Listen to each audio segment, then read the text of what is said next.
Attention, stations on the network. Our broadcast will begin in 2 minutes from my mark. In 5, 4, 3, 2, 1, mark. That was your 2-minute time check, stations.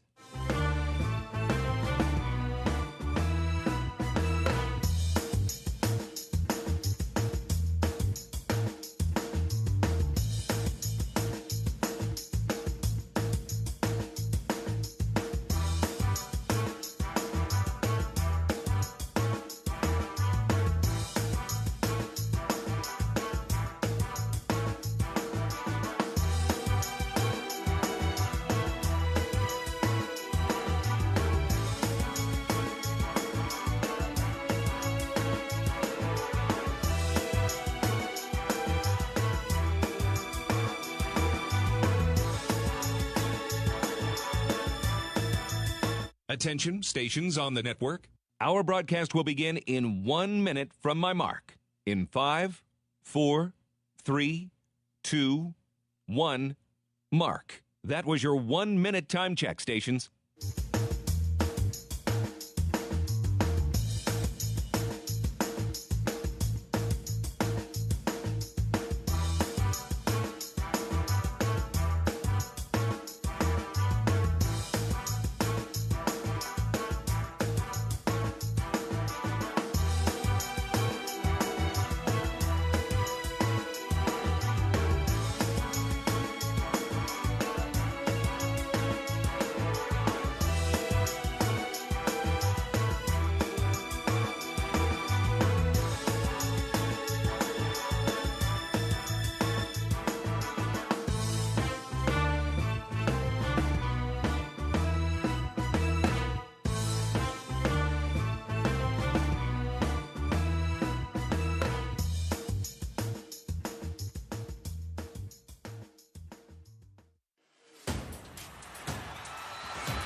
On the Hawkeye Sports Network from Learfield, this is Hawkeye Baseball.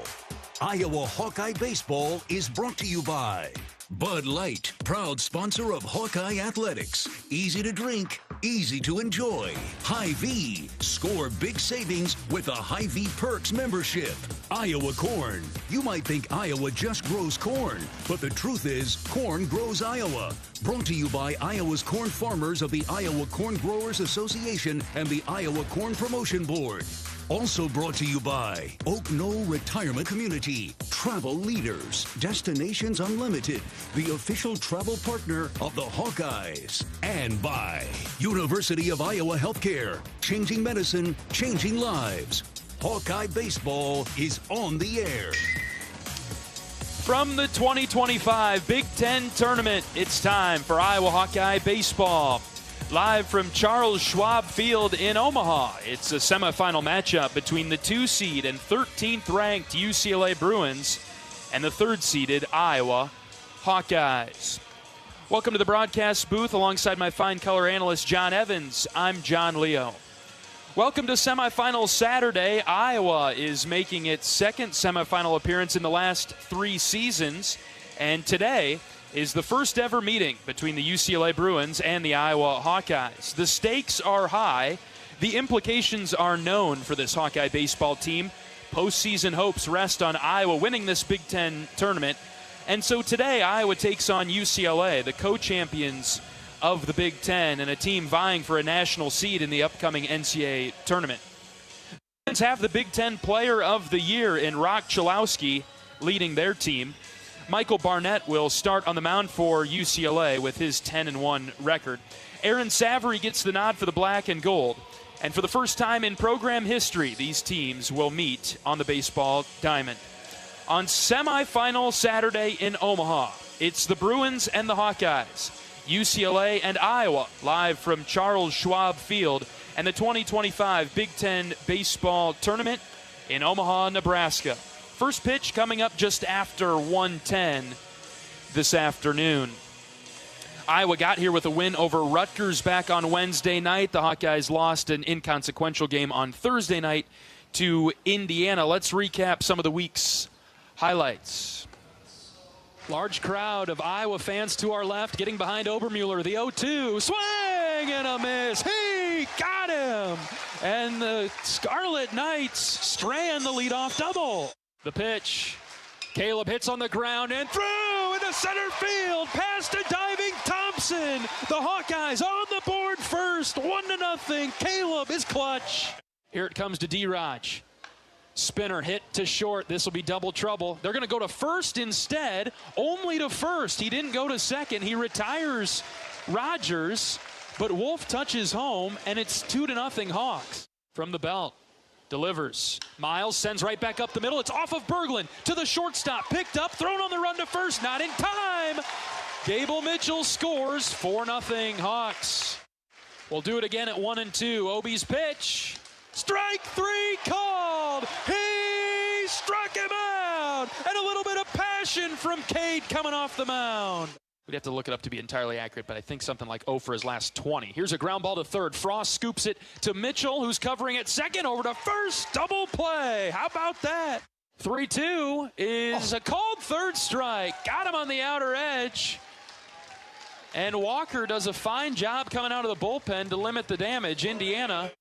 He hits one well to left center. Beeman on the run, and Jackson makes the catch. First. Boy, Jackson trying to get it back in to double up the runner at first. The throw is in time all the way. From Beeman to Swales to Wolf. The Hawkeyes double up. Denny at first. I don't know what he was thinking. 3-2 is a called third strike. Got him on the outer edge. And Walker does a fine job coming out of the bullpen to limit the damage. Indiana. Walker deals. Runner takes off for third. Pitch is low. Throw to third is on the money. Reese piped it right down to third, and Wiggins is out at the bag.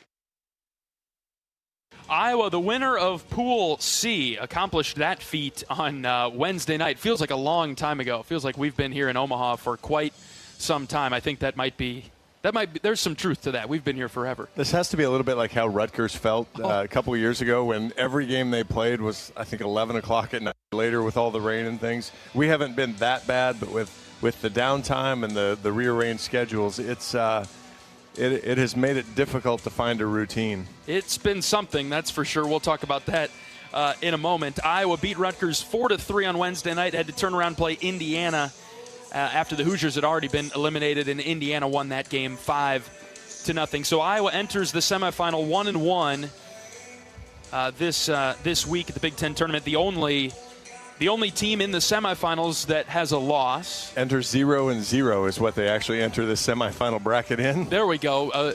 The games become important again, I guess we can say. We got to the single elimination tournament that everyone wanted. We're there. We made it. We are there. Other teams joining Iowa, obviously UCLA, as they're warming up on the field right now. So Iowa and UCLA coming up in just a little bit. Nebraska just beat Oregon and knocked the Ducks out of the tournament. We'll talk about that game and that pool in a moment. Nebraska will play Penn State later on tonight.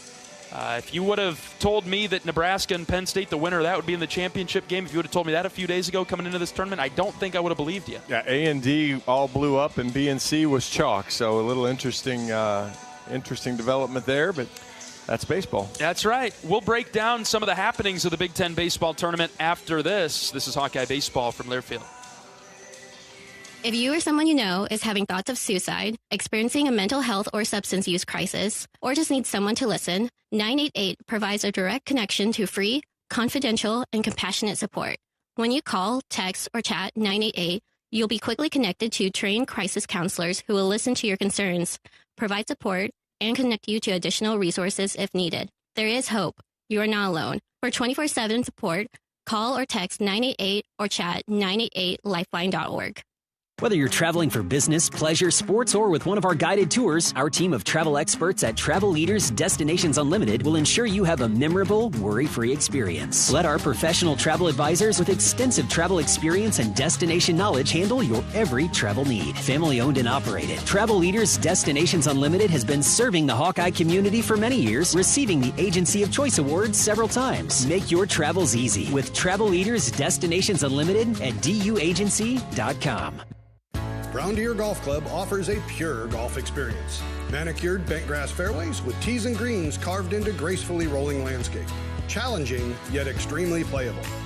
Improve your game with PGA instruction and our full-service pro shop. Treat yourself to Bunker's Bar and Grill for lunch or dinner. And our scenic Greenview Banquet Room is perfect for weddings or any special event. Brown Deer Golf Club, a stunning country club setting at affordable public rates.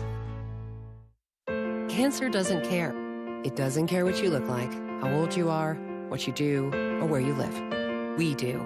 University of Iowa Healthcare is doing more to beat cancer than anyone in the state. From second opinions to life-saving treatments that happen here first.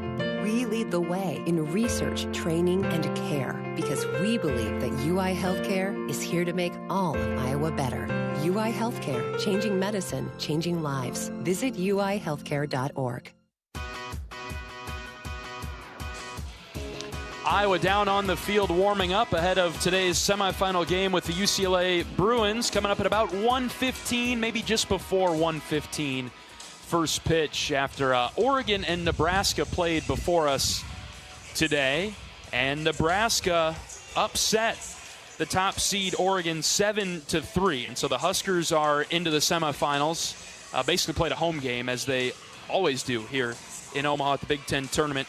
They went on a magical run last year and won the tournament, so the reigning champions of this event are through to the semifinals. They'll play Penn State later on tonight after our game with UCLA.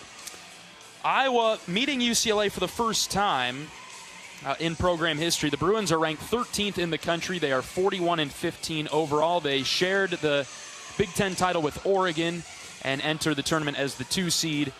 UCLA has played great baseball all year. They're on a 4-game winning streak now. They've won 7 of its last 8. And their head coach, John Savage, has been there for 21 years. UCLA, a known program in college baseball. A lot of rich history and very familiar. When you think college baseball on a national scene, you throw UCLA into the mix. And I know when we talk to Coach Heler here in a minute, he really emphasize the amount of respect that he has for a program like UCLA. They do things the right way. They just show up and play baseball, not a bunch of extra, antics, I guess would be the word, which we see from time to time when we play some other schools. It should be a clean, hard-fought baseball game today with UCLA. Yeah, I would have loved to have played them tomorrow for a uniform game. Ooh, yes. And you look at the they've got the Blues on today, and that would have been outstanding. But here we are. All right, John, let's talk about some of the happenings of this Big Ten tournament so far. We had yesterday off. We were supposed to play yesterday, but we had yesterday off after playing some pretty much midnight baseball against Indiana on Thursday. So an off day yesterday. USC and Washington started the day at 9 o'clock yesterday, and USC walked off Washington in an entirely meaningless game. I suppose USC picking up that win, they keep their at-large dreams alive. They're probably into the NCAA tournament. What do you think? It put their at-large in the right spot. If they lost, it would have been maybe a little edgier for them. You would think they're good RPIs in the mid-40s. Fourth place in the Big Ten. Didn't make it out of pool play, which will be interesting, but still probably have the overall resume to make it in. And again, if you're talking about if the committee wants to make sure they take 3 Big Ten teams, then it depends on for all of those bubble teams now. Every bubble team is now rooting for UCLA. Oh yeah, because the other 3 teams in this are bid stealers. None of Iowa is close. Nebraska fans will tell you they're close. They're really not. It's going to take one of those 3 teams to win it, and it'll steal a bid from somebody, and it may end up ultimately stealing a bid from somebody inside the Big Ten like USC. Sure. So USC beats Washington yesterday. That game wraps up, around noon. And then the schedule had Nebraska and Oregon waiting until 6 o'clock to play because there was a huge window. How'd that work out? It didn't work out well.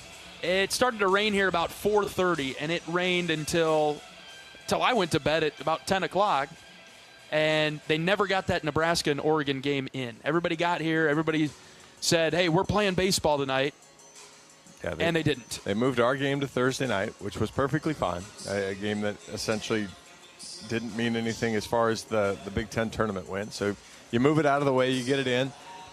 But They made a mistake. They were wanting the Nebraska fans to come to a Friday night game and get it in their relatively primetime slot, and they should have slid it forward and gave themselves the biggest window to play the game in. And as it turns out, the only window. I've played. You and I have talked about the golf business, and hey, are we going to play this golf tournament? Yeah, right up until the minute we can't. Well, instead of canceling the 1 o'clock game or the 2 o'clock game and not giving you the window, I know what the forecast said. Originally, the forecast was that was the rain window, but push the game up, give yourself the biggest time, because I don't know how to break it to anybody dealing with it, but Mother Nature's not predictable, right? You got a general sense, an idea, but an hour or two later, an hour or two earlier. In this case, it was an hour or two later, and it screwed up all the night plans and made the team that ultimately the Big Ten would love to. If you want the respect, you want Oregon to get a national seed. Right. And I'm not suggesting they do anything funny to make sure that Oregon wins the tournament, but having a West Coast team play a 9 o'clock Central game in front of a potential semifinal game is not beneficial to them getting a national seed. And that is exactly what happened. So they postponed the game yesterday, and turnaround in Oregon and Nebraska started at 9 o'clock this morning, and it was all Nebraska from the rip. Yeah, scored 3 runs off Grinsell, who in my mind was the best pitcher I'd seen all season long.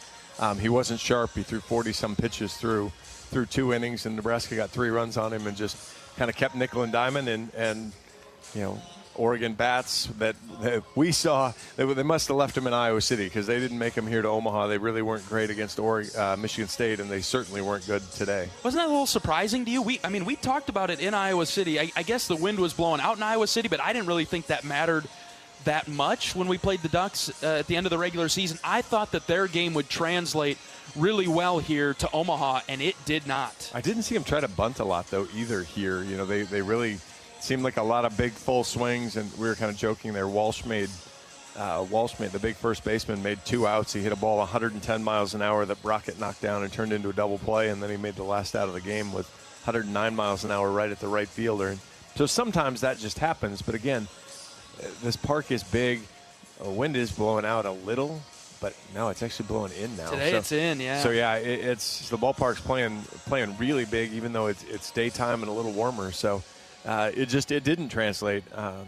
They got a good bullpen outing from Featherston, I think, came in after Grinsell and kept him in the game, but the bats just couldn't respond. I think Nebraska turned 3 double plays, had another one that they should have turned and didn't. So Nebraska came up with all of those timely plays that Oregon came up against Iowa the weekend before. And Nebraska used just 2 pitchers, I believe, just Brockett and Walsh. Yeah, Brockett and Walsh. So they'll have Christo available tonight. They'll have, basically everybody, because they hadn't played since Tuesday either. So I assume the Tuesday starter would be available to start tomorrow's championship game if they make it that far, and they'll piece their way through. They have a very, very good history of someone stepping up and pitching an outstanding game, and the 2 guys that pitched in the game today were 2 of them that did it for them in the last couple of years. Mm-hmm. So Nebraska and Penn State will be after our game with UCLA later tonight, and we hope that we're around for that and have to pay close attention to that. Iowa looking to beat UCLA to get to the championship game. It would be Iowa's 2nd championship game appearance in 3 years. We were here a couple years ago, lost to Maryland, but another semifinal appearance for Coach Heller and the Hawkeyes, coming in pretty quick succession here. Yeah, pretty good showing all the way around. I mean, I know the end of the season here has been more of a limp than a gallop, but still have done what was needed to do to get to this spot. And you hand the ball over to a guy that's arguably been one of your better guys through the entire year. So if you look at Aaron Savary and Aaron's 7-1, 3.74 ERA.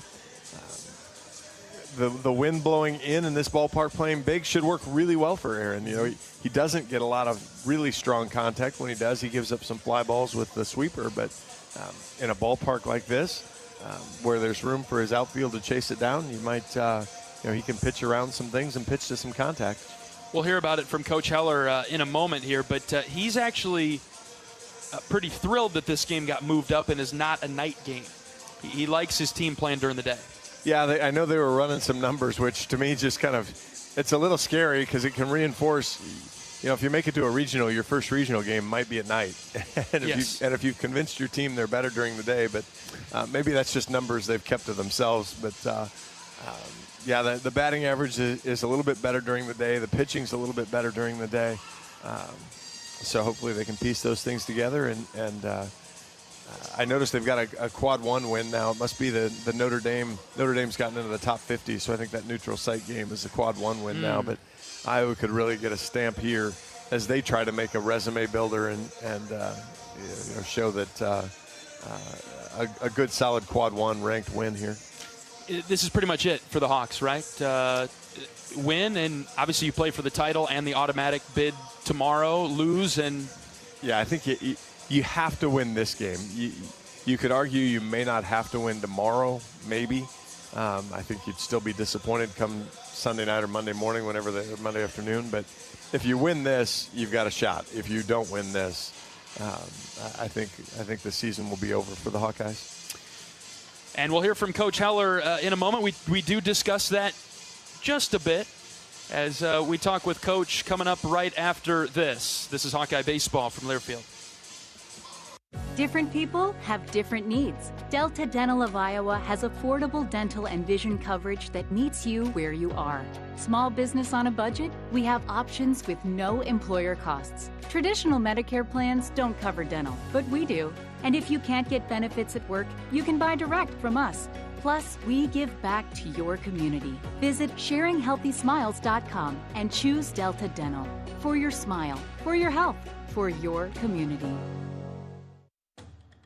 Iowa Hawkeyes women's basketball forward Hannah Stuelke teamed up with 22 and Vine at Riverside Casino and Golf Resort to bring you an exclusive creation, the Hamburger. This mouthwatering masterpiece features 2 delicious sausage and beef patties with crispy bacon jam, melted American cheese, and a perfectly fried egg, all nestled on a French toast caramelized brioche bun. Experience the Hamburger today, available only at 22 and Vine. It's a game changer.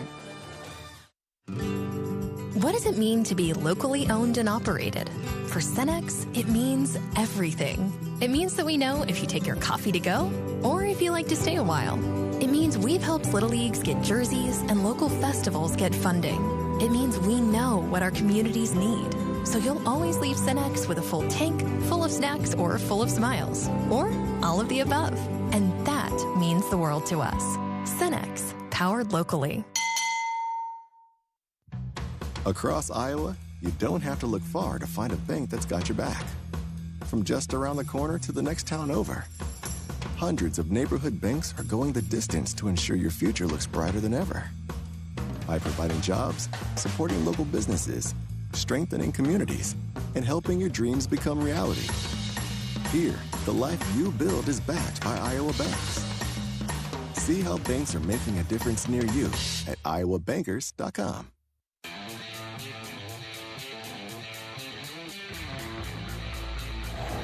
Welcome back to pregame coverage of Iowa Hawkeye baseball today. Semifinal Saturday. It is Iowa and UCLA. We're joined by head coach of the Hawkeyes, Rick Heler. Coach, a couple of games under our sleeve in the bank here at the tournament. What have you seen from your team in the win against Rutgers, the loss against Indiana? Well, the win against Rutgers, I thought we played hard, and it was a good, intense game. The offense was clicking the first 5 innings, kind of went in the tank the last 4 innings, and got a great start out of Kate Obermuller, and then the bullpen kind of just held on. And then the game with Indiana was a challenge in a sense that you're facing 2 of their best guys, and we're throwing our guys who throw our midweek games a lot of the time. Offensively, we didn't do much with those guys, and I thought they both pitched really well against us. But it was one of those nights here at was it Charles Schwab Field? That's right. I always call it TD Ameritrade, but it's Charles Schwab Field, where it was tough to score runs. The ball was not carrying, and we hit a bunch of lazy fly balls that were easy outs. Didn't really do a whole lot. We had a chance we had a chance in the first inning. Mm-hmm. We ended up getting the bases loaded. He gave us 2 free bases, and then we had a really bad at-bat where we didn't score a run, and then same thing. We didn't get a 2-out hit. But that proved to be our biggest chance, and then they didn't give us a walk. I think they gave us one more free base on the mound via the walk in the 6th or 7th inning, and that was the only things they gave us, and we didn't do much offensively, but neither did they. The thing that you walk out of that game, and a lot of times you and I have talked about this, is that was one of those games where for us to win that game, it needed to be 1-1 or 1-0 or 2-1, 0-0 in the 8th inning, and if Ben DeTay had 2 great innings to start, strikes out the first guy in the 3rd, and then we walked the 7-hole, walked the 8-hole, walked the 9-hole to get to Taylor, and he hits a home run on a hanging breaking ball. I mean, like we talked about, that's how you get beat. And then the bad part about that game was that if you're going 1-1-1 with pitchers, usually you can handle one guy struggling, but the kiss of death is 2 in a row, and that's what happened. Tyler Guerin had a really bad night, and followed Ben DeTay, his rough inning, and next thing you know, we're down 5-0, and then on a night like that night, it was more like 12-0, and it was over. But I guess you take that little piece out, and it's everybody else did their job, and Sure. They don't. I think they had 5 or 6 hits.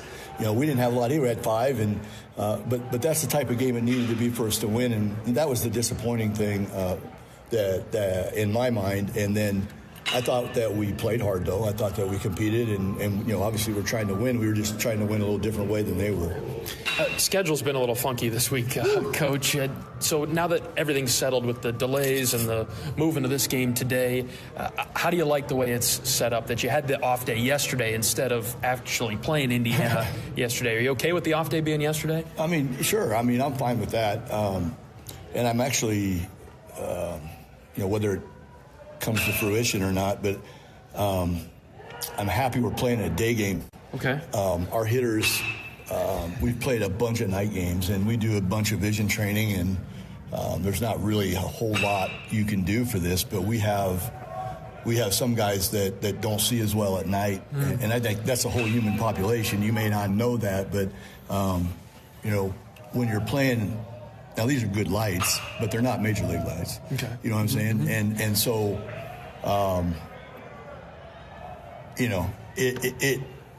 it's tough. It's tough for some guys at night. It's tougher to pick the ball up, to pick the spin up, to do a lot of the things that we try to do with the zone discipline and staying off the edges.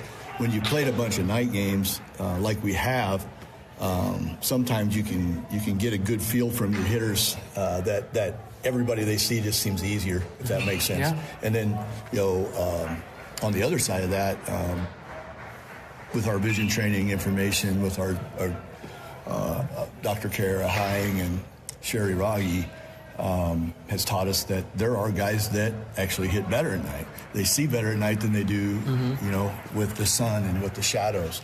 But our team is heavy oriented on the day guys. So, I mean, I'm hopeful that, now let's face it, we're facing a guy that has been a rock for UCLA. Yeah. He's like 10-1 and really good pitcher. Not traditional hard-throwing, flame-throwing guy like we've been seeing here a lot the last 3 weeks. He's going to throw a lot of off-speed, and he's got a really good changeup, slider cutter.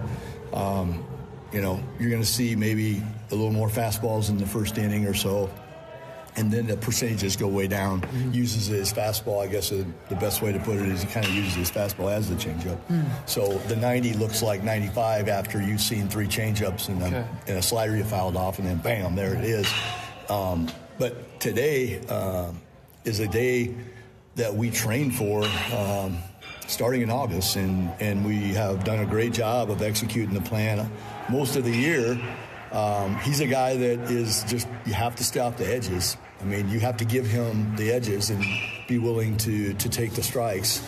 at the bottom of the zone, at the edge of the zone, because he makes a living off of guys that hit a lot of weak contact, and he's that guy that I've heard big leaguers say it's the easy 0 for 3 in the old days, because he's not blowing your doors off, and you got, God, I should be able to hit this guy, and the next thing you know, you're 0 for 3, and you've hit two comebackers to him and a weak ground ball to second, and that's the kind of guy he is if you are undisciplined. And so it sounds like a good matchup for our guys, and if they stick to the plan. If we stick to the plan and he is up a little bit would help. Okay. And then if we get the right umpire, that's the bad thing.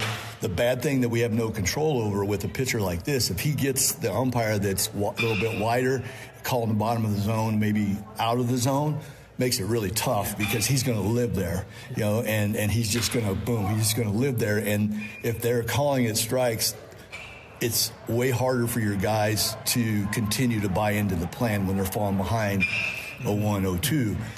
I mean, the only chance you have is still to take your chances that he's going to miss up and you have to hit it.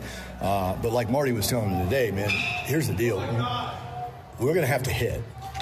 Got to hit it. We have to hit. And the only way we're going to hit him is if we're really disciplined and willing to take the edges and the bottom and make him go over the white part of the plate and elevate. So that's the plan with Barnett. But he's a really he's a pitcher's pitcher, and pretty impressive what he's done this year.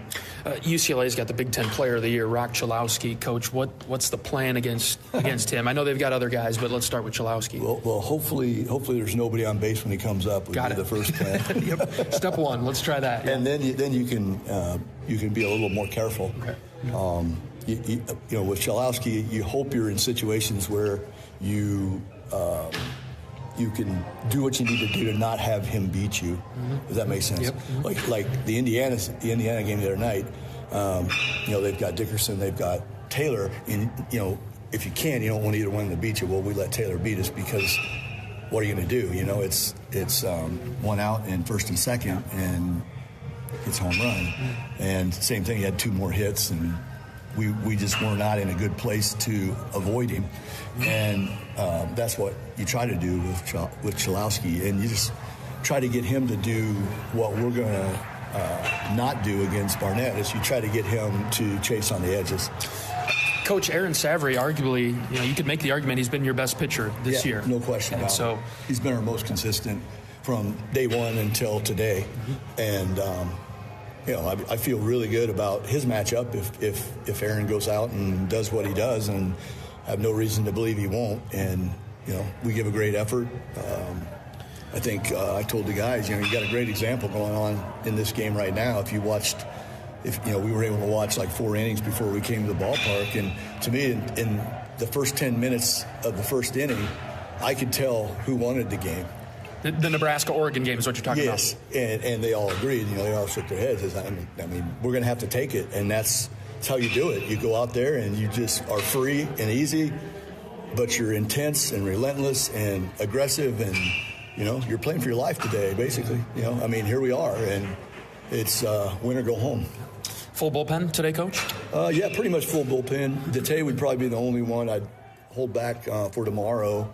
But if we really had to use Ben, he could probably go too. But, it's going to be a day probably very similar to what you saw against Rutgers. Okay.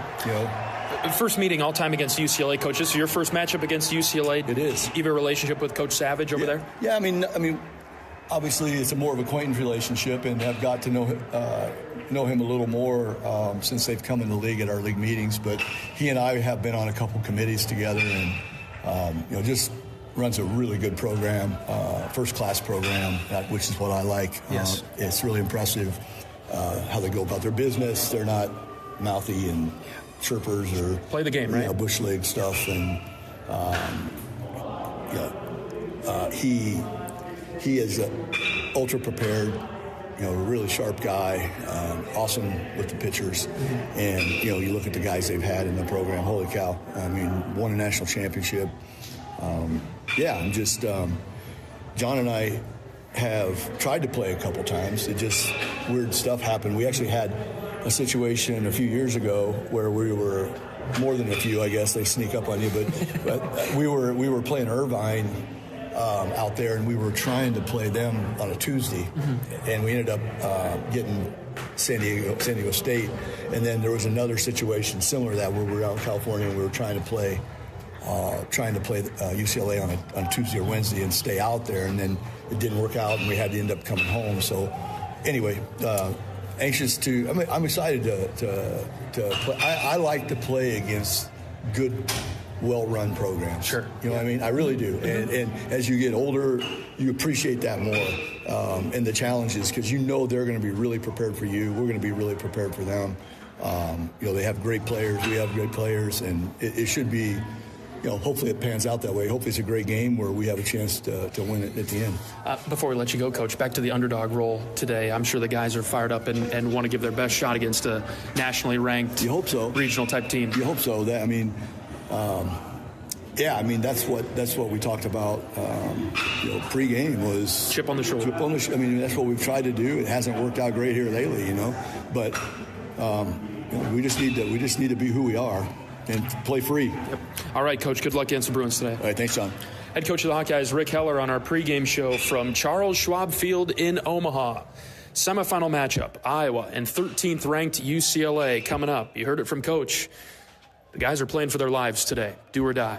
Back after this with starting lineups and first pitch. This is Hawkeye Baseball from Learfield. Hi, I'm Gary Dolphin, and if you want your home to be exceptionally comfortable during these cold Iowa winters and hot, humid summers, you need to turn to Dave Lennox and your local Lennox home comfort specialist. Lennox has been serving Iowa consumers since 1895, when Dave Lennox built his first furnace in Marshalltown, and Lennox is still building its high-efficiency furnaces and air conditioners there today. For the best home comfort system you can buy, it's Lennox and your local Lennox dealer. Lennox and the Hawkeyes. Now there's a winning combination. American Equity salutes today's hero of the game as a proud sponsor of the ongoing recognition of our military during Hawkeye games this season. Please join American Equity in thanking all who have served our country. American Equity is more than just retirement savings and income products. They are committed to providing you best-in-class service and high-quality retirement income that helps deliver the independence to dream and reach your goals. To learn more about American Equity, please visit their website at american-equity.com.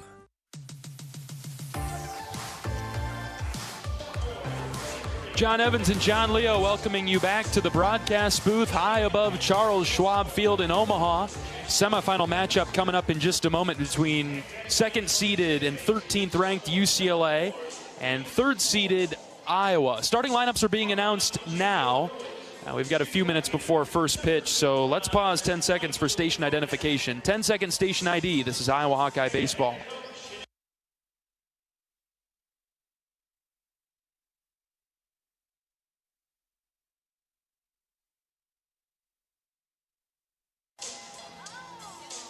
Iowa and UCLA meeting for the first time in program history. UCLA Pool B winner. They are 2-0 this week.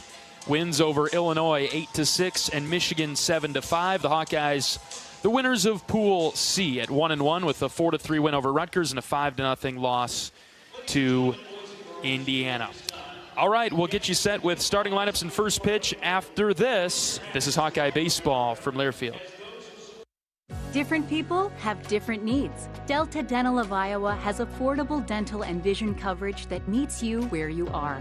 Small business on a budget? We have options with no employer costs. Traditional Medicare plans don't cover dental, but we do. And if you can't get benefits at work, you can buy direct from us. Plus, we give back to your community. Visit sharinghealthysmiles.com and choose Delta Dental. For your smile, for your health, for your community. Iowa Hawkeyes women's basketball forward Hannah Stuelke teamed up with 22 and Vine at Riverside Casino and Golf Resort to bring you an exclusive creation, the Hamburger. This mouthwatering masterpiece features 2 delicious sausage and beef patties with crispy bacon jam, melted American cheese, and a perfectly fried egg, all nestled on a French toast caramelized brioche bun. Experience the Hamburger today, available only at 22 and Vine. It's a game changer.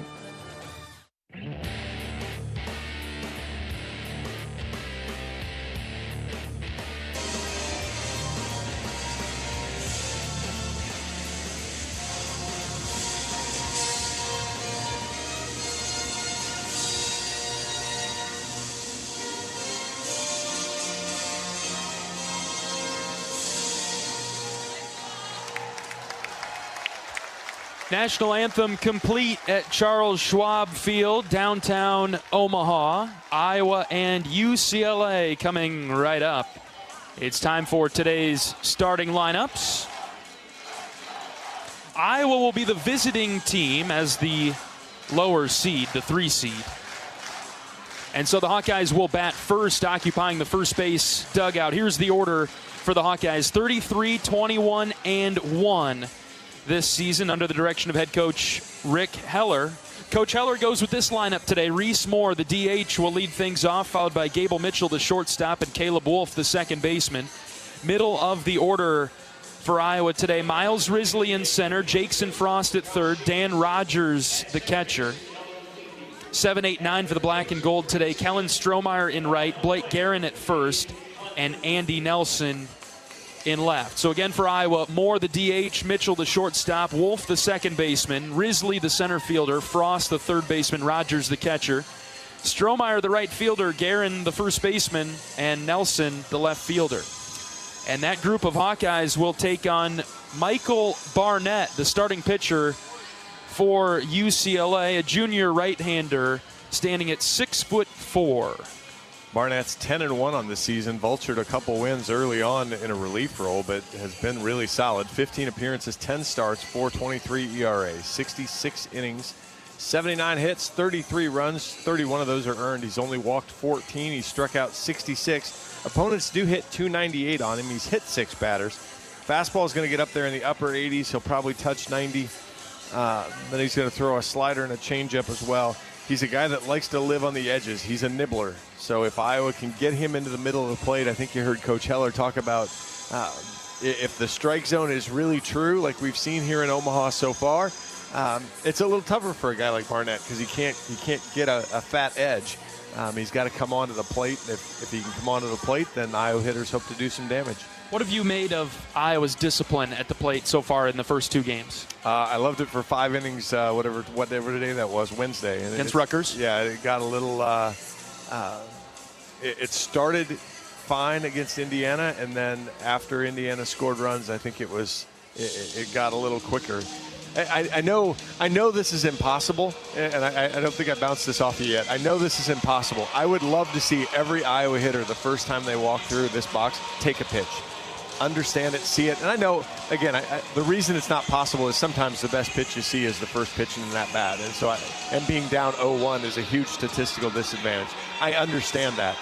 But from a get into the rhythm of this game, slow your breathing down, just understand what it feels like to be out there in a big game against a team like this, and the side benefit of you don't swing at a bad pitch and maybe run his pitch count up a little bit. I'd be all for that. Again, I understand why that doesn't work in practice, but I'd just love to see kind of that idea of there's only one spot I'm going to swing at this ball and really take that approach. Do you think it's take a pitch or take through a strike? Do you want us to get into a 1-strike count? No, I don't care about that. Okay. I just take the pitch and just to be able to take that deep breath. And so you figure some of them are going to be balls. Plus the scouting report on at least a handful of these hitters is you can't just throw a cookie across the middle because they'll swing first pitch. So it's not like the pitcher's going to understand and go, oh yeah, I'm just going to lob one in here and get a cheap strike. But again, I just want to see. I want to see Iowa stick to what makes them really good, and that's knowing where the strike zone is and a pitch you can drive. UCLA comes into this game with a 41-15 record. They finished the Big Ten 22-8, so they tied with Oregon and shared the conference crown. UCLA 4-0 in neutral site games. Did not play UCLA in the regular season. The Bruins looking through some common opponents here. They swept Nebraska. They took 2 of 3 from Indiana. UCLA took 2 of 3 from Washington, lost 2 of 3 to Oregon. So those are the common opponents. Also Northwestern, they won the series against the Wildcats to end the season. Left the door open for Iowa at the end of the regular season, but it was Oregon that took care of business in Iowa City. Just a few of the common opponents between UCLA and Iowa. Yeah, there's some mix there. Iowa 14-7 at home and on the road, but 3-7-1 in neutrals. And so isn't that weird? For whatever weird reason, Iowa has not played well. Now, part of that is the timing too. Iowa got all those early season games, of course, on neutral sites, and you're kind of getting your footing, and you're trying to learn who you are a little bit. And then you went to Des Moines and played a top 10 team in the country, and so you didn't have a cupcake over there either. So that's certainly part of it. Yep.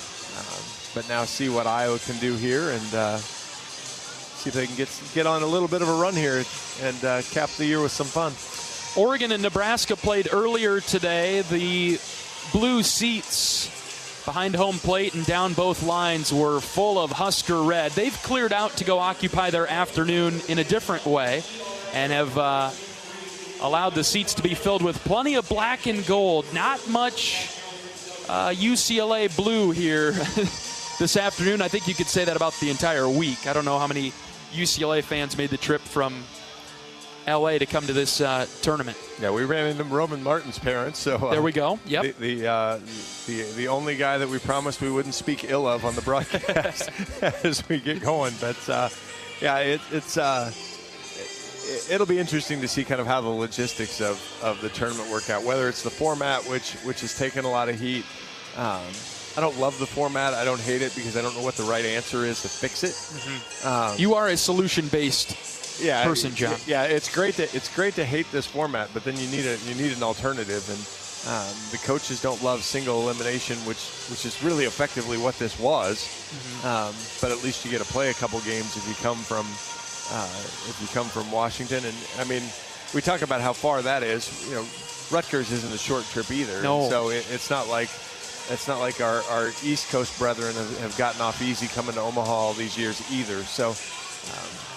We'll see what happens. I would guess there's a change. The format wasn't the problem with Oregon having to play this morning. It was misjudging a weather forecast that caused that problem, and we had that in the previous format. So always something. Good luck. It's always something. Everybody likes to find problems. It's the solutions that are hard to come up with. That's right. All right, we're ready to go. UCLA and Iowa for a spot in tomorrow's Big Ten tournament title game. Reese Moore in the left-handed batter's box. Michael Barnett, the pitcher for UCLA, on the bump.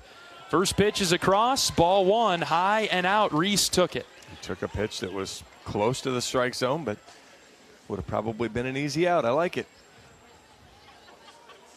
Barnett from the windup offers the 1-0 to Reese. Here's a ground ball, weakly hit right side. First baseman will pick it up and flip it to Barnett, who's covering for out number one.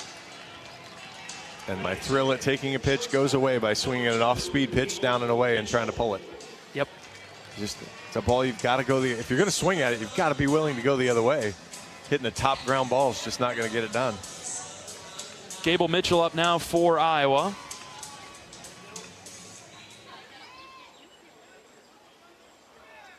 See if Gable takes a pitch.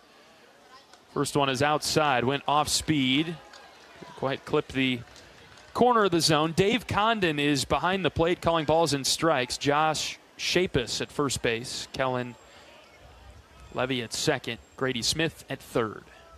1 ball, no strikes with 1 out just underway this afternoon in Omaha. Next pitch to Gable. Spinner downstairs. 2 balls and no strikes. Yeah, Barnett's not a guy that has overpowering stuff. So, a strikeout an inning is 66 and 66, but it's more relies on you to chase than blowing you away. So Iowa hitters can stay in counts longer if they just stay disciplined to it. Up and in, now ball 3 on Gable. It's been all spin, all off speed to Mitchell, looking to get on in the first. First time that Iowa's been the road team, the visitor. 3-0 is a fastball at the knees, strike one. And interestingly enough now, the winner of this game will be the home team tomorrow in the championship game because of the way the seedings work. The 8 and the 9 seeds playing in the other semifinal. 3 balls and a strike on Mitchell. The pitch. Gable hits on the ground to Lavu at first. He bobbles it and flips to Barnett, who's covering. Back-to-back groundouts to first base for Iowa. That one was well struck, but again, a breaking ball down in the zone. Probably that changeup down low. Well, we saw Iowa hit a ton of fly balls on Thursday night. Yeah, so I guess that's the reasonable, change.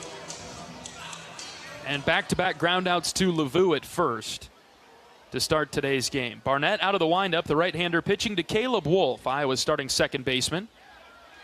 Caleb takes outside for ball one. And maybe test a different guy now on the infield, but again, the Oregon infield is, they don't make a ton of errors. Nobody on the UCLA team, sorry, I said Oregon, but nobody on the UCLA team makes many errors.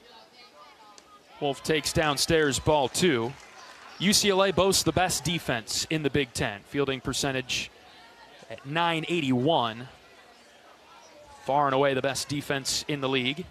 2 balls, no strikes, 2 outs on Wolf. Barnett deals. Caleb swings over the top, 2-1. Barnett has not gotten ahead in counts, but he has been able to retire the Iowa hitters to this point.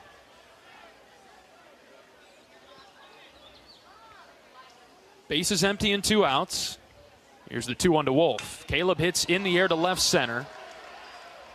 Brennan, the center fielder, is underneath it in the gap. He makes the catch. Iowa goes down in order in the first. We're back for the bottom of the first as Aaron Savory heads to the mound. Back in a moment. This is Hawkeye Baseball from Learfield.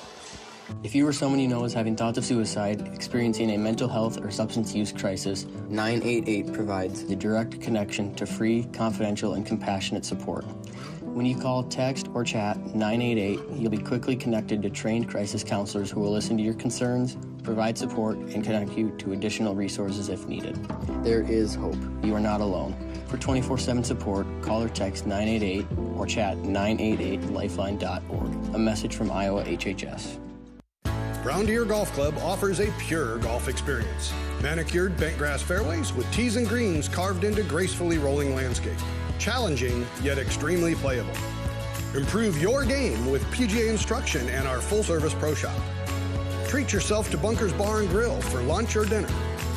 And our scenic Greenview Banquet Room is perfect for weddings or any special event. Brown Deer Golf Club, a stunning country club setting at affordable public rates. Welcome back to Hawkeye Baseball. We can all help prevent suicide. There is hope with the 988 Lifeline. Call or text 988 now. John Evans and John Leo from the broadcast booth at Charles Schwab Field in Omaha. UCLA coming to bat in the bottom of the first after Iowa went down 1-2-3 in the top half. The Bruins lineup looks like this. Dean West will lead things off and play left field. Rock Chalowski, the Big Ten Player of the Year, is at shortstop batting second. Mulavai Lavu, the first baseman, will bat third. Middle of the order for the Bruins today. Roman Martin at third. A.J. Salgado in right. Peyton Brennan in center. Blake Baltz, the DH, will bat seventh. Cashel Duggar, the catcher, is eighth. And the second baseman, Phoenix Call, will bat ninth for UCLA today. Iowa defensively on the infield left to right. Jackson Frost at third. Gable Mitchell at short. Caleb Wolf at second base. Blake Guerin at first. Outfield left to right, Andy Nelson, Miles Risley, and Kellen Strohmeyer. Back in the lineup catching today is Dan Rogers. And Aaron Savory is the starting pitcher for Iowa, right-hander from Dubuque. 14 appearances on the year. He's 7-1 with a 3.74 ERA. 77 innings, 58 hits, 32 runs. They've all been earned, 32 walks. Also hit 15 batters. Opponents only hitting .215 against him, though. Aaron can get the spin going, as I was talking to him before the game. Dominate the strike zone, get to his spots early, and get some swing and miss. Dean West is the leadoff hitter for UCLA, a left-handed batter. First pitch from Savory just outside, ball one.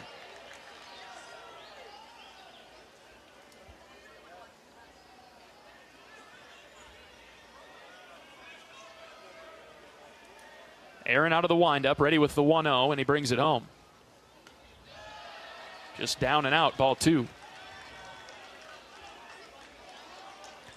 West bats .309. He's a sophomore. He's played in all 56 games for the Bruins.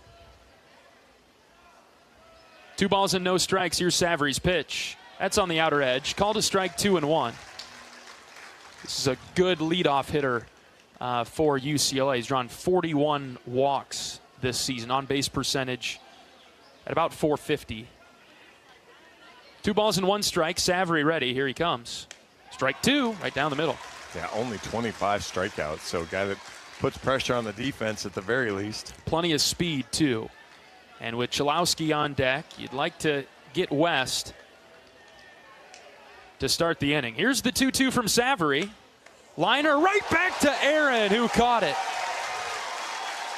Hello. 80 in on the spinner out and away. 91 right back into Aaron's glove. Watching the replay of that. Sav in perfect fielding position. Gets the glove right over to it. Makes the catch. And here is Rock Chalowski, the starting shortstop for UCLA. A sophomore batting .370. He is the Big Ten Player of the Year. First pitch from Savary, slider low and out, ball 1. Also Defensive Player of the Year. So not only does he bring a bat to the game. 22 home runs, 17 doubles. The 1-0 from Savary, hit on the ground foul left side. And it's 1-1. He bats .370. I do not believe draft eligible. Oh, great. Do we play UCLA next year? We do. I believe in the friendly confines of Banks. Hopefully the wind's blowing in. Yeah, hopefully early in the year. 1-1 from Savary. That dropped just high, stayed upstairs. Chalowski took it. I thought it might have caught the upper part of the zone, but it was up 2-1. 77 hits for Chalowski in 208 at-bats. Slugging .779. He swings through a high slider from Savary there, 2-2. He has 44 walks. He's also been hit 20 times. Yeah, we saw one of those the other day where he's talked about it and then just got drilled with a fastball. Only struck out 27 times, so big pitch here for Sav. The 2-2 outside with the slider. He had Chalowski leaning, but the Bruins star lays off, and now the count's full. When your hands are that quick, you can take some pitches. Aaron set from the windup. Here comes the 3-2 to Chalowski. Ground ball left side. Frost has it. Jackson steps. Jackson throws. 2 down. Really retiring good. The star Chalowski. Yeah, absolutely great pitch there from Sav. The breaking ball down and away. So Chalowski goes and gets it because it might be a strike, but not able to make hard contact. Sav gets a good second out. Here's Mulavai Lavu. Left-handed hitting first baseman. Bases empty and 2 outs for him. First pitch from Sav is hit on the ground, right side, long run for Wolf. He dives, but it's into center field. Iowa shifted a little bit over to the right, and Caleb had a long run in shallow right center, could not get there. A 2-out single for Lavu. Sav with a good fastball down and away. And you get the outcome that you're looking for with sort of a roll-me-over ground ball, but it gets through. Yeah, good solid contact. But yeah, we saw that in the 8th and 9th innings against Rutgers the other night. Just ground balls just on the other side of Caleb Wolf, and just couldn't quite come up with him. Right-handed hitter in the box now for the Bruins. This is Roman Martin, third baseman. 4th straight sophomore. This is an all-sophomore lineup except for the man on deck, Salgado, who's a senior. So a lot of young talent for the Bruins, who are ranked 13th in the country. Savary deals him a strike on the first pitch. And now the 0-1. Just off the plate outside, 1-1. What a great take there from Martin. Fantastic pitch from Savary, just missed away. Martin batting .308 for the Bruins. Predominantly left-handed lineup for UCLA today. 1-1 is hit in the air to left. Nelson takes a couple steps back. Andy's underneath it, tracking over now. He makes the catch for the 3rd out. A clean inning for Savary. We're scoreless through 1 in the semifinal. Back after this. This is Hawkeye Baseball from Learfield. American Equity salutes today's hero of the game. As a proud sponsor of the ongoing recognition of our military during Hawkeye games this season, please join American Equity in thanking all who have served our country. American Equity is more than just retirement savings and income products. They are committed to providing you best-in-class service and high-quality retirement income that helps deliver the independence to dream and reach your goals. To learn more about American Equity, please visit their website at american-equity.com. Leaders know there's no guide to greatness. When everyone else says something can't be done, they know it only hasn't been done yet. True leaders weather the fiercest storms and look deep within themselves to rise above and help others find their way forward. At Great Southern Bank, we're proud to partner with visionaries that help raise the tide for all of us. And when you're ready to bring your vision to life, we'll be right behind you with award-winning support.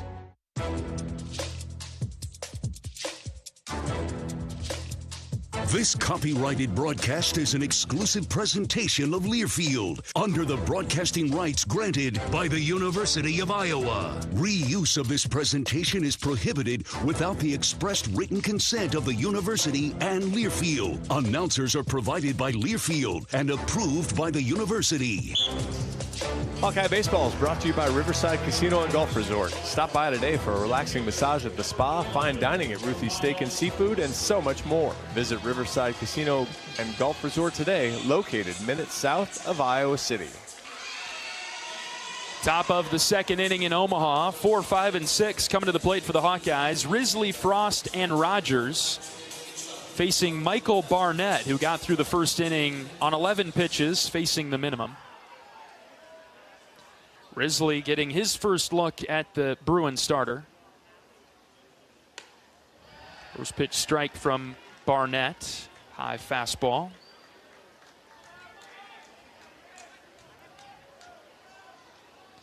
Miles standing in from the right side, a couple points below 300 on the average. The 0-1. That's low and away. 1 ball and 1 strike on the Hawkeye center fielder. This is his 200th at bat of the season. Miles with 8 doubles, 6 home runs, a couple of triples.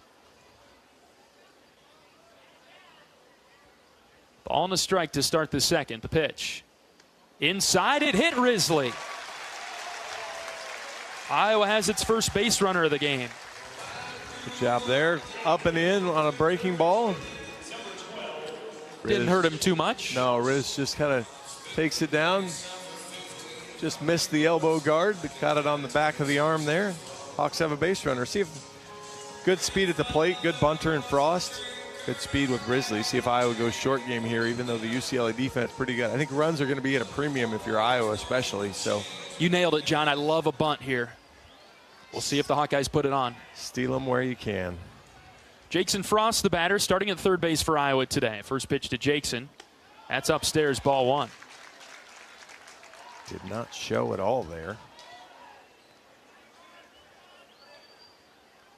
Got Martin to take a step back at third. Yeah, he's even with the bag. Barnett set. Here's the 1-0 to Frost. That's at the knees for a strike, 1-1. Frost batting .314. All Big Ten freshman team selection. Ball and a strike on Jackson. Risley the runner at first. The pitch. Jackson shows the bunt, pulled it back, and took a strike. Perfect pitch to bunt, too. Yep. Fastball right about the belt. Must have lost his eye line when he leaned over to bunt. Thought it was high. Now UCLA's infield backing up, assuming that the bunt is off on 1-2. Barnett's pitch. Jackson fouled it back, hung with the breaking ball that floated high. And Frost still alive at 1-2.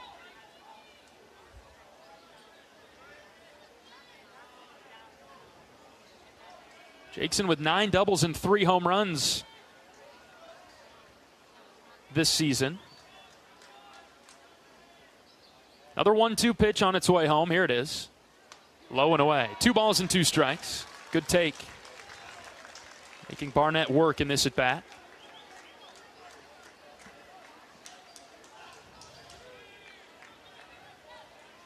Outfield playing relatively deep against Frost. Counts 2-2. There goes Risley. The pitch is swung on and missed. Throw to second is high, and Risley takes the bag. Oh boy, they're going to call Risley out at second due to batter interference. Unbelievable. So it's a double play. Saw this happen in the Oregon game too, and so I don't know what the difference is. In the Oregon game, they sent the runner back to first. Boy, that is just terrible. He takes a half step forward after completing his follow through. The ball is gone already.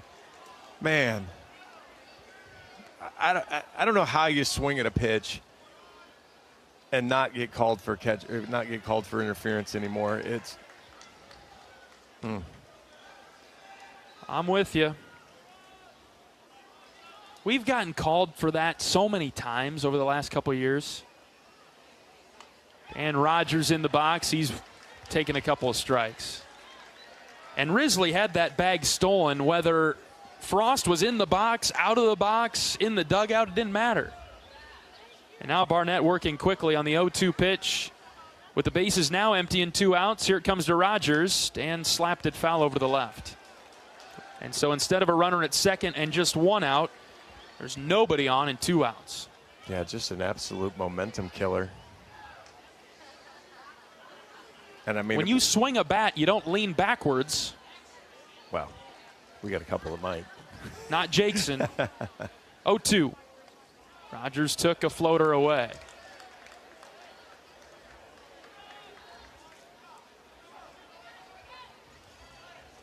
No score in the top of the second inning. Barnett out of the windup. He's ready. Brings home the 1-2 to Rogers. Dan fouled it off. Just got his hands started. Clipped the bat. Probably a good break for him. Might have been a strike anyway. So fortunate to get a piece of it and stay alive. D-Raj got the day off on Thursday. Batting .256 for the Hawks. Standing in from the left side. A lot of room down the third base, left field line as they've shifted him over to the right. Dan takes a fastball up and away.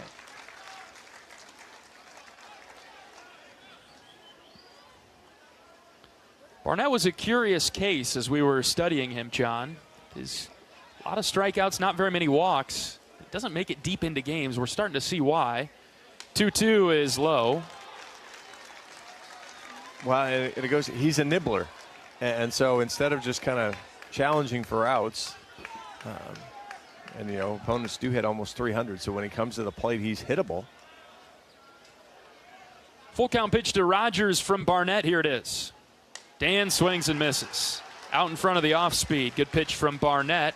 And he has been warned possibly after roaring of the strikeout of Rogers. Iowa gets hit with a batter interference call. And wiping away its only base runner of the inning. So virtually 3 up, 3 down for the Hawks in the second. Bottom half of the inning coming up. No score between Iowa and UCLA. Back in a moment. This is Hawkeye Baseball from Learfield. Hello, Iowa. Here's a promise. Wherever you are in this great state, University of Iowa Healthcare is here for you, even if you never walk through our doors. Educating, caring, leading research, sharing our expertise with all. Because we believe that UI Healthcare is here to make all of Iowa better. UI Healthcare, changing medicine, changing lives. Visit uihealthcare.org. Choose the best Honda with more Best Buy awards than any other brand. Save thousands with 0.99% APR financing on new Hondas like the 25 Prologue. To drive the best with 0.99%, search your local Honda dealer today. See dealer for financing details. Financing on credit approval. Offer ends 7/7/25. For more information, visit KellyBlueBooksKBB.com. Kelly Blue Book is a registered trademark of Kelly Blue Book Co. Inc. Hawk fans, experience your home away from home at Coralville's finest all-suite hotels. Homewood Suites and Home to Suites by Hilton each offer guests spacious suites, complimentary breakfast, 24-hour fitness center, pool, hot tub, guest laundry, and convenient locations. Let their warm and friendly staff take care of you and your family when you visit Hawkeye Country. Bottom of the second inning, UCLA coming to the plate with 5, 6, and 7. Salgado, Brennan, and Baltz. Umpire Condon flexing his will here in the top of the second inning there is called the interference, and then they flashed on Barnett. It looks like he said 2 words. He didn't yell. He said a couple words as he was walking to the dugout. Didn't even really look like he was looking at, maybe he was looking at Rogers, but it was nothing. It was in the bottom 10 of things we've seen this year, and he gets a warning on his way to the dugout. So hopefully we can just settle the rest of that down. And I don't mean the trash talk. I mean the umpire getting involved. There was hardly any trash talk when we got the look at the replay. And I don't know what we're thinking there. This is going to be a competitive game. There's a lot on the line here for both teams. 0-1 pitch from Savary to Salgado. He chased it in the dirt. 0-2. Iowa fighting for its season life, really. I mean, this is pretty much it for the Hawks. UCLA, they want to consider a national seed, hosting in the NCAA tournament. 0-2 from Savary. Bounced in front of the plate. 1 ball and 2 strikes. So this game will mean a lot to both teams. It means something different to both teams, to each team, but certainly plenty on the line here, so you expect some competitive fire. Yeah, I mean, UCLA 14 in RPI, so certainly in the hosting conversation, and with Oregon getting beat, may be on the edge of the hosting super regional conversation. Here's another ground ball, weakly hit into shallow right center. Wolf had no play. Just like Lavue's single, Salgado is on, beating the shift and collecting the Bruins' second hit of the game.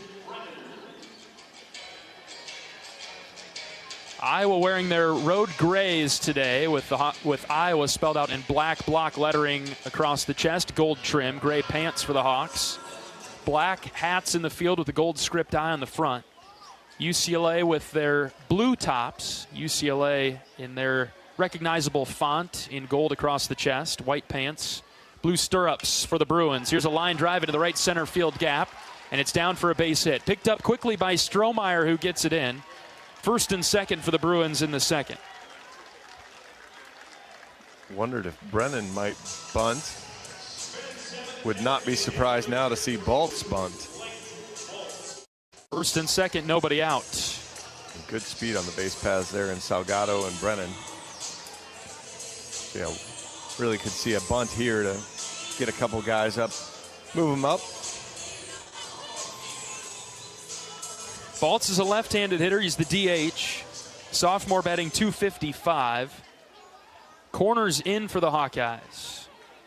Savary from the stretch.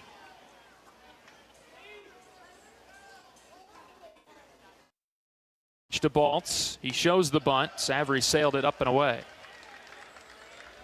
UCLA third in the conference and fewest strikeouts by batters. So they're a team they put the ball in play a lot. Back-to-back singles to start the second.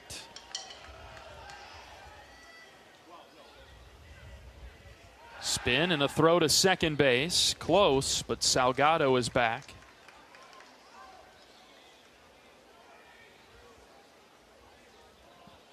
Nice day at the ballpark. Temps upper 60s, low 70s.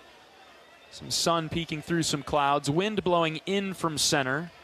Just a slight breeze. Savary ready, the 1-0.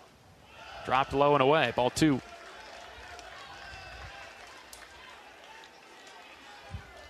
Let him bunt it. Yeah, now you're in a big spot here now. Not sure he will be bunting now, so you can't just go with the full get me over either.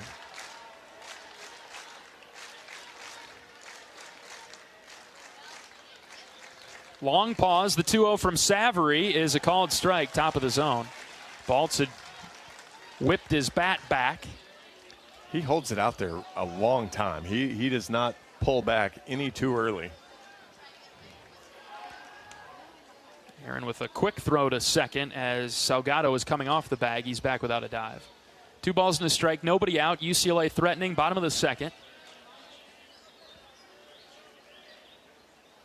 Baltz is trying to bunt it here. We'll see if he keeps the sign on as Guerin and Frost are creeping forward. The 2-1 is bunted, third base side. Savary comes off the mound, picks it up and throws to first. Caleb Wolf is there to cover. Runners advance on the sack bunt from Baltz, 2nd and 3rd and 1 out. That is a great backhand scoop from Caleb. As Sav one-hop the throw to the infield side. What an outstanding bunt again, man. That is right on the grass. And a really good play by Caleb Wolf there to get it. So see now if Sav can come up with the big strikeout. Facing the 8-hitter, Cashel Duggar. Left-handed hitter, batting .274. Corners in for the Hawks. 2nd and 3rd and 1 out. Savry's first pitch. Snapped high and out, ball 1.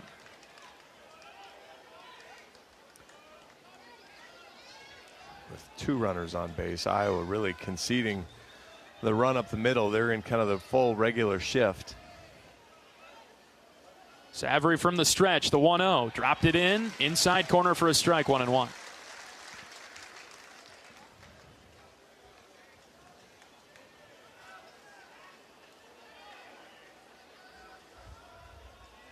Just 1 out in the 2nd for the Bruins. The 1-1 from Savary.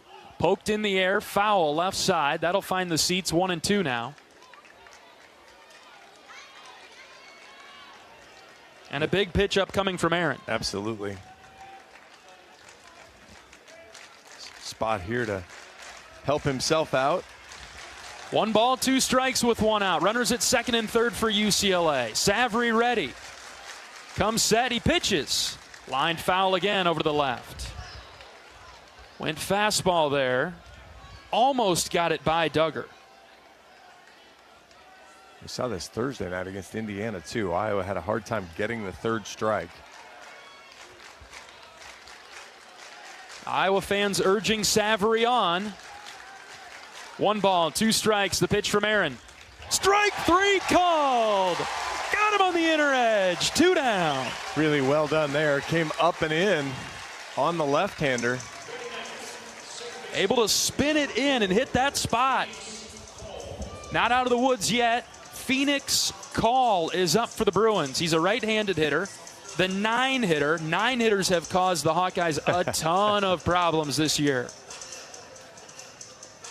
Savary trying to get out of the jam. 2nd and 3rd for UCLA, 2 outs. Righty on righty matchup. Aaron from the stretch, the pitch.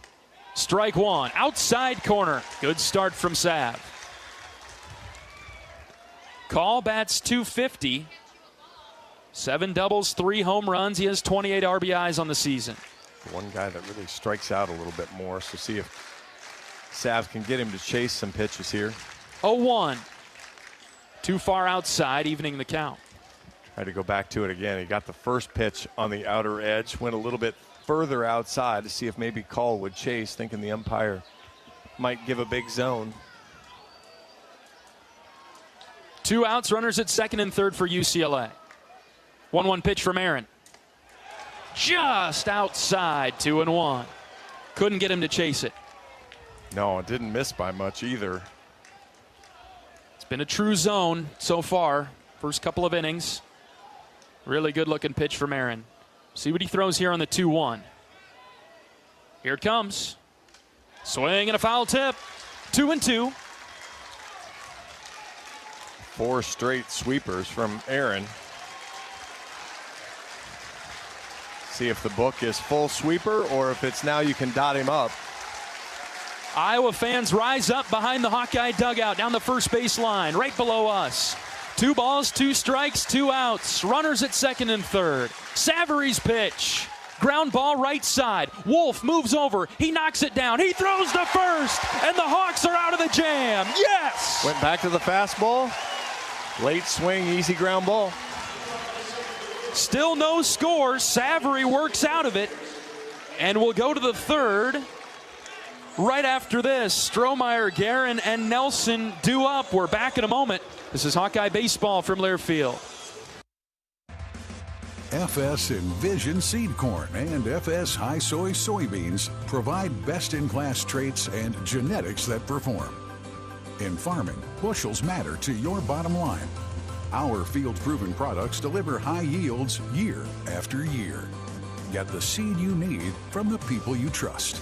Contact your local FS Envision and High Soy retailer or visit fsseed.com to learn more. Hey there, sports fans. Hungry for a legendary experience? Look no further than Bumps Restaurants, proudly named after the legendary Bump Elliott. Nestled right at the Finkbine Golf Course on Melrose Avenue, Bumps is your go-to spot for mouth-watering meals. Present your ticket from today's game at Bumps and get a buy one appetizer, get the second appetizer free deal. Offer good through the next home game. See you soon off Melrose Avenue at the Finkbine Golf Course. Bumps Restaurant, a legendary place with legendary food. University of Iowa Healthcare is here for you no matter where you are in the state, changing medicine and changing lives for all of Iowa and beyond. Visit uihealthcare.org. Top of the third inning in Omaha. No score between the Hawkeyes and the Bruins in this semifinal matchup. These two programs meeting for the first time. 7, 8, 9 due up for the Hawkeyes. Strohmeyer, Guerin, and Nelson. Some momentum maybe in the Iowa dugout working out of that jam in the bottom of the second. Yeah, UCLA with 2 hits there to lead off the inning. A good bunt to move them over. But good bounce back from Savary to get it done. Could not convert on the runners in scoring position in less than 1 out. Kellen Strohmeyer up first for Iowa. Sophomore right fielder batting .283 from the left side. He's taken a ball. The next pitch from Barnett is on the inside corner, 1-1. I don't think Barnett's thrown very many first pitch strikes, but he's done a nice job to come back and get into counts. Yeah, he's maybe embraces the race to 3 more than the first pitch strike. 1-1 on Kellen. The pitch. Breaking ball outside. Tried to bring it in the back door, but it wouldn't go. 2-1. Yeah, he really is a nibbler. Likes to just kind of find the edges, try to pick off some sides, see if he can get you to chase into weak contact. Strohmeyer with a slightly open stance. The 2-1 missed outside again, ball 3.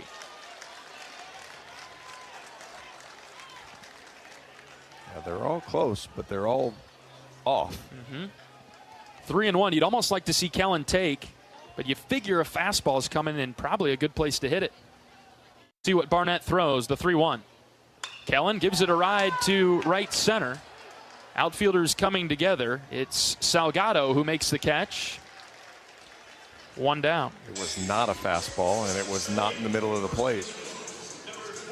Another off-speed pitch right on the outside black. Strohmeyer, I mean, it's a strike, so he doesn't expand the zone at all, but it's a pitch that he's not going to be able to drive to right field like that.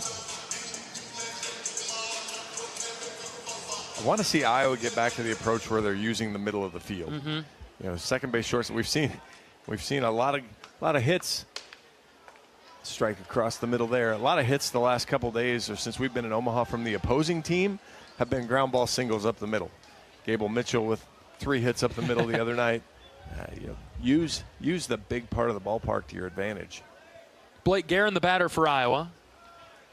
Count even at 1 on him.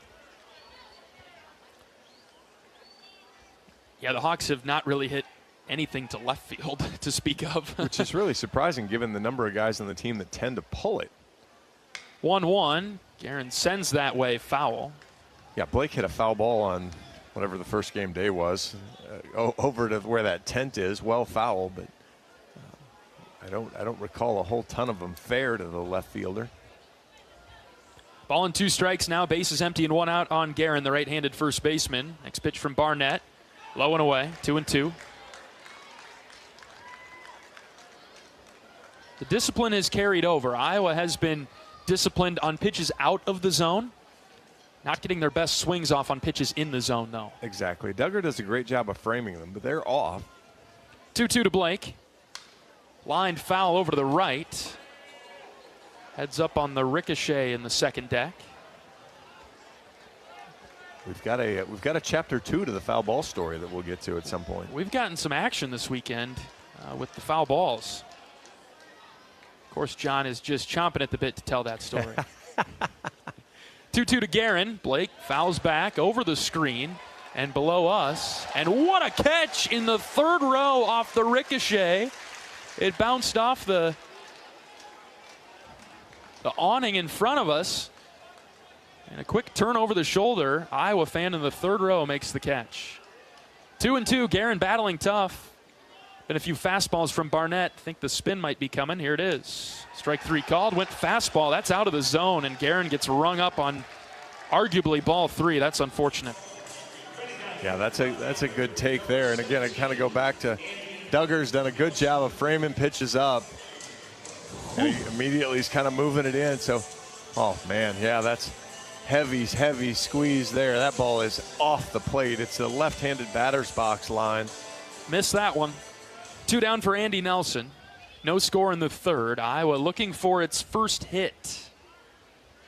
Barnett pitches, and Andy fouls back.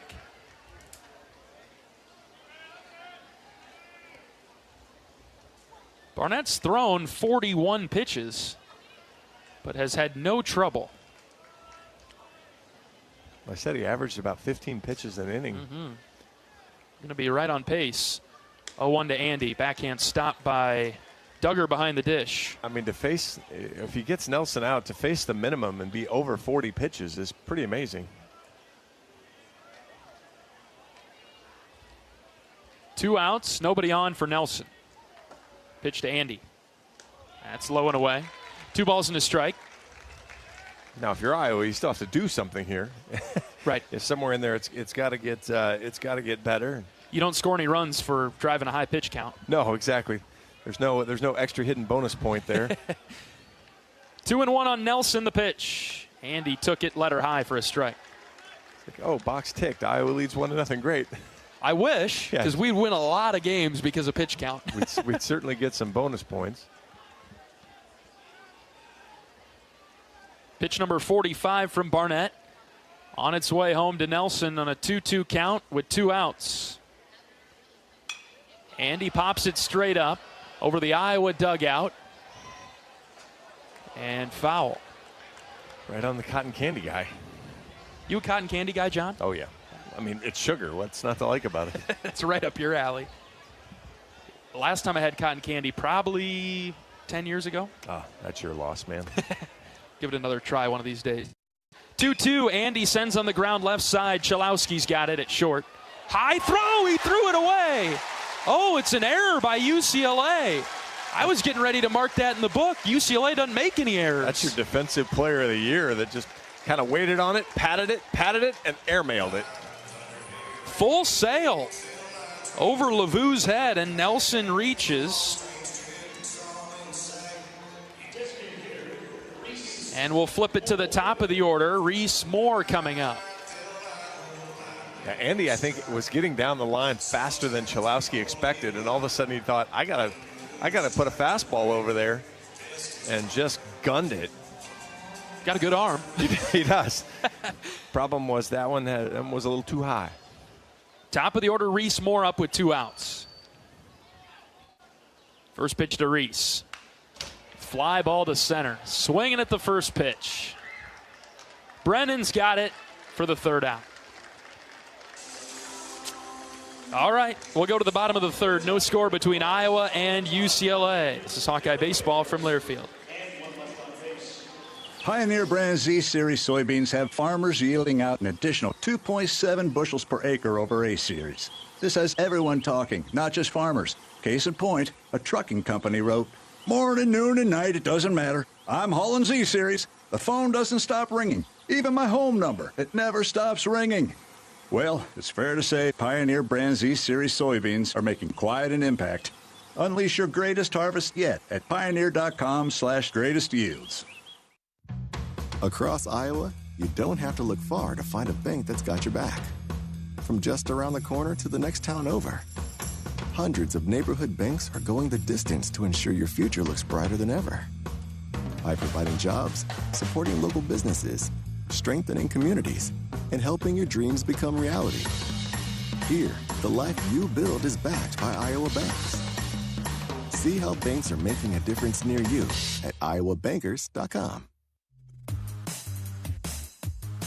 In Iowa, we grow corn, but the truth is corn grows Iowa. That includes the fuel in our vehicles. So when you fill it up, pump it up with unleaded 88 and support Iowa's corn farmers. Before Aaron Savary goes 1-2-3 in the bottom of the third inning, let's pause 10 seconds for station identification. This is Hawkeye Baseball from Learfield.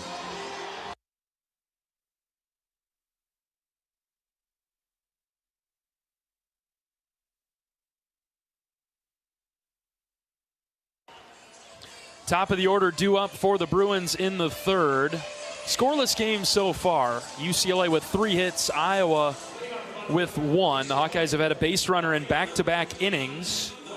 Nothing to show for it.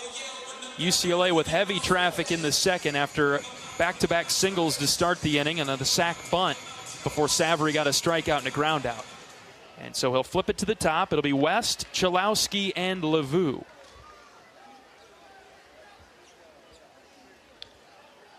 Left-handed hitter, right-handed pitcher. Savary bringing the glove to his face. Now begins his windup and deals. Strike one on the outside edge to Dean West, who lined out right back to Sav in the bottom of the first. Daniel Rogers might have stolen a strike there, just like we were talking about Duggar doing in the bottom of the inning, or top of the inning. 0-1 from Aaron. Just low and away. Couldn't quite hit the edge of the zone. 1 ball, 1 strike.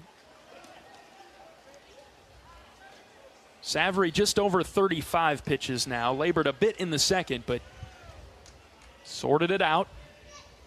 1-1 pitch. Line drive. Caleb leaps. He knocked it down. Couldn't catch it, though. And West is on first. He had it in his glove. Full extension leap from Caleb. Couldn't bring it in. Leadoff single for West. Oh, outstanding effort. Just got into the netting, the webbing, and pulled the glove a little backwards instead of down where he could snap it. And here's Chalowski with a runner at first and nobody out. Savary got him to ground out in the to third. He bunts one right side, beats the shift, and it's into shallow right. Chalowski's around first, headed for second. West gets to third. What a play by UCLA.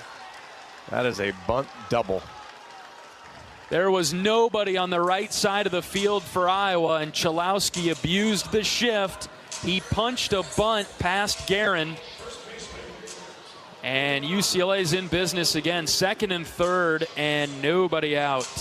Well, because Blake is holding the runner on first, and so that whole side of the infield is open. He's kind of got to guess how far Guerin's going to come off. You know he's not going to come off a long ways, and just perfectly executed there. And that's you want teams to stop shifting.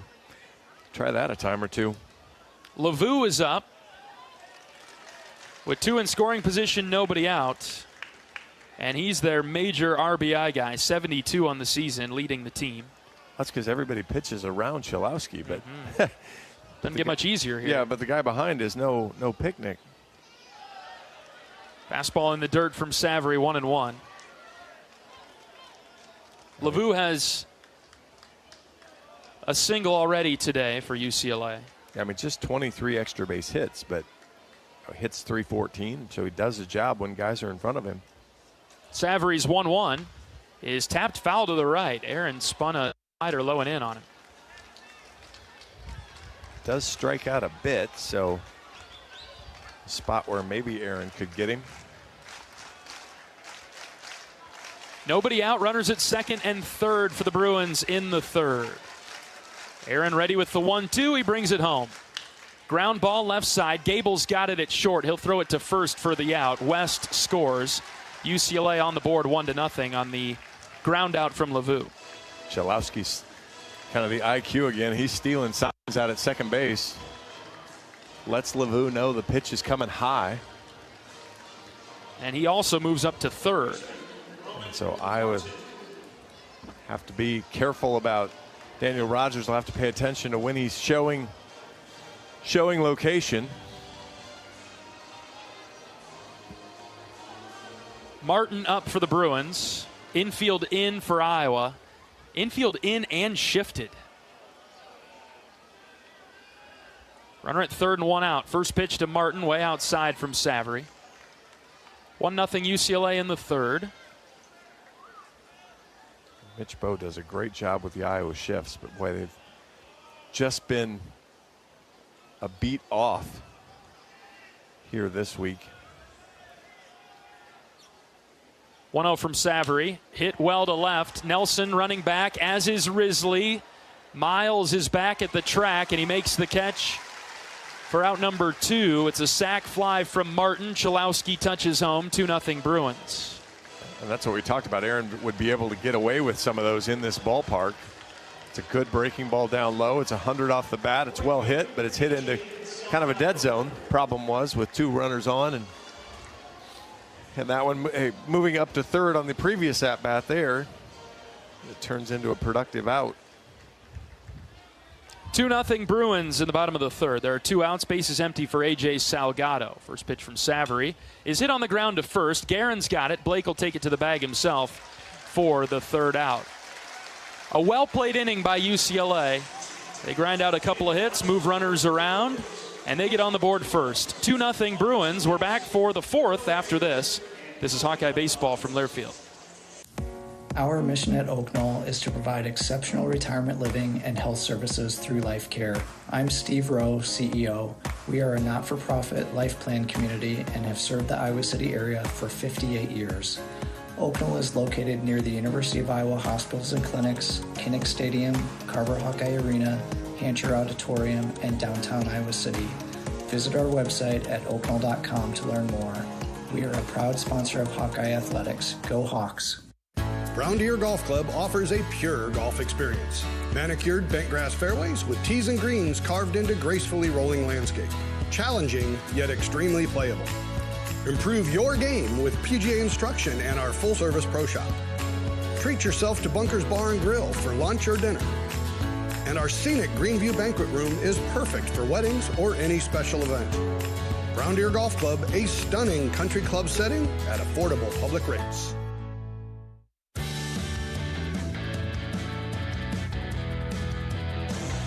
At the game or at home, Wimmer's premium quality hot dogs and sausages will score with family and friends. Take the highest quality beef and pork and you get the best tasting hot dog. Wimmer's, the official hot dog of the Hawkeyes. Gable Mitchell, Caleb Wolf, and Miles Risley up for Iowa in the fourth. We'll see how the Hawkeyes respond after the Bruins strike first with 2 in the third. I'd like to extend our condolences to a avid listener, great friend of the program, a very close friend of Coach Heler, Mark Danker. Mark listens frequently and worked with Coach Heler at Upper Iowa. He lost his mother this week, and the funeral was yesterday. So we're thinking of Mark and appreciate his support of the Iowa baseball program. But we're really thinking of Mark, and he and his mother, Leona, had listened to several games over the years. So we're thinking of his family this week. Gable Mitchell leading off the fourth inning for Iowa, and he takes a strike from Barnett. Barnett, a time through the order, has allowed just 1 hit. He struck out 3, hit a batter, but nothing really free from Barnett. He has at 50 pitches right now, as it's 1-1 on Mitchell. Yeah, it doesn't get easier, though. As UCLA has basically pitched both games as a bullpen game as Mitchell grounds to second for the first out. UCLA has basically pitched both games as bullpen games, and they've won them both. So no taxing on their arms. Yeah, they're just a little unusual in how they handle guys coming to the mound. Most times we're like, hey, more guys that touch the rubber, the better off you are. That's still probably theoretically true against UCLA, but they've got a lot of good guys that are going to come and touch the rubber if they need them. Caleb Wolf flied out to center in the first. Iowa down 2-0 in the fourth. Wolf shows the bunt and pulled it back. He spins away for ball 1. Iowa's offense has been really hot in March and April, and the month of May has just been unkind. It's 2-0 UCLA. Iowa has a hit. The time through the order. Is it 17 consecutive innings now that Iowa has not scored? 5 to finish the Rutgers game, 9 the other night, and now 3 here today. And tough sledding. 1 ball and 1 strike on Wolf. He's probably Iowa's hottest hitter at this point. Takes below the knees for ball 2. Iowa's done a lot of things properly, correctly against Barnett, but haven't been able to get on base. Their at-bats have been fine, but nothing to show for it, really. 3-1 on Wolf now.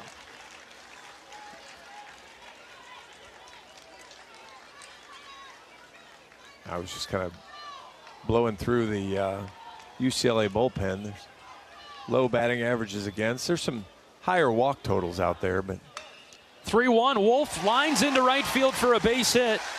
Caleb pulled it past the second baseman call. 1-out single for Wolfie. Did you mention Iowa's hottest hitter? Is that you that said that? That's him. That's Wolf.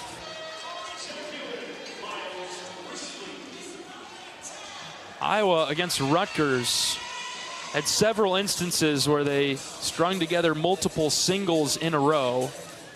Extra base hits have been nearly impossible to come by for the Hawkeyes this weekend. Well, the one extra base hit was a single that Gable Mitchell turned into a double. So, yeah, it has been really difficult for Iowa. Risley up with 1 out. Pickoff move to first. Lavu knocks it down. Miles was hit by a pitch back in the second. Take anything we can get. Yeah, I'm not wishing ill on him, but I'd take that again. 2-0 Bruins in the 4th. They just scored their runs in the bottom of the 3rd. We'll see how Iowa responds here. 1 away. First pitch is a pitch out. Pickoff move back to first. And Caleb was heads up and he got back. That is one of the things that UCLA likes to do more than teams we've seen too, is they will pitch out. Outfield deep against Risley. Outfield has been really deep for UCLA, especially compared to some of the teams we've seen play. 1-0 to Miles. He hits into left. Left fielder coming forward, still running. He dives, cannot make the play. It bounced in front of him. Back-to-back singles for the Hawkeyes in the 4th. I believe you said something about their outfield playing really deep. And, you know, a lot of times it's you want your outfielder's first step to be forward, and so you position them deep so they're never going to have to track back. But that's the play you give up, that's a ball that he doesn't get a good jump on, because when Risley takes a big full swing on it, your first step is not in. And so he hesitated, paused just a little bit, and even with good hustle, fortunately for him, he was able to corral it on the short hop. But Iowa in business now with a couple singles. Sensing opportunity. UCLA with some activity in its bullpen beyond the left field wall. First and second for Iowa, 1 out. This feels like a chance. 4th inning, 2-0 UCLA. Jackson Frost is up. First pitch to Frost. Popped it up on the infield. Lavu, the first baseman, in foul ground, collides with the second baseman call and makes the catch for out number 2. Man, oh man. First pitch swinging on a changeup in the middle of the zone. I don't completely hate the decision based on the pitch location, but gotta hammer it. Yeah, that's one you've got to hammer. And UCLA catches a break. Not only that Frost doesn't do damage, but then when they collide, that one, neither get hurt, and that they actually caught the ball. 2 outs now for Dan Rogers. Iowa hasn't had a clutch hit in what feels like a month.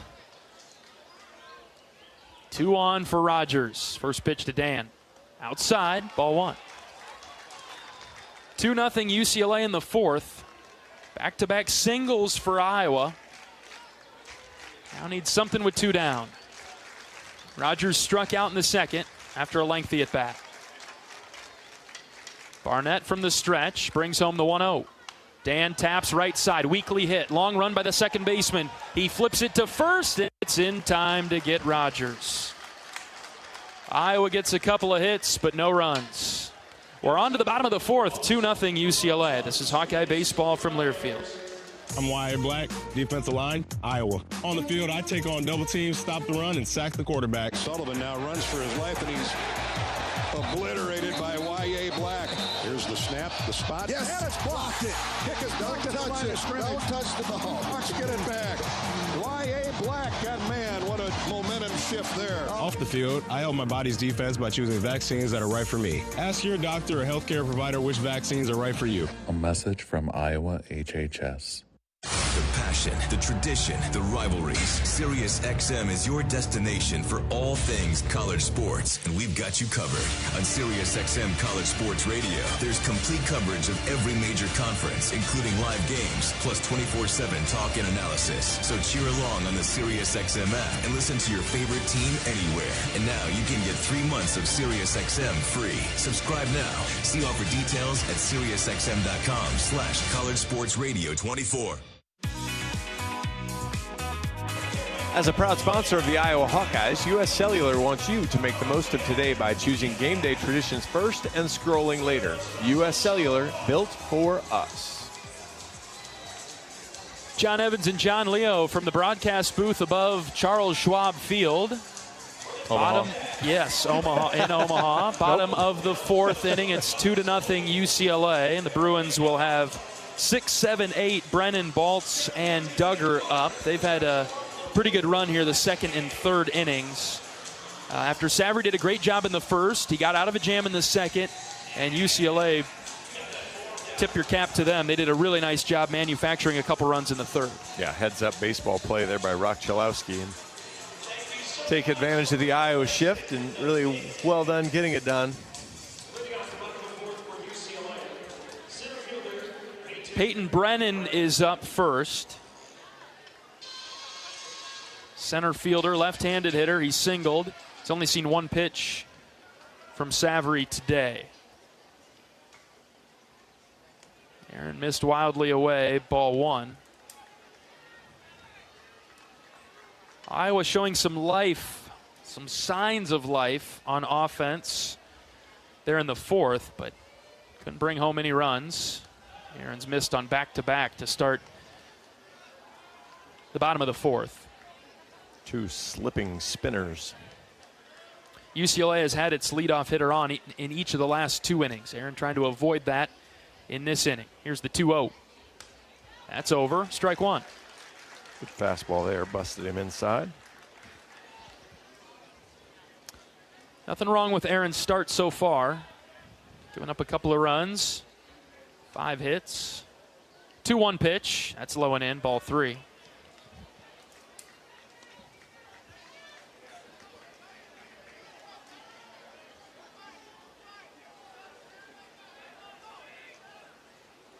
Bottom half of the order. Aaron looking to attack it. But he's down here 3-1. Out of the windup, here's the pitch from Savary. There's a strike, outer edge, full count. High-ish, snapped in nicely by Rogers to get this call.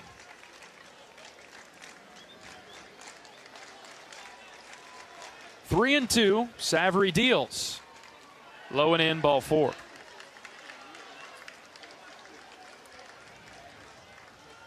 So Brennan draws the leadoff walk. The first walk of the day issued by Savary. Just the 14th walk of the season for Brennan.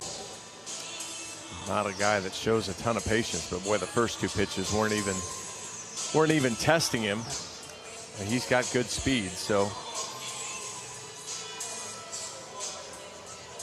9 stolen bases on the season for Brennan. He is at first. Nobody out. DH Blake Baltz is up.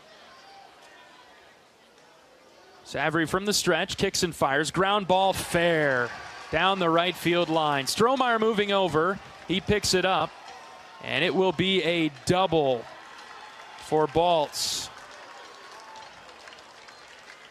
2nd and 3rd, nobody out. Boy, just snuck it past. Blake Guerin pops off the bag, holding the runner. Sav tries to go change up away. Guerin pops off the bag and can't pop back in time. The ball just gets underneath him. Boy, there was not a lot of room to squeeze that in, as he probably wasn't even 6 feet off the bag. Just couldn't get back down to the ground in time. What will Iowa do here? Kind of surprised. Okay, maybe the corners are coming in for the Hawks. Yeah, you can't. The risk with playing the infield, the middle infield in, is you give up a single, then you give up 2 runs. And so. First pitch is hitting to left for a base hit. Nelson picked it up. 3-0 Bruins on the single from Cashel Duggar. And runners at the corners, nobody out. Aaron tried to get ahead, sneak a fastball past on the outer half, and Duggar just dropped the bat down out to it. Lined it past Frost. Bottom of the order, Phoenix call up for the Bruins. 3-0 UCLA. Iowa getting some activity in its bullpen.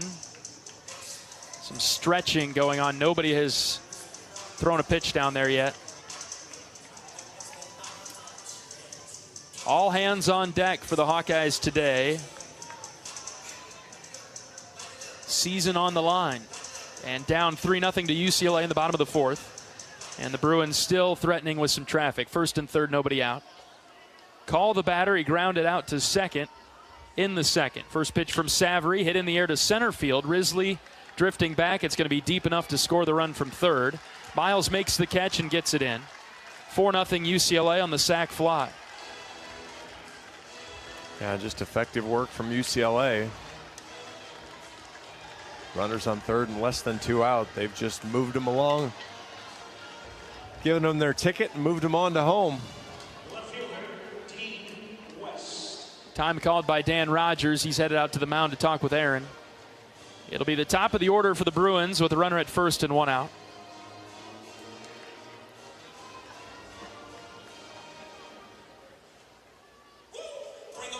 Semifinal matchup between UCLA and Iowa this afternoon. The Hawkeyes trying to get back to the title game and going to need a comeback. 4-0 Bruins in the 4th.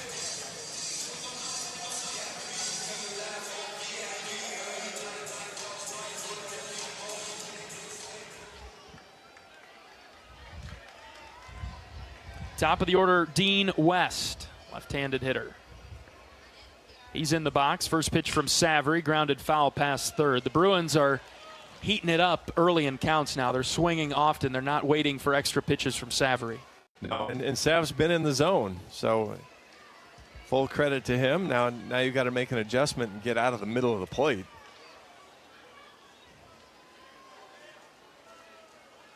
Oh, 1 to West. High chopper set up the middle. Wolf charging. Caleb picks it up, and he's late on the throw to first. That was a mess. Caleb had to stop because the runner from first was headed to second. And everybody's safe everywhere. If you're Caleb, what do you do there? Do you run into the runner? If you run into the runner, wouldn't he be out? You got to beat him to the spot. If Caleb could have gotten to the baseline first and camped out, then the runner's got to avoid you. Problem is, the runner got there before Caleb did. Iowa coaching staff jockeying for a position at the top step. They finally send Coach Kenny out instead of Coach Heller. 4-0 UCLA, bottom of the 4th. Iowa hasn't really done anything wrong. Just UCLA has been persistent and very good offensively here in the last couple innings. Well, a little bit like we talked about with Oregon. If you give them an opportunity, these great teams take advantage of it. They score. And, Iowa's just had a hard time capitalizing on some of the opportunities. And the teams that Iowa's been playing haven't. And again, it's not, oh, he made a bad pitch, he did this or did that. Aaron did exactly what you wanted to do. He threw a good fastball down in the zone. West chopped it straight into the ground, which should turn into an out, and instead it kind of bops into no man's land. And even the ground ball, the double, it's a ground ball almost right to Blake Guerin. Yep. It's just the way this month has gone, right? Yeah, it's the, Chalowski pushes a bunt through into short right field. They're showing that replay now. I mean, it's just been, sometimes Again, I equate it to golf. Sometimes you get good bounces and the ball ends up in the right spot, and sometimes you hit a perfect drive and it rolls into a divot or it bounces into the rough, and bad things happen. First and second for UCLA, 1 out, and Rock Chalowski is up. And this is where it gets really tricky. Well, and you heard Coach Heller mention it in the pregame. The other night against Devin Taylor, it was walk in front of Taylor, and you had to pitch to him. Similar spot here. 1-0 from Savory. Chalowski rips to left. Nelson moving back. Risley back with him. That is gone. A home run by Chalowski. 3-run shot. 7-0 Bruins.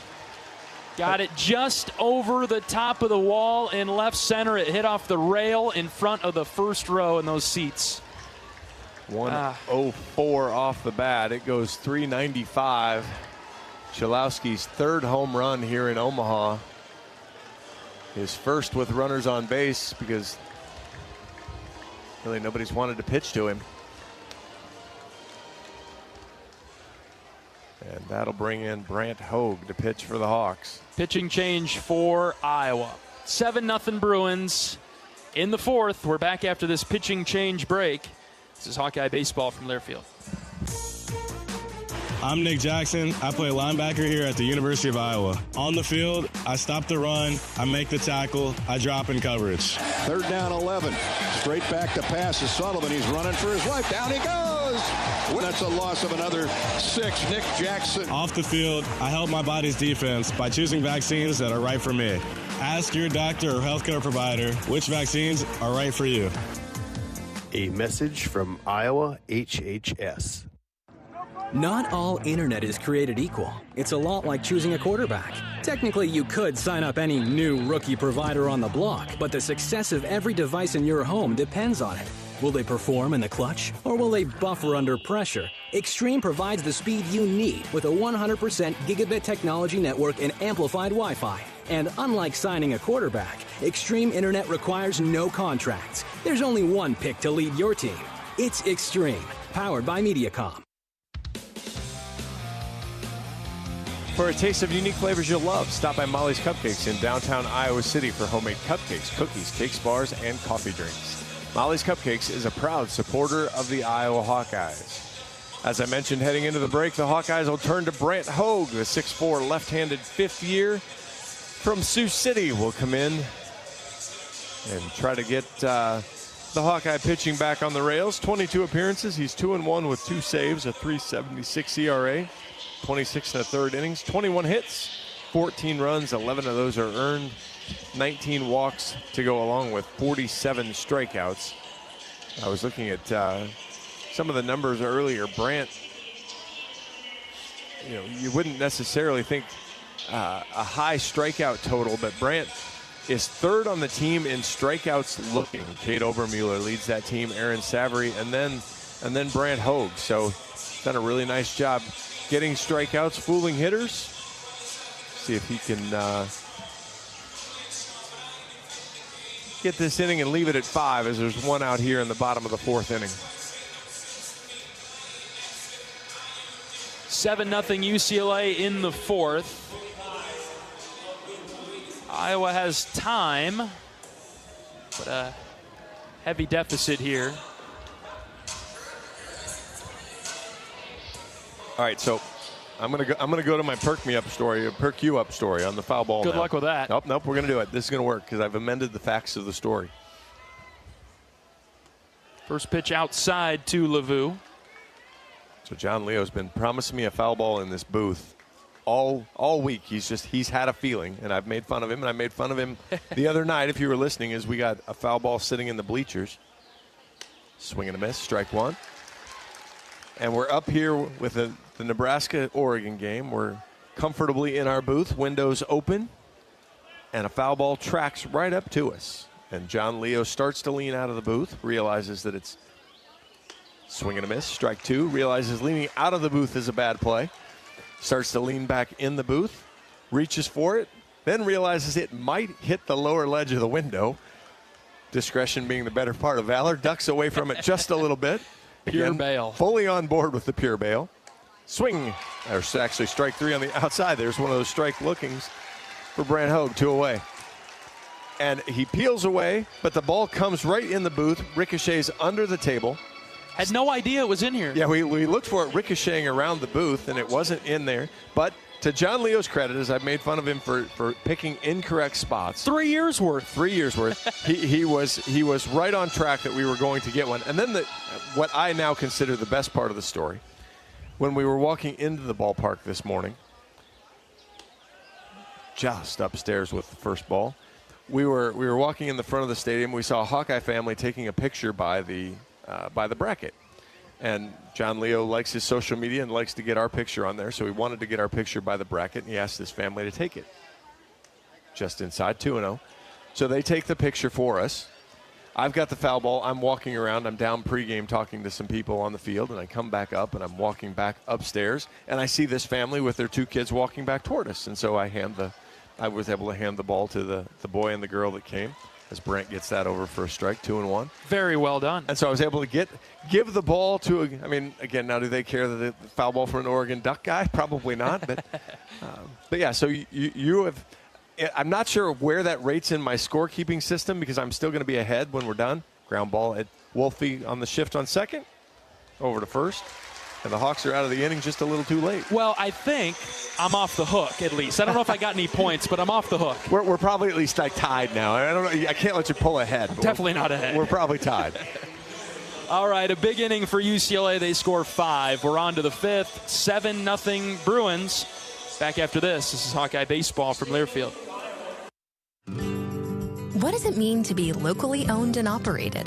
For Cenex, it means everything. It means that we know if you take your coffee to go or if you like to stay a while. It means we've helped Little Leagues get jerseys and local festivals get funding. It means we know what our communities need. So you'll always leave Cenex with a full tank, full of snacks, or full of smiles. Or all of the above. And that means the world to us. Cenex, powered locally.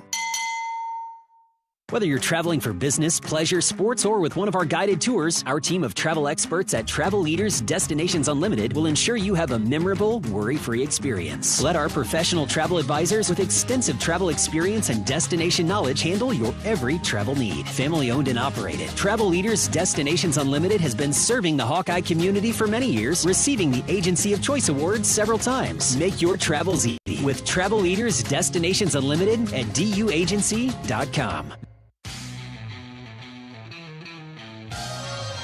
Join the Swarm and team up with Iowa athletes to support local charities. Make a difference today. Visit iowaswarm.com to learn more.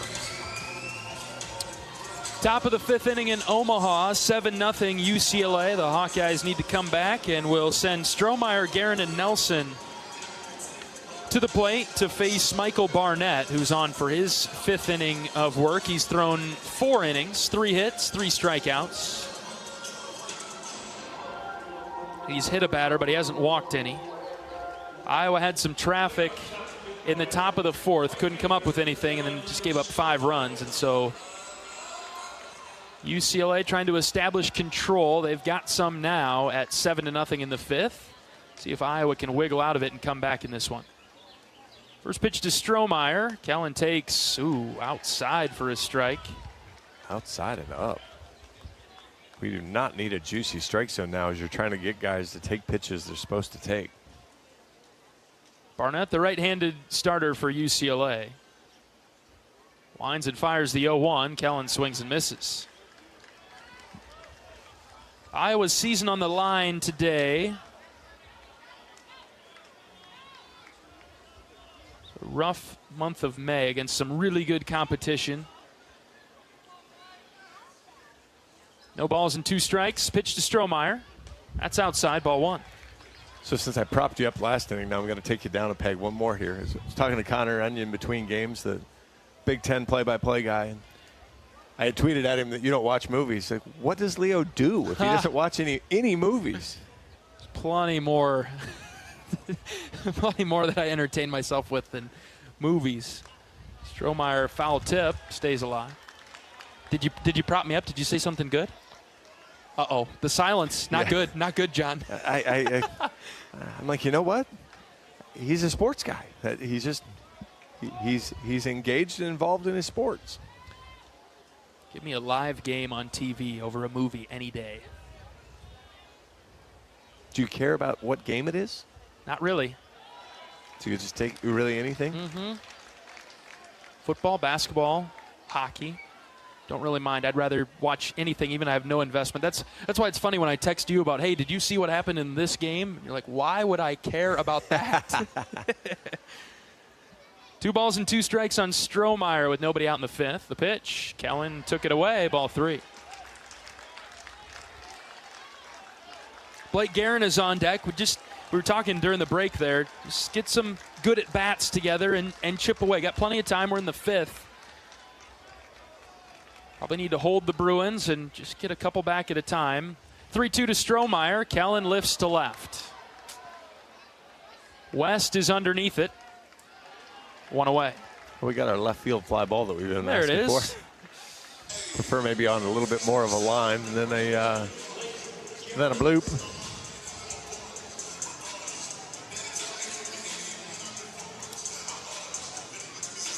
So you've seen UCLA hit 3 or 4 ground ball singles beating shifts. You saw him poke a bunt double beating Iowa's shift. A slow roller ground ball down the first base line. Iowa hasn't had one of those hits in weeks. No, I haven't had one of those where you just felt like, man, that guy was 6 inches out of position and we were able to take advantage of it. You know, part of it is you make your own luck. Yep. Good take there from Blake Guerin. And part of it is, you know, as you ramp up competition level, they don't give you anything. Mm-hmm. And so you have to come through and you have to make the luck. And 1-1 to Guerin. Blake sends straight back.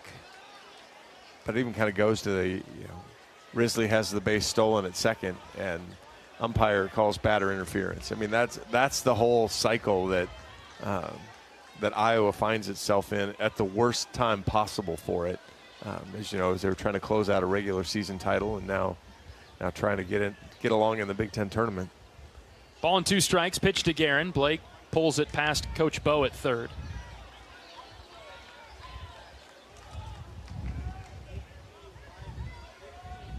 $7-0 UCLA in the 5th. 1 out for Guerin, batting .263 for the Hawkeyes this year. 1-2 pitch. That's out. 2-2.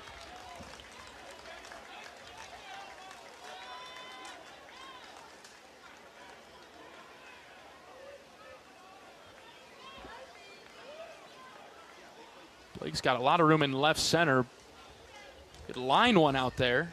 Blake pulls it down the left field line instead and just foul. Blake's made friendly with that left field corner, but not on the right side of the line. Yeah, he's made friendly with all those kids roaming around going, me over there.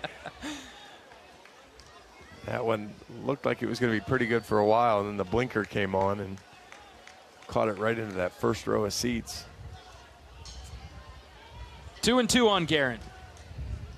Lengthy at bat here. The pitch from Barnett. Spiked it. Ball 3. Boy, he's just gotten to so many full counts and deep into counts, and he always pulls it out at the end. Yeah, and he's won them as he got Strohmeyer to fly out on a 3-2 pitch. Full count, another one. This time to Guerin. Here it comes. That's low and away. It's a 1-out walk of Blake Guerin. You know, Iowa swung too early in pitches in the 4th inning. 3rd inning, though, was first batters were 3-1, 2-2, 2-2, and then Reese Moore swings at the first pitch to end the inning. But to your point, then 2-2, 3-2 in the 2nd inning, strikes out Rogers on the 3-2 pitch, a 3-1 pitch, a 2-1 pitch. He hasn't pitched ahead. Just 58% strikes for him. Actually, it'll be less than that when Guerin walk posts up. Andy Nelson up now with 1 out. First pitch to Andy, low and in for a strike. UCLA shifting over to the left of second base to defend Nelson. Can Andy hit a bunt double to the right side? Could.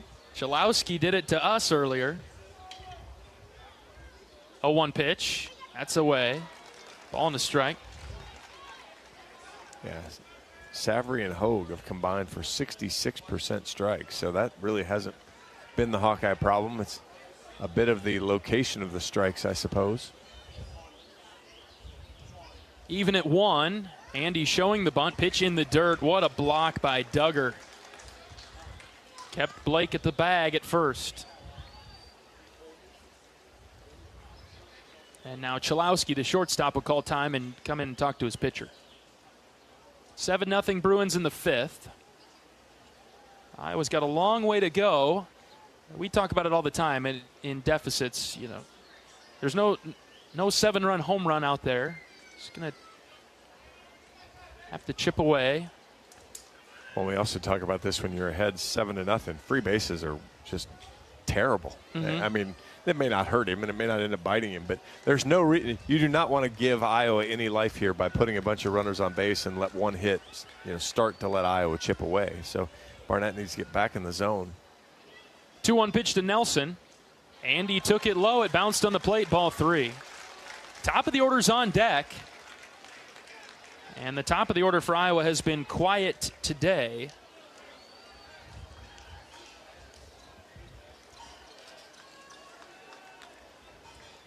Three balls and 1 strike on Nelson. 1 out, runner at first. Next pitch. Andy hits foul. Right side. 3-2. But see, that's Blake Guerin pops off the bag. It goes 6 inches inside of him to the bag. Blake Guerin ropes one down the line. It's 6 feet foul. Andy Nelson ropes one down the line. It's more foul than that, but there's just one positive thing to happen here. 3-2. Andy hits well to left field. West going back. Get going, baby. It is gone. Andy Nelson, a no-doubter into the bullpen of the Bruins. Well, that's pretty positive. 99 off the bat, 393 as Andy Nelson delivers a souvenir to a couple of bullpen relievers. 7-2. There we go. Andy Nelson. His veteran moment as his career draws near its end. Nelson drives one deep to left, and the Hawkeyes are on the board. And some energy in the dugout now. 7-2, the Bruins with the lead. Great moment there for Andy. That's a happy moment. Yeah, love the piece. Hopefully they can put together a little bit bigger run, but maybe that's what gets it started. Fastball up and away to Reese Moore. I'm going to beg Reese Moore to take a pitch until you get a strike at this point. Please, please, Reese. Barnett struggling to find the zone. 3-2 on the first 2 hitters. There we go. Takes a strike, 1-1. Bases are clear and 1 out. Actually, 3-2 on all 3 hitters. That's a 3-2 home run after a 3-2 walk. Next pitch to Reese. Fouled it off over to the left. 1-2 now. For Nelson, his 7th home run of the season. And he got all of that one. Gets Iowa on the board. A little bit of spark for the Hawkeyes. Now down 7-2. 1 ball, 2 strikes with 1 out on Moore. Use the middle of the field, Reese. Here's the pitch. Check swing. Did he go? He did not. 2-2. Fastball up. Reese was able to jam on the brakes just in time. They're working Reese away. Just throw his hands at it, send it down the left field line. 2-2 is in. And the count's full. Are you kidding me? Another full count. They're sticking with Barnett for now. Yeah, 4th of the inning, and man, pitch count. This will be 86 all of a sudden. See if Reese can get on. Here's the 3-2. Strike 3 called. Inside corner. Moore was begging for the walk. He's not going to get it. No, that's an outstanding pitch there. And to your point, they've been pounding him away, and he stops looking away and gives up the inside part of the plate. Or starts looking away and gives up the inside part of the plate. Really strong pitch there. Yep, very good. 2 outs for Gable Mitchell.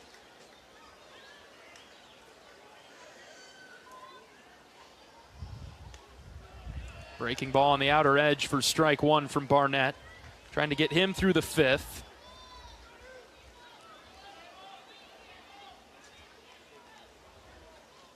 (7-2) Bruins.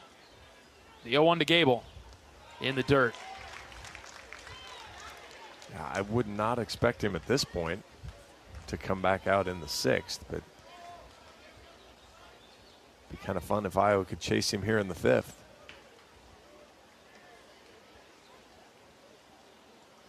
Ball and a strike on Mitchell.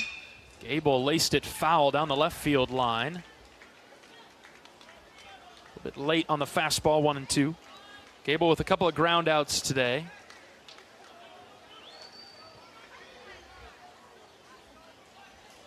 Hawkeyes trying to hang around in this semifinal matchup against UCLA. Down 7-2 in the fifth. Ball and 2 strikes on Gable. Barnett with a long pause now begins his motion home, and he delivers outside, 2-2. Yeah, he likes to work the pitch clock a little bit. He'll work quick, and then we'll take a longer break as trying to get the hitter to freeze a little bit in the box.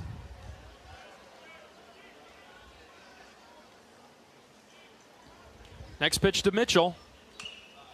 Gable fights it off and hit it foul over the UCLA dugout. Count stays 2-2.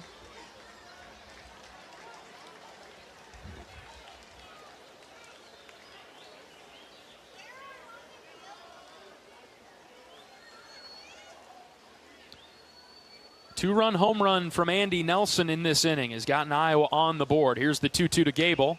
Grounded foul. He golfed at it over to the right. Rumor has it he is a pretty good player. Yes. I think he might be the leader in the clubhouse. That seems to be the one that, nice pun there, but that seems to be that seems to be the one that I get the most when I ask the other players who the best golfer is. I get Gable's name a lot. Still 2-2. The pitch from Barnett. That's low. Shocking full count. Again, every batter. 5 in a row. I'm just glad I got a golf joke past you. Well, I almost got it past you. It did strike. Iowa fans still in it. 3 balls, 2 strikes. The pitch to Gable. Line drive, right side, foul. He hooked it. Oh, and they lost it onto the field. Boy, it bounced about 6-7 rows back and pinballed back into the field of play.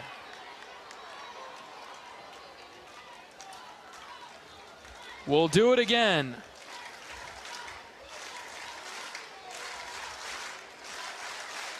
Pitch number 95 from Barnett. In the inning? Man, feels like it. Another 3-2 to Gable. Here it is. Mitchell sends it down the left field line, but that will slice foul. There's a lot of room over there, but got to get that one down. Problem is, Gable, in protecting the plate, has also swung at ball 4, 5, 6, and 7 in this at-bat. This is incredible, really. How many are we up to? We got to be close to 10 or 11. I would think so. Full count. Here we go again. Gable takes outside for ball 4. I would guess that's going to be the last hitter that he faces. What a battle between Barnett and Mitchell. Gable wins it. The inning continues for Iowa, but not before what we're anticipating to be a pitching change for the Bruins. Somebody's making their way to the door. I mean, we're at 6, 12, 18, 24. A minimum, he's at 30 pitches, and assume Gable fouled off like 5, 6 pitches there. We're at pitch 36, 7 of this inning. Still haven't made the call yet, John. They going to leave him in there? Absolutely blown away by that decision. They're going to leave him in. Wow. Hey, if he's their guy. Well, and I guess the other side of it is it's 7-2, and you're going to ask your guy, hey, do you want the win or not? There you go. If you want the win, get this guy out. I'll give you one more guy. Yeah. And you get this hitter out, and you can get the win, and we'll take you out. You don't get this guy out, and I'm coming back out to get you. What do you want? And most competitors are going to say, all right, thanks, Coach. Give me the out. I'll get it done for you. Caleb Wolf trying to prevent that with 2 outs. 7-2 UCLA in the 5th. First pitch to Caleb. Way outside, ball 1. Got to be taken. Yeah, again, you're talking about a guy now that's going to be approaching 40 pitches this inning.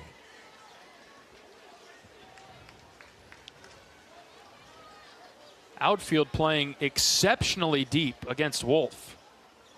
1-0 to Caleb. Outside again, ball 2.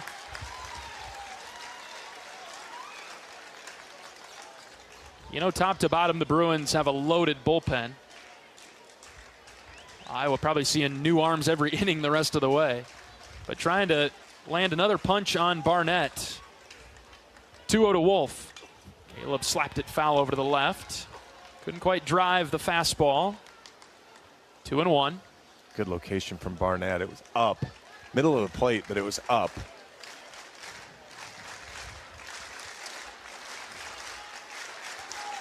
Mitchell, the runner at first for Iowa. He's got a huge lead with 2 outs. 2-1 to Caleb.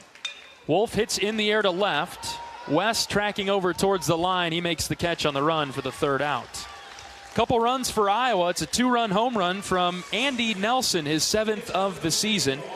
And Iowa adds a 2 spot up onto the board. It's 7-2 UCLA. We're back for the bottom of the 5th after this. This is Hawkeye Baseball from Learfield. Brown Deer Golf Club offers a pure golf experience. Manicured bent grass fairways with tees and greens carved into gracefully rolling landscape. Challenging, yet extremely playable. Improve your game with PGA instruction and our full-service pro shop. Treat yourself to Bunker's Bar and Grill for lunch or dinner. And our scenic Greenview Banquet Room is perfect for weddings or any special event. Brown Deer Golf Club, a stunning country club setting at affordable public rates. There's a new head Hawk in town. Ben McCullum is entering his first season as the Iowa men's basketball coach. McCullum is striving to continue his winning ways in Iowa City. Join us for the new era of Iowa basketball. Reserve your season tickets for the 2025-26 season today. Give us a call at 1-800-IA-HAWKS to learn more. On Iowa, go Hawks.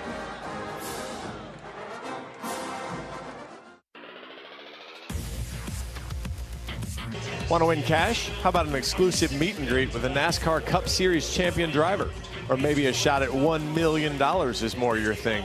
You could win one of these prizes when you enter the NASCAR Race Weekend promotion from the Iowa Lottery. Get your Powerball double play ticket at your favorite Iowa Lottery retailer, and it could be your ticket to win big. Enter today and find details at ialottery.com. So if I went $1 million to you, would that mean anything to you from a movie? No. Nothing. No Austin Powers? Nothing. See, all right, that's... I go back to my original point with Connor. I don't know how he doesn't know some of the basics. If it's the Godfather series or Twister, maybe Step Brothers, I'm in. I like Mission Impossible. It's a good series. Other than that, see, the big thing for me, John, the comedy stuff, I don't do the comedy stuff anymore. I don't watch a funny movie. I watch an action adventure movie. Okay.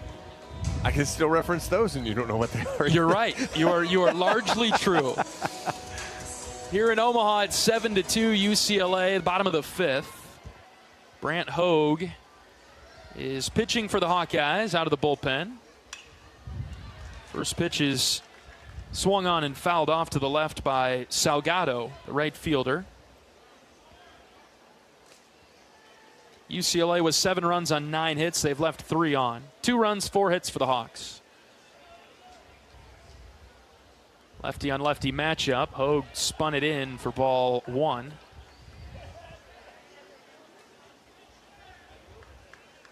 Yeah, so we were talking at the break. You like sports. So tomorrow is an auto racing extravaganza. Hogue misses inside again. I do draw the line there. I won't watch a single second of that. All right, so no Grand Prix of Monaco, no pageantry of the Indianapolis 500? Nope. Man. Nothing. Big swing and a miss. Nothing. I'm not sure if you understand what you're missing. What I don't know, John. Fouled back 2-2. I'm not suggesting you need to sit there for 4 hours and watch him go around the whole 200 laps, but don't you need to just watch the last lap? It's not quite an NBA game, but there are some similarities. Very good. That was good. Hogue at a 2-2 count on Salgado. Next pitch, swing and a miss. Brandt strikes him out for the first out of the bottom of the fifth. Nice job there from Brandt to get back in the zone. We've got to have French Open coming up. I'm a tennis guy. Okay. So I watch that. Well, the guys I work with is a big tennis guy, so okay. Boomer likes his tennis and knows more about it. I know just enough about the basics, and I know they're a little bit like golf in that, man, have they seen a golden era of players come through? Mm-hmm. Whereas golf depended on Tiger Woods. Tennis had 3 of them. Yeah. Brennan, the batter for UCLA, takes ball 1 just low. On the men's side. They probably only had the one exceptional one on the women's side. There were a lot of good players, but nobody matched Serena in what she could do. I agree. 1-0 pitch from Hogue. That's outside ball 2. Truthfully, and I'm a baseball fan, I like the Pirates in the MLB. They are not worth my time, so I won't be watching much of them right now. But, as this season draws to a close, whenever that might be, as this is lined into left field, Nelson charging hard but can't get there. It drops in front of him for a single off the bat of Brennan. We'll be watching college baseball until almost the 4th of July, right?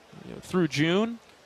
Yeah, for the most part? Yeah, at least, 3 weeks into June. I got distracted there. The third base coach did something to draw the attention of the home plate umpire.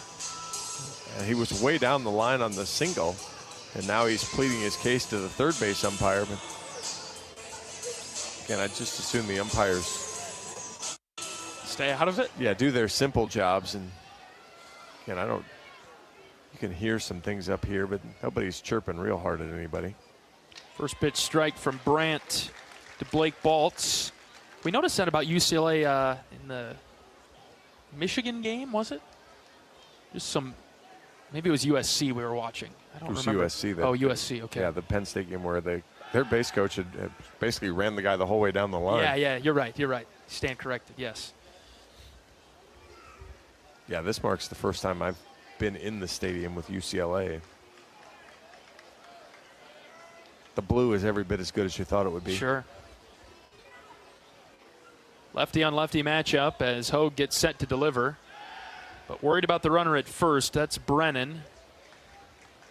Has a few stolen bases on the season. 7-2 UCLA, bottom 5. Bruins up to bat. Yeah, and the College World Series is probably a little more open this year than some years where you're like, okay, yeah, LSU is way better because they've got all these guys, and there's a lot of teams that kind of really following the any given day theory. Whoever gets hot here in Omaha could make a good run. Regional baseball is so fun too. You've got action all the time. Hogue deals a strike on the outer third. Third base coach, I can see him from all the way up here. He's shaking his head, so he must not like the zone all of a sudden. And it feels like the home plate umpire is actually pointing right at him too when he calls the strike, so it's kind of just even fun that way. Hogue's 0-2. Is a called third strike on the outer edge. He went back to it. Fastball gets Baltz. 2 down. Love the fight from the Hawks here. Not out of it. Down 7-2 in the 5th. Certainly not giving up on anything. No, and it's an interesting lineup for Blake too, for Brandt, as he's facing 6 lefties here in the UCLA order as they were kind of set up for Savory. Hogue comes in and faces more lefties than normal, and UCLA hasn't made any pinch hitting adjustments. Cashel Duggar is up. He's the catcher. Another lefty for Brandt to face. Fastball outside to start this at bat. 2 strikeouts in the inning for Hogue. Those strikeouts sandwich a single from Peyton Brennan, who stands at first base. Yeah, Oregon losing earlier probably cost them hosting a super regional.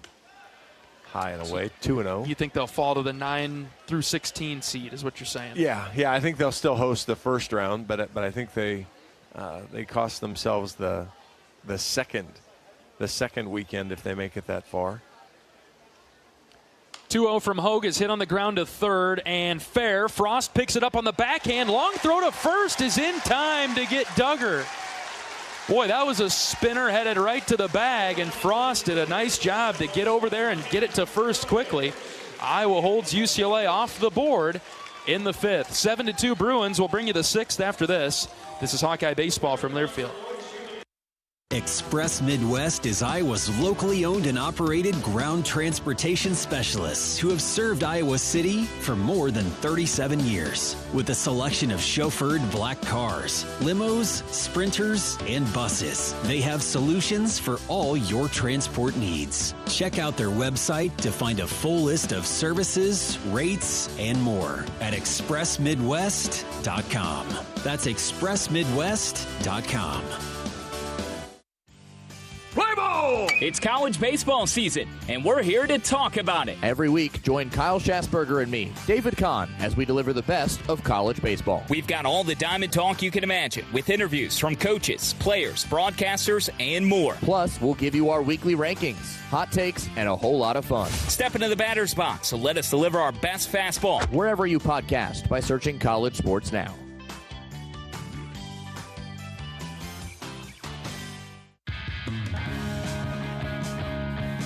Oak Knoll's mission is to provide exceptional retirement living and health services through Life Care, a not-for-profit life plan community serving the Iowa City area for 58 years. Oak Knoll's conveniently located near the University of Iowa Healthcare Campus, Kinnick Stadium, Carver Hawkeye Arena, and downtown Iowa City. A proud sponsor of Hawkeye Athletics. Visit oakknoll.com to learn more. Before the Hawks score a bunch of runs in the top of the sixth inning, let's pause 10 seconds for station identification. This is Iowa Hawkeye Baseball from Learfield.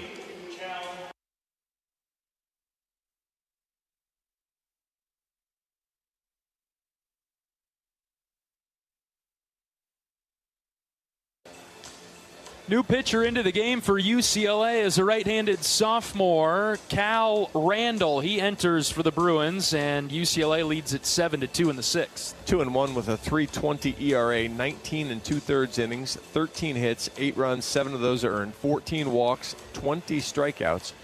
He's going to get the ball. He's going to get that fastball up there in the mid-90s. He'll throw a curveball, a slider, and a change. The fastball has some ride, so it might even play just a bit faster.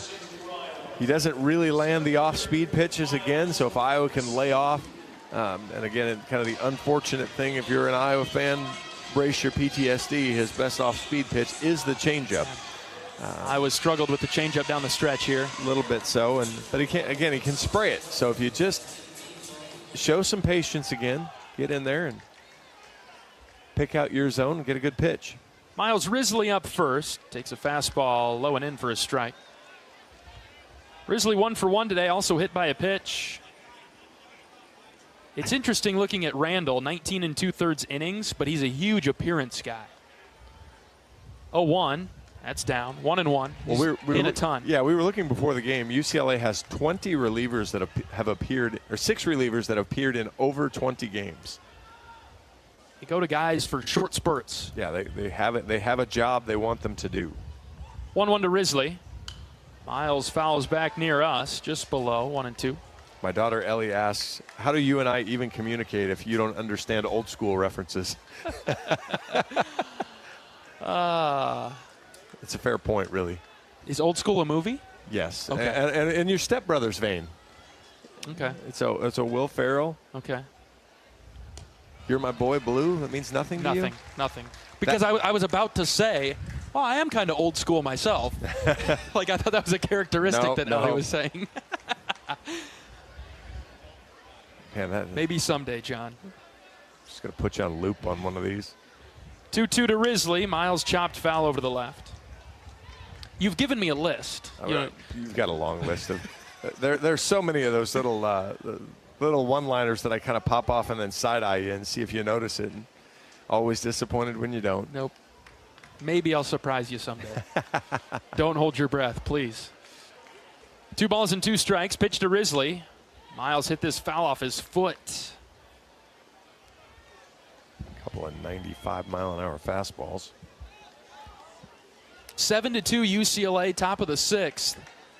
Hawkeyes attempting to hang around here. Single elimination 4-team bracket now. Penn State and Nebraska will play later. The winner of that one on to the championship game. Can't watch that one unless we come back. No. 2-2. Miles late. Swings and misses, one away. Late and away, because that's off the plate. But boy, your decision-making window on a 95-mile-an-hour fastball is not wide open. Fastball on a dart, left side of the board. Yeah, it doesn't have a ton of movement on it, but it is drilled into the right on the left-handed batter's box line, and Riz a little late and not a long enough bat. And then that one's up and in for strike one. Mid-90s from Randall as he pitches to Frost, who's 0 for 2 today. 0-1 is too far inside this time. Ball and a strike. We feel like Iowa, if they could get it to 7-4, 7-5, you got a shot. Sooner rather than later. Yes. Frost with a big cut and miss. 1-2.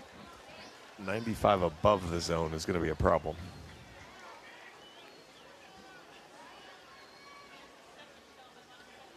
Randall's ready. Here's the 1-2. Swing and a miss. He's not even really being tricky about it. It's just, here's the fastball. Can you do anything with it? Unfortunately, so far, the answer's been no. Couple of strikeouts for him. See if Iowa hitters can get back on time here, starting with Rogers. Over to the left side with Rogers in the box. Fastball for a strike, low outside corner. Cooked that one up to 96.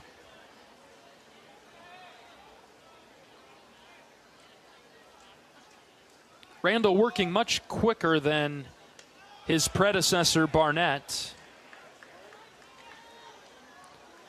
Missed there, low and in, 1-1.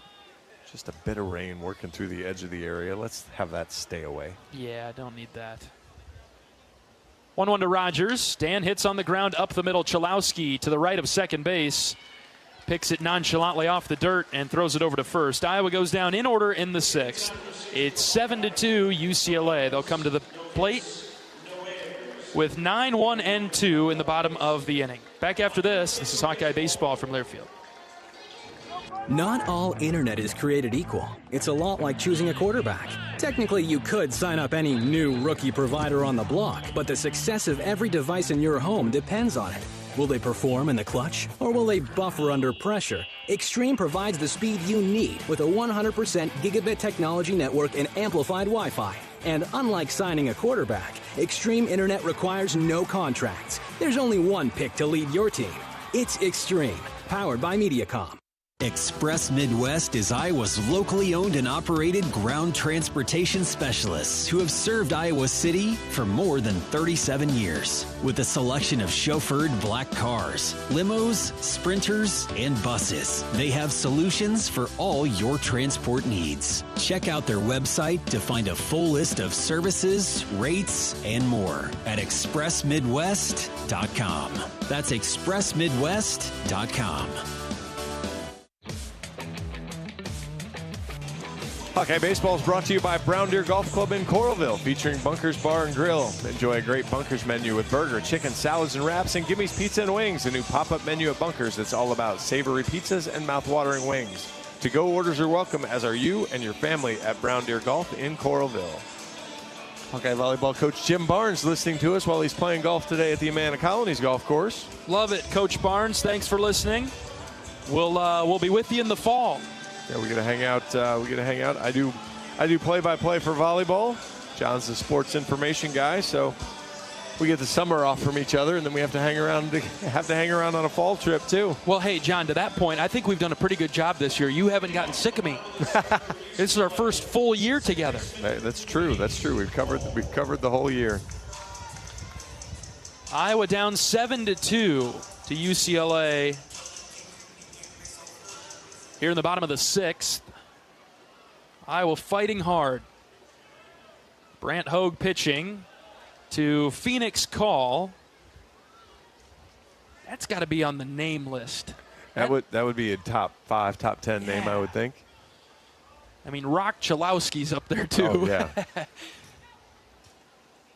Call the 9-hitter for the Bruins. Swings and fouls back. They're just teasing us, John. Oh, he gets us a ball, and he's going to be number 1 on the list. I want a little bit of redemption.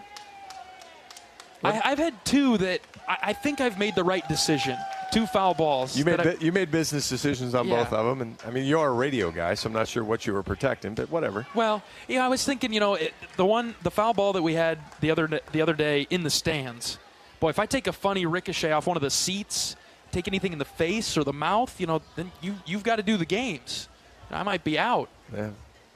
Radio guy. You can get a black eye and still do the game. Call sends one over towards the line in right. Strohmeyer giving it a look. Kellen right at the base of the track. He makes the catch on the run. First out of the 6th. But how about that for a year for us? I mean, I've gone to games in an awfully long time, and to now double the foul ball output here in 2 or 3 days is pretty good. Yeah. I still can't believe the one earlier today up here in the booth. See, the way I'm justifying the fact that I didn't catch it was because if I lean forward to catch it, I don't know if I've got it, and then I lose it, and then we can't give it away to a fan. John, it hit the table. You didn't need to lean forward. All right. It was in the booth. We only got it because it came in the booth because you didn't catch it. So it's good that I didn't try to catch it. Except for the fact that we've got this story now that makes me look kind of bad. If you just caught it, we were fine. Here's a bunt in front of the plate. Throw to first, not quite in time, as West beats it out, his 3rd single of the afternoon. But that is a really well-placed bunt right in front of the plate. It's tough for Brant Hogue to get it as the left-hander because he's going to have to find a way to spin around and throw it to first. And Rogers has to do the same thing. And unfortunately now you can't pitch around the rock. Somebody other than Brant Hogue will pitch to Chalowski as Coach Heller is making his way to the mound. What could be the last pitching of Brant Hogue's collegiate career. He does a pretty nice job out of the bullpen for Iowa today, getting a lot of taps on the chest from his teammates. Coach Heller going to go get the ball from him in the 6th inning. Going to give him a chat. Hogue wrapping up his career, redshirt senior from Sioux City. Made his way back to Iowa the last couple of years. And what a hoot it's been to root for Brant down the stretch. Oh, yeah, absolutely great. We were kind of running the joke today. There was some conversation about, boys and girls for kids. I'm like, hey, I have 2 girls. I used to always kind of rank you guys on would I let my daughter date you or not. Hogue's a good guy. And Hogue's a good guy. Brant, well, kind of the joke was most of the guys that I would let my daughters date are already engaged or in long-term relationships. That's a good sign. Brant comes off the field to a standing ovation from the Hawkeye fans. And a new pitcher coming in for Iowa. We'll introduce him after this pitching change break with UCLA leading 7-2 in the 6th. This is Hawkeye baseball from their field. This is the sound of grilling season. It's time to get back to cookouts, to gathering with friends and family, and making memories. And with Hy-Vee's lower prices on thousands of items all over the store, you can still get the best quality meat and everything else you need for your barbecues at prices that will make you smile. Get back to grilling for less, with a little help from Hy-Vee. You might think Iowa grows corn, but the truth is, corn grows Iowa. Corn can even fuel your drive to watch the Hawkeyes play when you choose Unleaded 88. It's a fuel that's cheaper, cleaner, and greener. Plus, it's homegrown, making Unleaded 88 the clear choice at the pump and totally worth the hype. So as you head to cheer on the Hawkeyes this season, don't just fuel up. Pump it up with Unleaded 88. Find Unleaded 88 at a station near you. Go to iowacorn.org/88. For comprehensive coverage of college baseball, tune to SiriusXM Big Ten Radio Channel 372 in the car and on the all-new SiriusXM app. SiriusXM is the home of your favorite team and conference, including live games plus interviews and analysis. So cheer along with the SiriusXM app and listen to your favorite team anywhere. Get a free trial at SiriusXM.com/Big Ten Radio 2025. You hear the heavy metal playing over the loudspeakers here at Charles Schwab Field in Omaha? That's because Justin Hackett is into the game for the Hawkeyes, right-handed junior from Winterset. 1-1 on the year. He's got 15 appearances with a 1.45 ERA, 18 2/3 innings, 8 hits, 4 runs, 3 have been earned. He's walked 11 and struck out 36. We were talking before the game down in the clubhouse, and I said, about the time I started to talk really nice about you was when your outing went to fizzle on the other night. So all as I'm given today for Justin, pure numbers. It's just all about the numbers today. Those are Justin's numbers. He's not a good guy. I don't know anything else about him. That's it. That part's not true, but pure stats from John there. All right. He'll face Chalowski first. Chalowski with a double and a home run today. He's had pretty much the difference maker, and it was a 3-run home run for the Bruins. Well, he started the 2-run rally, and he hit the 3-run home run, so you're exactly right. That's all 5. 7-2, UCLA in the 6th. Runner at first and 1 out. Hackett from the stretch. The right-hander ready to roll. First pitch to Chalowski, line to right. Strohmeyer on the run. It will split Kellen and Risley and get to the wall. West is at third. They are giving him the wave. Here's the throw to the plate, and it's cut off by Guerin. A double to the right center gap scores another run for UCLA. It's 8-2. Man, Chalowski's the real deal. That was a 106 rocket that at first I thought Stroh had a shot at, and it just kept on moving.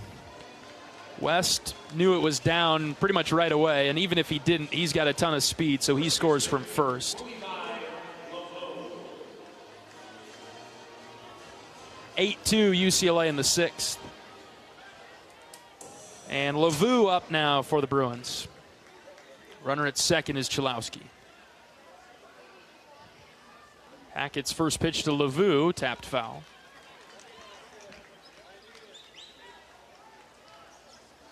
I think the only thing maybe I'm surprised about, Chalowski only has 6 stolen bases. Feels like he should have 20. Just because he just feels like that type of guy. But, I mean, maybe you hit it that far, that hard, you don't get a lot of opportunities. And the other thing is, hey, don't get hurt stealing a base. Sure. Fastball up and away from Hackett. I'm just trying to do some simple math here. Coming into the game, he has 77 hits, 17 doubles, and 22 home runs. He has a triple, so not very often he's on first base, I guess. Yeah, that's true. 40 of those 37 times, but then he's walked 44 times, been hit 20. That too. Hackett deals away from Lavu, the left-handed hitter, 2-1. When you have 208 at-bats and your on-base percentage is .513, you've had plenty of time to steal some bases.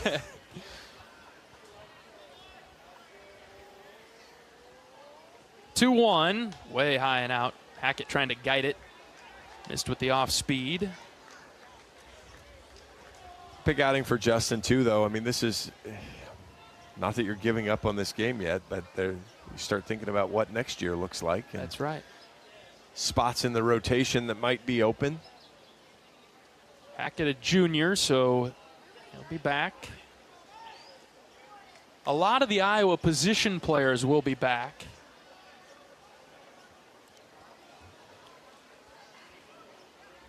.3-1 drifted up and away. That's ball 4. Hawkeyes will probably have to replace quite a bit of pitching, especially the bullpen. Yeah, I mean, you just tick through. You've got Reese Buter, Whitlock, Wheatley, Brant Hogue, Daniel Wright, Bryson Walker, William Pearson, Ben DeTay, Sam Hart. Yep, it's a big chunk of the bullpen. It's a lot of arms.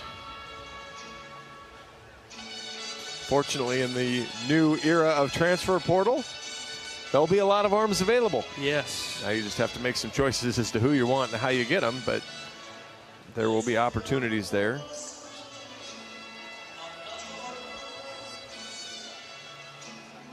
Quick little mound visit from Dan Rogers. 8-2 UCLA, bottom 6. They have runners at first and second. And just one out. Martin, the batter. Hackett will spin and throw it to second base.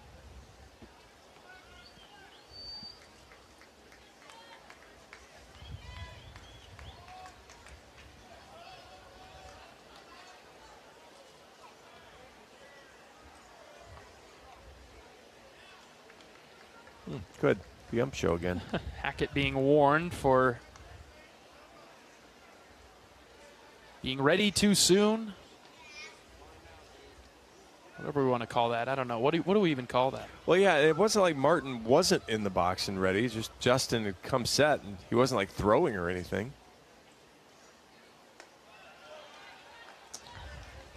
I just don't understand. I guess you quick pitch that way if you're ready. You certainly can. I think there should be some discretion in he's not going. Yeah, because now the home or the UCLA dugout's wondering, hey, did you call a ball on him or what? Count shows 1-1 on the board. Should be 1-0, right? I believe so. That was the first pitch to Martin. All right, they've got it right now. It's 1-0. But you confused the official scorer when you went out there and start pointing and signaling one. Yeah. Hackett's pitch is in the dirt. 2 balls and no strikes. Justin trying to turn around his experience here in Omaha.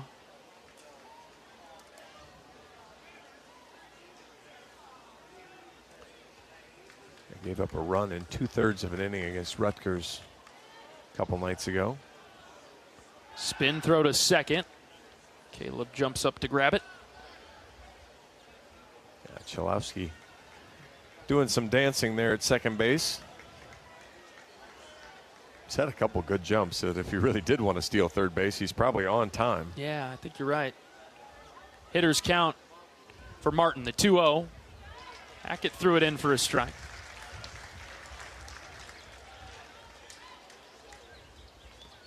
But every time he doubles back, so.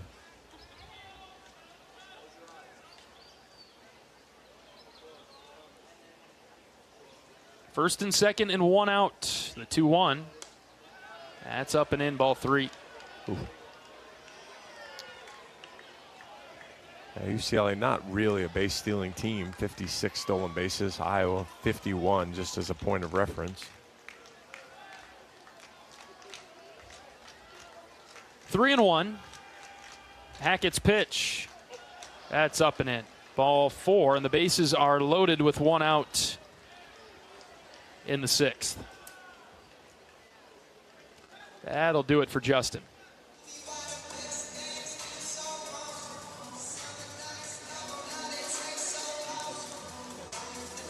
Coach Heler to the mound. He'll make a change in the bottom of the 6th.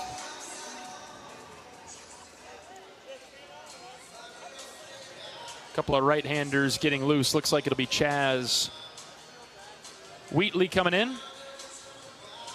And Coach Heller's taking the ball, so we'll take a pitching change break. We're back after this.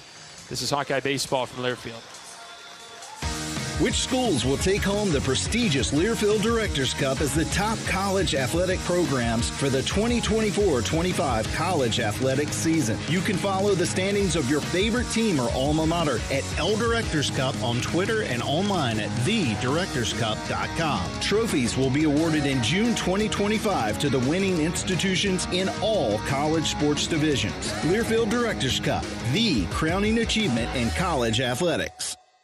At U.S. Cellular, we believe in having healthy relationships with our phones, so we can have better relationships with each other. Introducing Us Mode, a way to set your phone for less distraction and deeper connection. So dinner can sound less like this and more like this. What'd you learn today? The sauropod was the tallest dinosaur ever. Oh my goodness. Visit U.S. Cellular in-store or online, and we'll help set your phone to Us Mode, even if you're not a customer. U.S. Cellular, the 5G network built for us. See uscellular.com for details.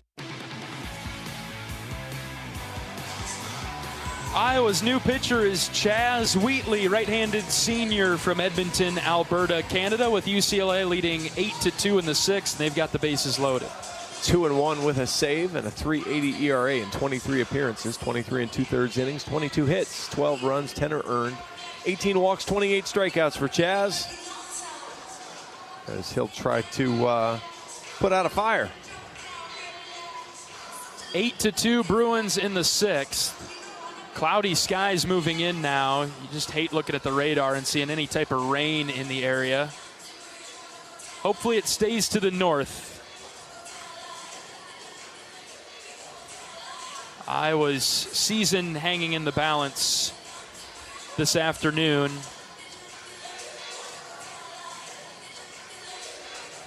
RPI for Iowa in the mid to upper 70s. Would need a signature win like against UCLA to have a shot, but 8-2 Bruins in the sixth. The Hawkeyes kind of running out of time, and maybe the sun setting on the season a bit. Wheatley will face Salgado with one out.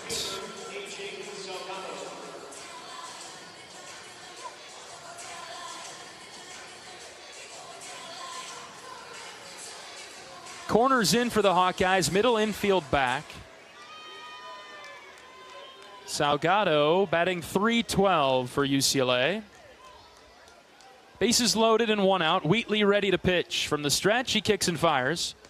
Low and out, ball one.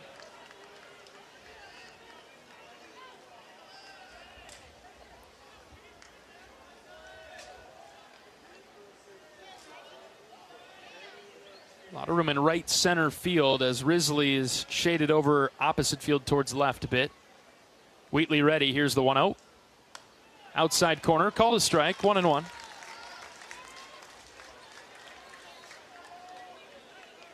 Single and a double for UCLA in this inning, followed by back-to-back walks. That's the path to the loading of the bases. 1-1 to Salgado. Low outside corner. He snapped it in there for a strike. 1-2.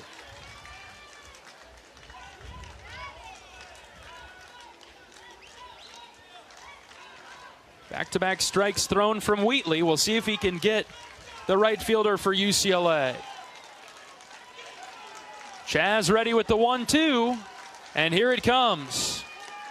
Just low and out. 2-2. Good pitch there, good take. The ball was working down and away. Salgado not biting.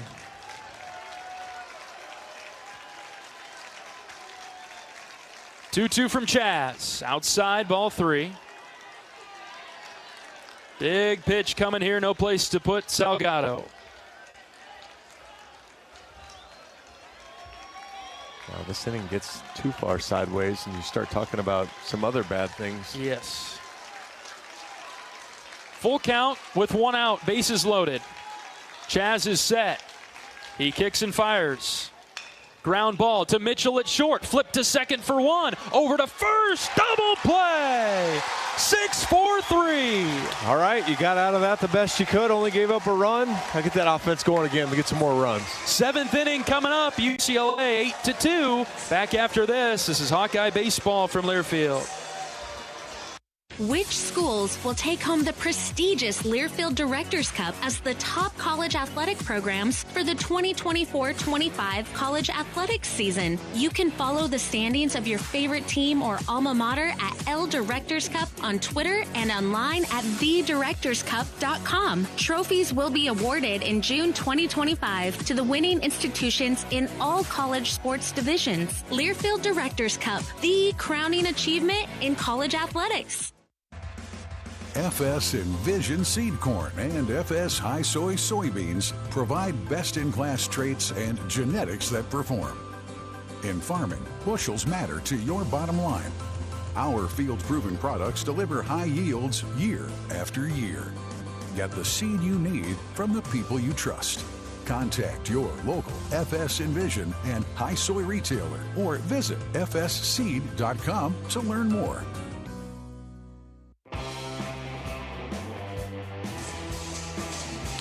John Evans and John Leo in the broadcast booth at Charles Schwab Field. Top of the seventh inning coming up.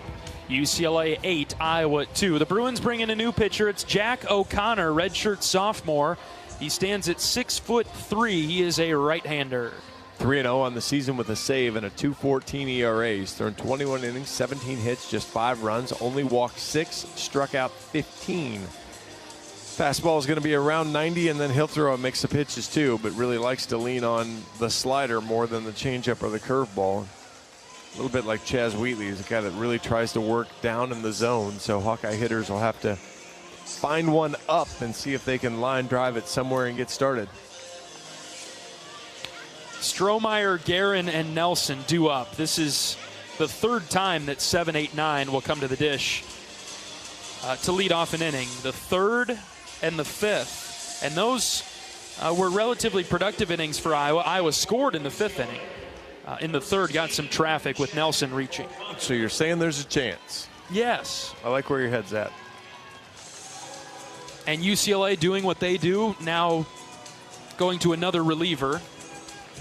That works for them. It does work for them. The challenge, we talk about it during the Iowa midweek games when you roll in a bunch of arms. If a guy has an off day, you can create some problems. Now, UCLA has enough guys, so keep rotating through, but can you get him to have a bad enough day to create a problem here now down 6? Strohmeyer to lead it off. In the 7th inning. O'Connor's first pitch to Kellen is high, ball 1. And I love what I'm seeing from the Iowa fans down behind the dugout. They've been on their feet the last half inning and are still on their feet trying to rally this Hawkeye team. 1-0 pitch to Strohmeyer is in for a strike, 1-1. A lot of this being led by the parents of Ben Wilmus. Andrea and Allen have been urging the crowd on, and most of them down there in the black and gold on their feet. 1 ball and 1 strike on Strohmeyer. The pitch from O'Connor. Kellen chops to the right side. Second baseman Call is there. He'll throw Kellen out for the first out of the 7th. Wilmus ringleading? I don't believe that for a second. No chance. On or off the field, I don't believe it. Ben, one of the seniors that unfortunately we'll have to say goodbye to for now. We'll see Ben around. More unfortunate for how his career ended than I mean, yes, always disappointing. Every year we lose such a good group, but for Ben to have what happened to him in Des Moines there and had a pinch hit appearance the other night, but not the same Ben Wilmus that we've seen through the year. Blake Guerin, the batter for Iowa. 0-1 pitch from O'Connor. Guerin watched it miss outside. 1-1 now. Blake walked and scored in the 5th. He scored on the 2-run home run from Andy Nelson. O'Connor versus Guerin, the 1-1. Blake takes low and in for a strike. 1-2. Duggar is really good at framing pitches. He brought that in enough. 1-2 now on Guerin. Long pause from O'Connor. Here's the pitch. Blake hits firmly on the ground, but foul to third.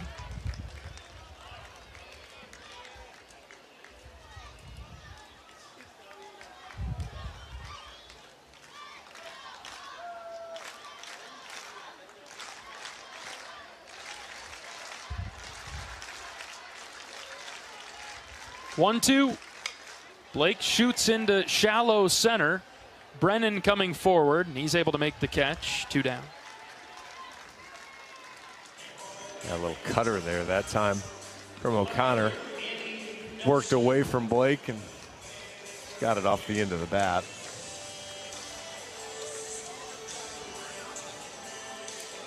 Two outs now for Nelson. Andy's reached twice today.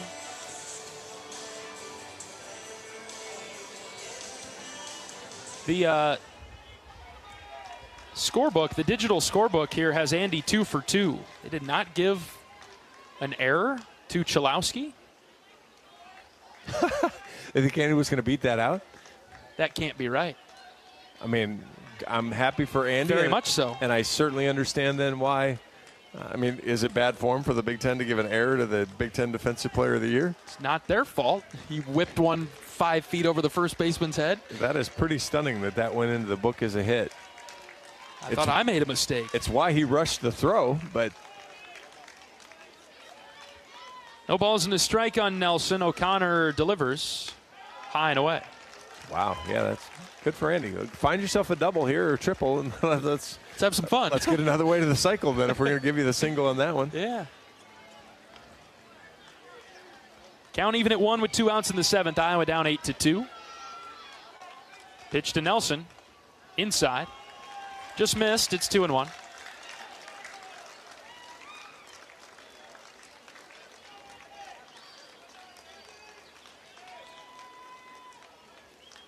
Mitch Wood's got a bat, but I'm not sure who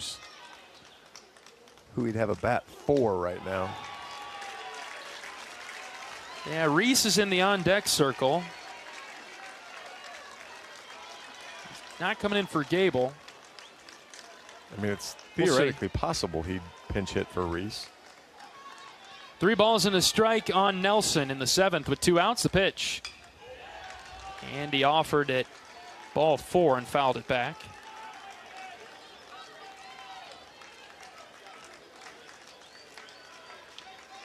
Andy won the last 3-2 count he was involved in. Sure did. We'll see how he does this time against O'Connor.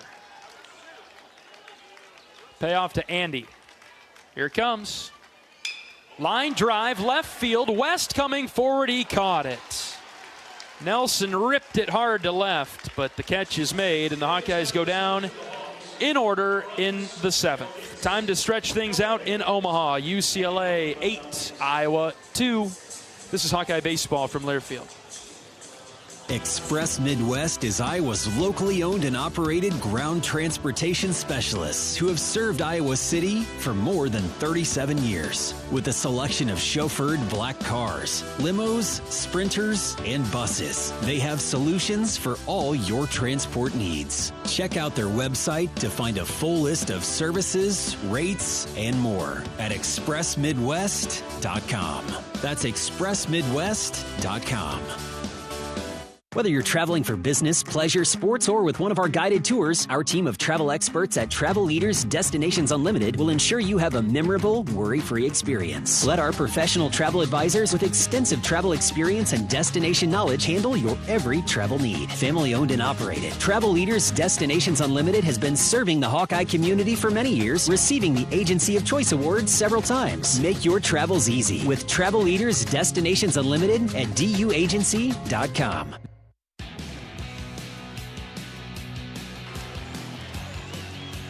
John Evans with John Leo, the broadcast booth in Omaha. 8-2 UCLA. Wish we had some better news to report here in the bottom of the 7th inning. But so far, a well-played game by the Bruins. Iowa battling, fighting, trying hard to stay in this one, but UCLA's been too good to this point. Jackson Beeman is into the game. He will play left field for the Hawkeyes. Andy Nelson moves from left to right.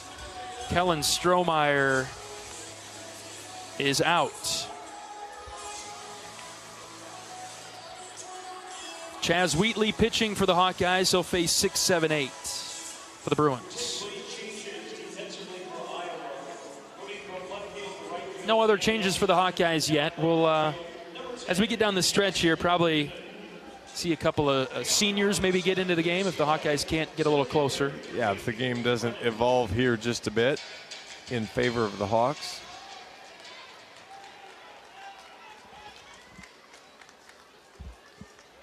Brennan is the first batter for UCLA. And he takes a strike from Wheatley. Iowa fans, still a handful of them on their feet behind the Iowa dugout. Hard to find a more supportive group than the faithful in the black and gold, especially this baseball group, right? Oh, absolutely. Travel all around. We see them from February until May.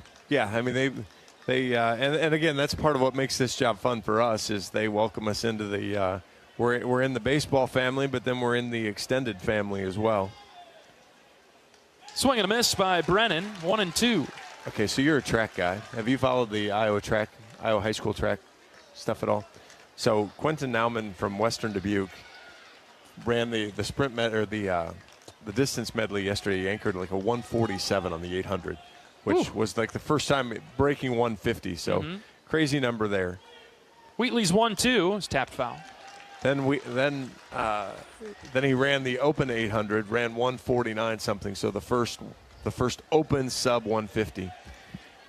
He won the 1600 in 3:59.60. The kid that got second broke his own state record by 2 seconds and lost by 4 seconds. Wow. So the junior, who I believe Nauman's committed to Oregon, kind of showing why, as he's flashing up generational numbers on the Iowa track scene. Yeah, it's gaining some traction, I'm sure. 2-2, Wheatley ready to pitch to Brennan in the bottom of the 7th. Pitch from Chaz. That's downstairs, ball 3.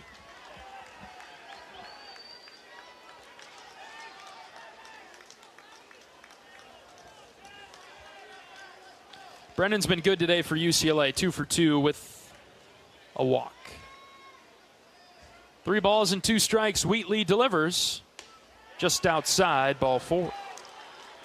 That's a pretty good eye for a guy that had only walked 13 times coming into the game. Leadoff walk to start the bottom of the 7th.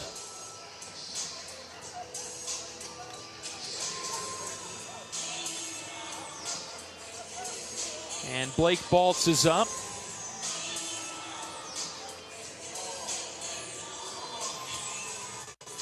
He will face a new Iowa pitcher, as Coach Heller taking the stroll out of the Iowa dugout.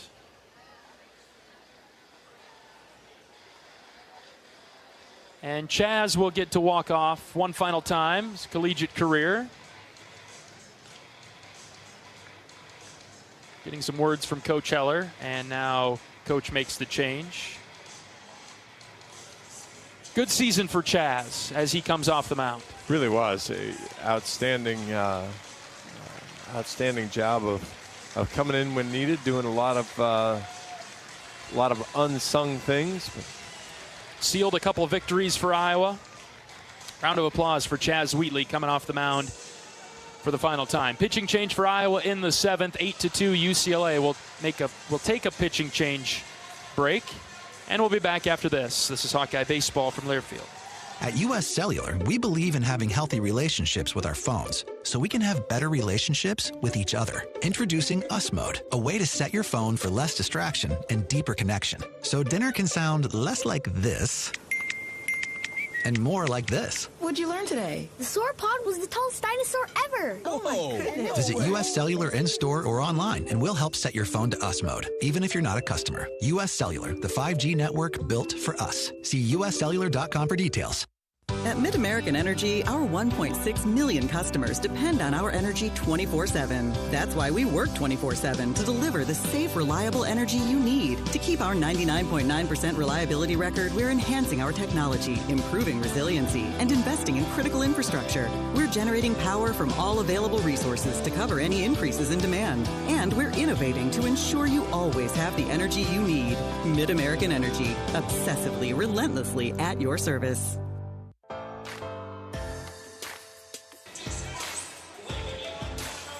The Hawkeyes bring in a new pitcher in the bottom of the 7th inning, trailing UCLA 8-2. This will be Daniel Wright, right-handed grad senior from Sergeant Bluff.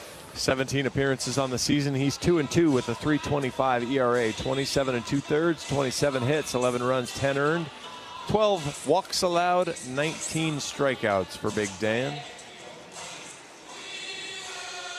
He will come into the game with a runner at first and nobody out. Dan looking to cap his career, which has taken him every which way. And he winds up in the black and gold, has done a nice job for the Hawkeyes this year. He'll look to finish his career on a high note. Yeah, most guys just say that about, it's like, oh, they transferred around a couple times. Like, well, while that is true with Dan, it also involved a different sport. Transferred sports. Football at Wisconsin. His profile picture on Twitter, I think, is him next to Paul Christ. Really? With throwing a football. And back home, refinding his love for baseball, and down to Texas and back up here. Yeah, played at Houston and came up with Coach Kenny.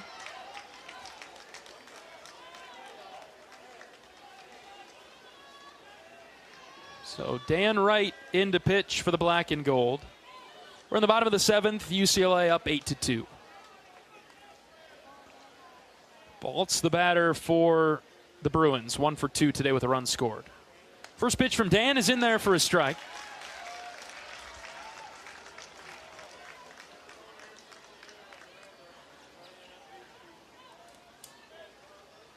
Baltz, a left-handed hitter, struck out his last time up. Has a runner at first with nobody out in the 7th.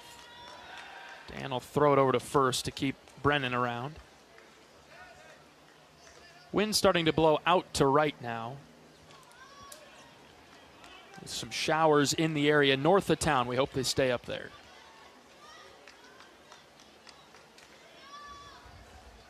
No balls in the strike. Wright's pitch. Swing and a miss. 0-2.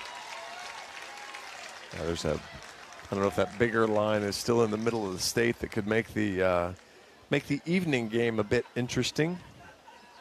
Again, it's kind of working on a line that might stay slightly north of Omaha here. Mm-hmm. Penn State and Nebraska tonight around, I thought they said 5, 6? 65 minutes after this game ends, which Yeah. we'll see how that does. Yeah. Dan addressing the rubber now after a bit of a pause. No balls, 2 strikes, nobody out. He's ready to pitch. Here it comes from Dan in the dirt. Rogers knocked it down.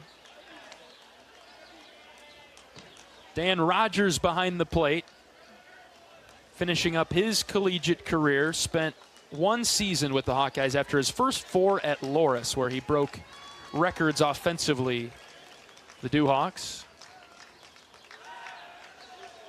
And he was just what the doctor ordered for Iowa behind the dish. Oh, absolutely. Did a great, one of the best defensive catchers in the league. And we'll have to say goodbye to Dan at the end of the season. Count is 1-2 on Baltz. The pitch from Wright. Swing and a miss. Spun him into the dirt with a nice slider right at the bottom of the zone. Strikeout for Dan Wright. I'm going with some of the guys should send a petition letter to the NCAA and just see if they can get an extra year. They don't deserve it for any reason, but they should just send it and threaten a lawsuit and see if it works out. In that case, I'll take every single one of these guys back, please. I mean, that is, kind of joked about it, but that is by far the hardest part of this job. Worst part. Is the saying goodbye to the seniors. You know, I had a hard time when my daughters went through their own senior nights, but then you go through, every night you go through senior night with these guys, or every year you go through senior night with another team. Especially a team this big. There's a lot of guys that end up going away. Yeah, that's the tricky thing is, if this game doesn't turn around here late for Iowa, we're gonna see them on the bus, and then you just don't know when you're gonna see them next. And for people like you and me that enjoy the relationships, the friendships that we build, the connections, it is hard when you don't know the next time you're gonna see some of these guys. Oh, absolutely. You kind of track them and root for them and all of that stuff, but it isn't quite the same. Right. 1 out for Duggar after a brief mound visit from pitching coach Sean Kenny. He deals to Dan Wright. Dan Wright deals to Duggar and missed low and in. UCLA is interesting. When their pitchers are warming up down there in the bullpen, they have a batter standing in. I assume one of the other bullpen pitchers has a bat. Huh. Runner going. The pitch is low. Throw to second. He got him. Rogers with a dart to Mitchell. As we were talking about, Daniel Rogers, one of the best defensive catchers in the league. Umpires are going to come together, but he slid right into that tag, and that throw was right where it needed to be, maybe a little bit high. I hope he didn't get his foot in. I think he's out. Boy, is that ever close, though. The throw was absolutely perfect. I think he's out too, John. You freeze it right there, right before his heel. He slid feet first, right before his heel got into the bag. Gable's got that tag on the upper thigh right below the belt. Yeah, the hard part of it from any of these views is they're not going to be able to tell exactly when Gable really made contact. And so, again, the important part being the call on the field as out. Maybe this one gets you a little closer. Boy, that is a fantastic throw. Boy, and maybe they can stitch a couple together, but I think he's out. Official review taking place now as UCLA challenges. This is great. The whole Iowa infield is standing there with the base runner, and they're watching it on the big screen. And I haven't seen really any of them make any real definitive move of, oh, yeah, you're out, or oh, no, I'm safe. There, they all kind of reacted to him a little bit, but that is pretty good. Yeah, the UCLA batter is supposed to get sent back to his on-deck circle. He will disregard. Rather than in front of the Hawkeye circle. He's not really timing him up or anything, so this will be interesting. They've made a decision. It was quick, relatively speaking, compared to what we've seen this year.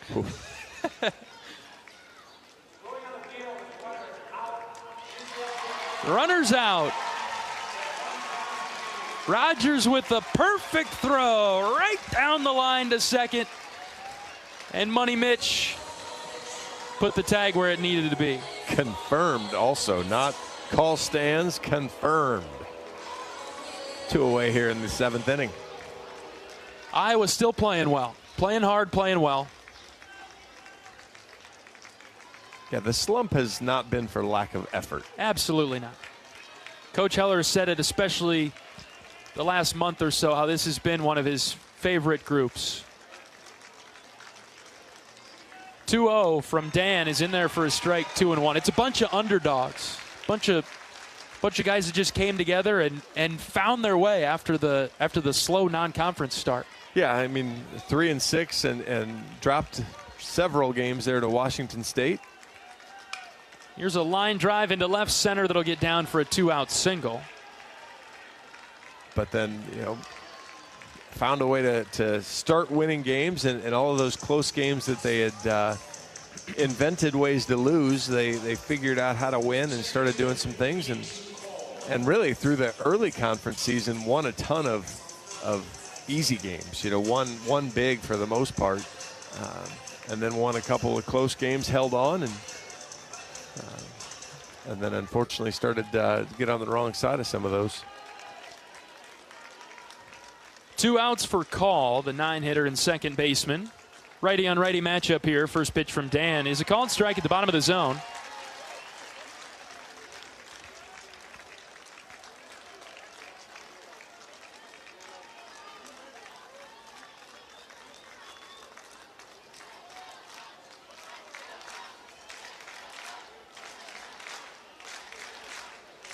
Right with a deep breath, the 0-1.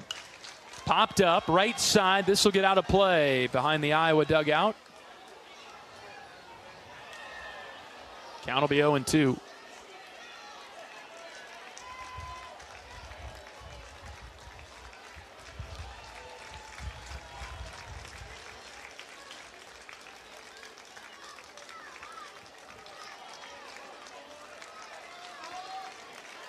Big Dan back on the rubber. No balls, 2 strikes, 2 outs. He's looking to get Call. Let's see if he can get him.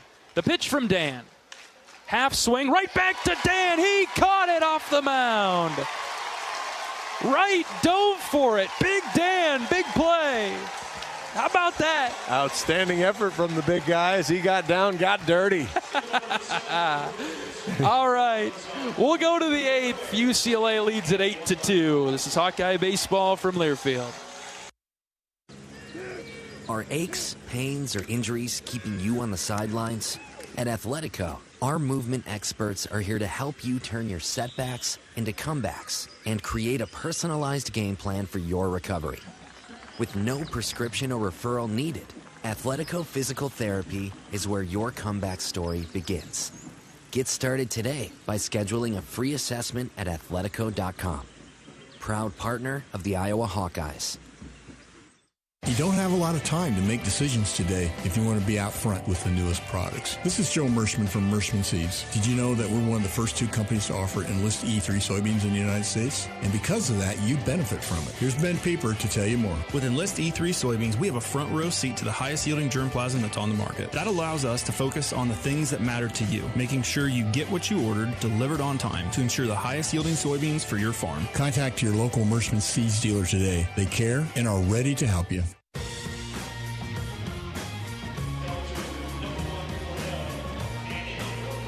Top of the 8th inning in Omaha. UCLA out in front, 8-2. And the Bruins bringing in a new pitcher. This is August Souza, right-handed 5th year in for the Bruins. No record on the season, but he did get the save on Thursday against Michigan. He has a 6.20 ERA in 20 1/3 innings, 17 hits, 15 runs, 14 of those are earned, 11 walks, 19 strikeouts. Fastball is going to get up there in the low 90s. He'll throw a big mix of pitches.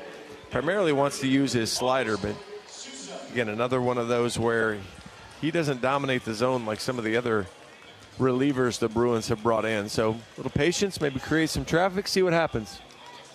Looks like Ben Wilmus will pinch hit for Iowa in the 8th inning, as his career is coming to an end. Talk about a program guy. Wow. Well, there aren't a ton of guys that hang around at one school for 4 years anymore. That's right. Ben waited it out and has been a fixture in the outfield for a couple of years. And this will certainly bring the Iowa fans to their feet to see Wilmus get a crack at it. An impressive showing from the Hawkeye fans, who have maybe sensed the direction this game is headed since the 6th, and have just been letting out rally cry after rally cry, showing their support. And so Wilmus will lead off Iowa's 8th. Can you imagine if Ben gets on? Oh. It's going to be a single. Yeah, it will be.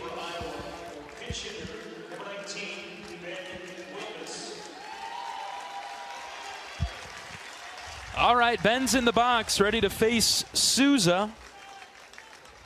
First pitch to Ben. That's low, ball 1.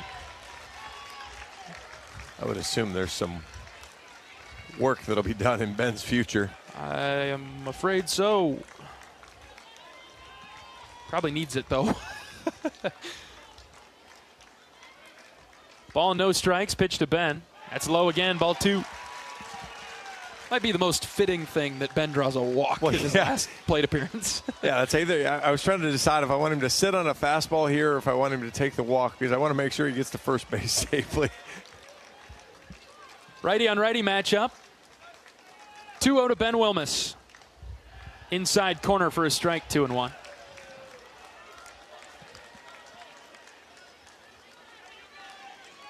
Good pitch there. I'm not sure if that was a little cutter, slider action. Souza ready with the 2-1. He brings it home to Ben. Wilmus sends a chopper to third. And Wilmus grounds out. Tip of the cap to Ben as he jogs to the dugout. Standing ovation for him. 1 away in the 8th. Hawkeye rally, you can get another at bat. He's the DH. There you go.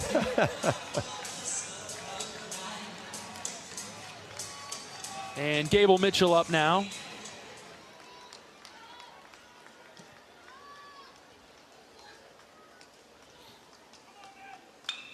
Gable swings at the first pitch and drives it foul over to the left.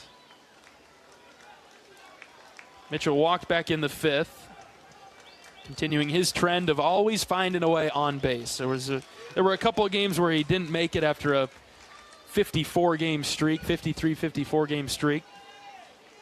Start up a new one. No balls in his strike. The pitch to Gable. Line drive to left. West charging forward. He makes the catch. 2 down.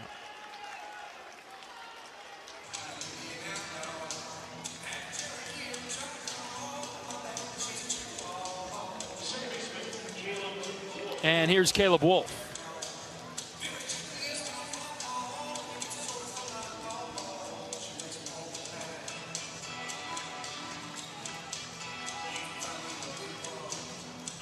Mitch Wood's got a helmet on. Cooper Schulte's down there with a bat. I would guess you'll see Jason Frost maybe.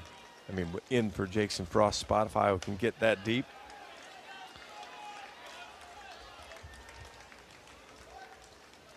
Yeah, certainly expect Mitch to get an at-bat in the 9th.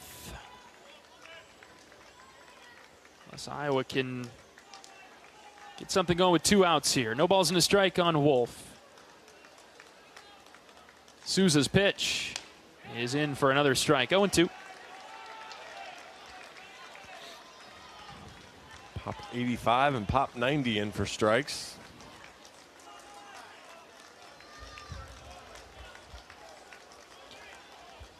Nothing in 2 on Wolf. With 2 outs, here's the pitch. That's outside.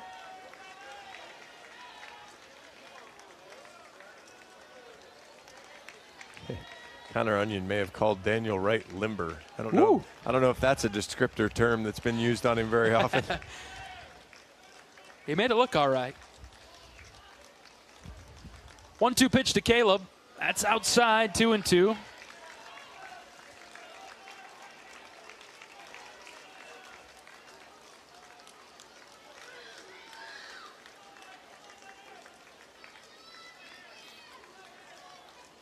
Caleb trying to get on for the second time today. 2-2. Check swing. He went. They sent it down to third. Wolf strikes out, and Iowa goes 3 up, 3 down in the 8th. Bottom half coming up. It's 8-2 UCLA. Back after this is Hawkeye baseball from Learfield. Cancer doesn't care. It doesn't care what you look like, how old you are, what you do, or where you live. We do. University of Iowa Healthcare is doing more to beat cancer than anyone in the state. From second opinions to life-saving treatments that happen here first. We lead the way in research, training, and care because we believe that UI Healthcare is here to make all of Iowa better. UI Healthcare, changing medicine, changing lives. Visit uihealthcare.org.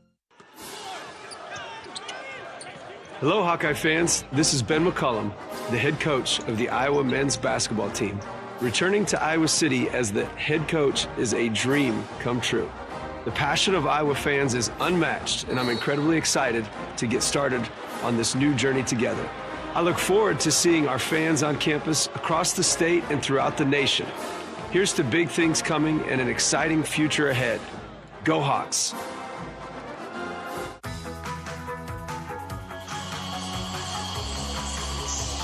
Bottom of the 8th inning in Omaha. UCLA 8 and Iowa 2. Dan Wright back to the mound to pitch for the black and gold. Let's pause 10 seconds for station identification. 10-second station ID. This is Iowa Hawkeye baseball.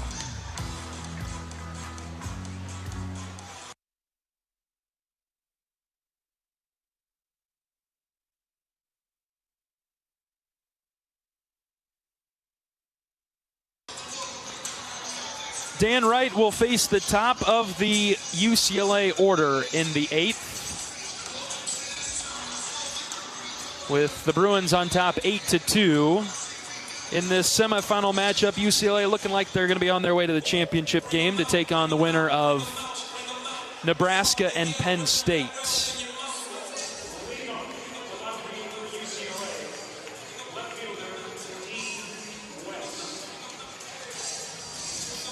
Is it bad to say go UCLA at this point? I wouldn't mind seeing the Bruins just win it all. Just might as well. I mean, I've enjoyed watching them. Much like Oregon, they're trying to make a case for full hosting. And at this point, I'm all about let's get the Big Ten as much respect as you can get. Start to build that foundation for years to come, too. Yes, and so the further Oregon or UCLA could get in the tournament, that would be a positive. West is 3 for 4 today with 3 singles. Dan deals the 0-1 on the outside corner for strike 2. I think a Penn State or Nebraska would just more likely steal USC's bid than be a 1-for-1 kind of trade, wouldn't it? Yeah, I don't know that would be extremely helpful for the Big Ten either. Here's Wright's 0-2 outside. Oh, we've seen UCLA and Oregon now. The two teams that finished above Iowa in the Big Ten, split the championship. They're both pretty good. Both are pretty good. Different, though. Absolutely. 1-2, the pitch from right. Line foul. Look out over there to the left. Foul ball. We saw Oregon have some trouble here manufacturing runs, and you know, when we watched them in Iowa City, we didn't think that was going to be the case at all. You know, wind blowing in. I mean, it still doesn't. I know they had been in the Midwest for a week, but it still did not help their case at all by playing at 9 o'clock this morning. Sure. Dan's ready with the 1-2. Here it comes. Downstairs. Most college kids are not wired to get up at. Well, if that game was at 9, they were here by 7. Right, and so I mean, so you're up well in advance of that to eat breakfast, the team meal, and to get ready and start moving. Here's Dan's 2-2. Hit foul again over the left. And they were the home team, so I mean, it's probably even, you know, you think about what. I mean, they were batting practice minimum 2 hours in advance of the game. So yeah, again, it just didn't set up well for them. Yeah, they were ready to roll yesterday. I'm sure they don't care if I make excuses for them, but. Dan's trying to get west to start the bottom of the 8th. Here's the 2-2. Just low and in. Where'd that miss? 3-2. Look good. Yeah, I think just missed his spot enough that doesn't catch the break and get the edge call. Full count pitch now from right. Here it is. Outside. Ball 4.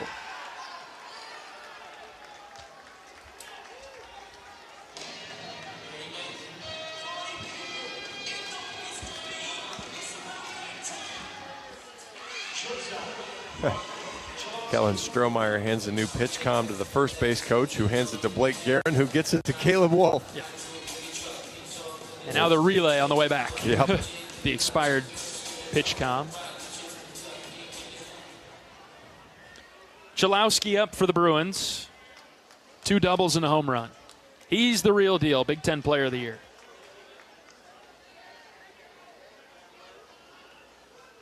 First pitch from Dan. Chalowski bunted it straight back. He's trying to push it to the right again.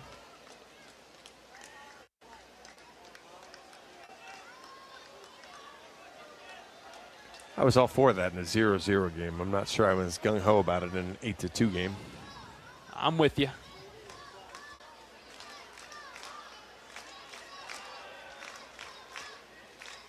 Here's Dan's 0-1. Chalowski hits on the ground to third. Frost picks it up. He'll throw to first base to retire Chalowski. West getting to second base. That Mitchell walk way back when they finally put it up is 10-pitch at bat. Whew.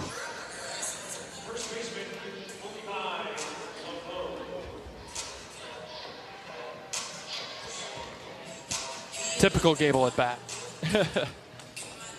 Lavu up now for the Bruins.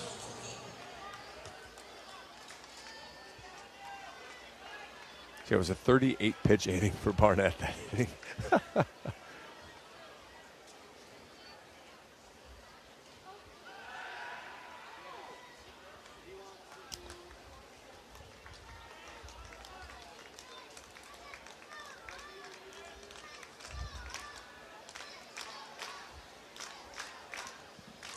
Runner at second and 1 out, bottom of the 8th. UCLA 8-2. Lavu the batter. Here's the first pitch from Dan. Outside corner, strike 1.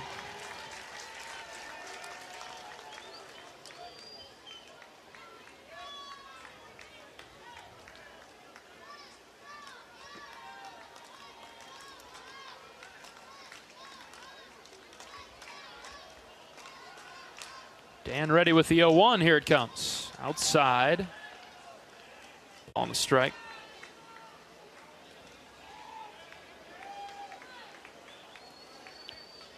Iowa has an arm in the bullpen. Anthony Watts has been getting warm for a while. I think I'd be surprised unless Dan runs into some trouble, if he doesn't finish this one out.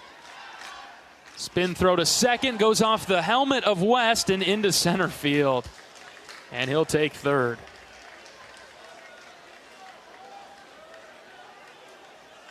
It's actually the risky run when you make a good throw, is when the runner goes standing up. You've got to get it to the your instinct is you put it on the third base side so your guy can make a tag, but then it ricochets off of him. Fortunately, Gable Mitchell tried to deke him and not let him know that the ball had ricocheted away. Infield comes in now. The 1-1 is waved at and missed. 1-2.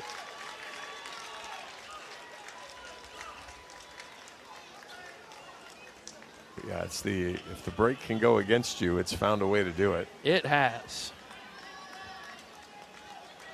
1 out in the 8th, runner at third. 1 ball, 2 strikes. Pitch from the belt, low.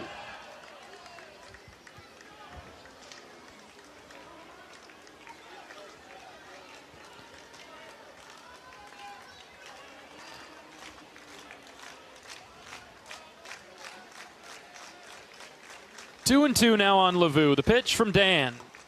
Just low and out. Full count. Tried to go backdoor with the slider.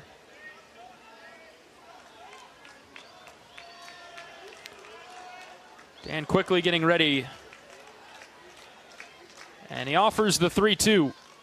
Line drive, base hit, left center. That will get cut off by Risley. Miles trying to get it in fast, but it'll be an RBI double for Lavu. That was actually a great hustle by Risley to keep that from being a triple. That ball's 106 off the bat. And Hawkeye outfielders are playing relatively shallow, so he was able to cut it off, prevent even more extra bases. Pitching change coming for Iowa, as the Hawkeyes will go to the pen. Dan Wright's career coming to a close, and we're grateful that he used his last year in Iowa City.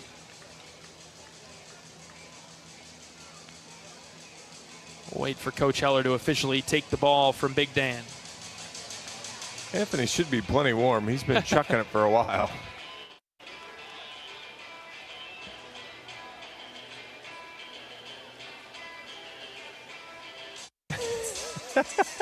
Change coming for the Hawkeyes.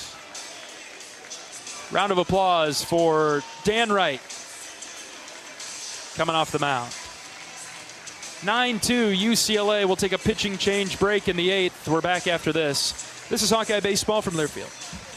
You might think Iowa grows corn, but the truth is, corn grows Iowa. Corn can even fuel your drive to watch the Hawkeyes play when you choose Unleaded 88. It's a fuel that's cheaper, cleaner, and greener. Plus, it's homegrown, making Unleaded 88 the clear choice at the pump and totally worth the hype. So as you head to cheer on the Hawkeyes this season, don't just fuel up. Pump it up with Unleaded 88. Find Unleaded 88 at a station near you. Go to iowacorn.org/88. Hey Iowa, it's George Kittle, tight end for the San Francisco 49ers and proud former Hawkeye. Life can throw unexpected hits, much like catching a pass over the middle. If you're facing struggles with drug or alcohol use or even mental health challenges, take a time out and call Your Life Iowa. Just like my teammates are there for me, the Your Life Iowa team is there for you. Get 24/7 free resources or find treatment options at yourlifeiowa.org. A message from Iowa HHS.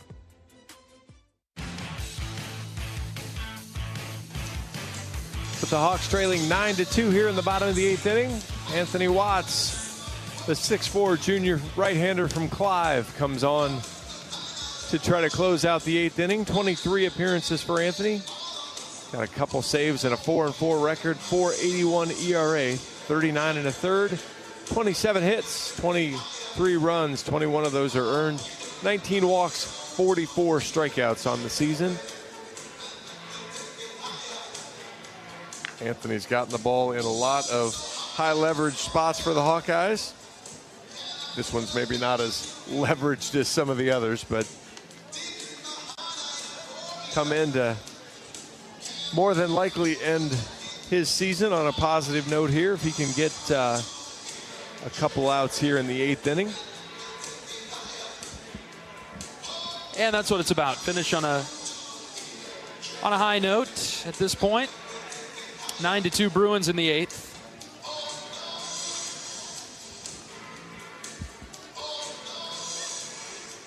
And the batter will be Roman Martin.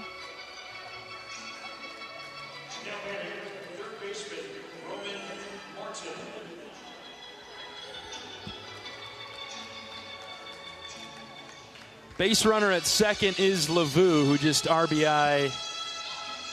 an RBI double to bring in another run for UCLA. They've scored 2 in the 3rd, 5 in the 4th. That was the trouble inning.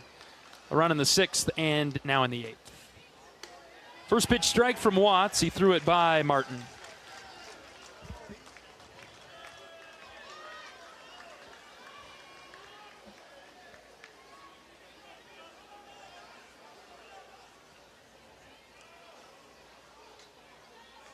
One out. Here's the 0-1 from Tony. It's upstairs.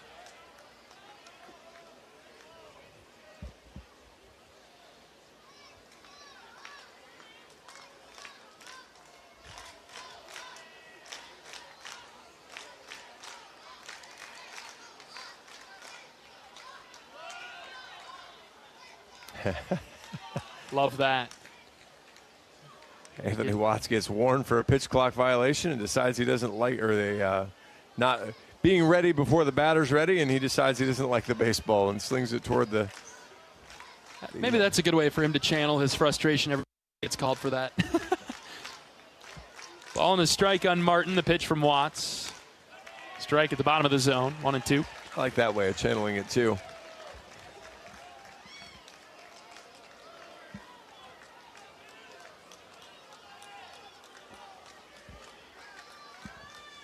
Watts in the driver's seat here. 1-2 on Martin. The pitch. Swing and a miss. Watts threw it by him. 2 down. Well done there from Anthony. So barring a 7-run comeback in the top of the 9th inning, what are your big plans for the summer? Oh boy. Not too much. We got to finish up track season. Been relatively successful, yes? Yes, yeah, very much so. We've got the first rounds of the NCAAs coming up this next week down at Texas A&M. First pitch from Watts to Salgado is a strike. Get ready for nationals. So once we get through middle of June, then I can kind of take a step back. I'm guessing golf in the plans for you.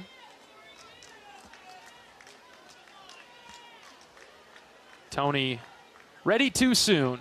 Yep, and now he doesn't have a baseball because he tossed the baseball again. So now that's 1-1. Yeah, that's a ball now. So ball and a strike.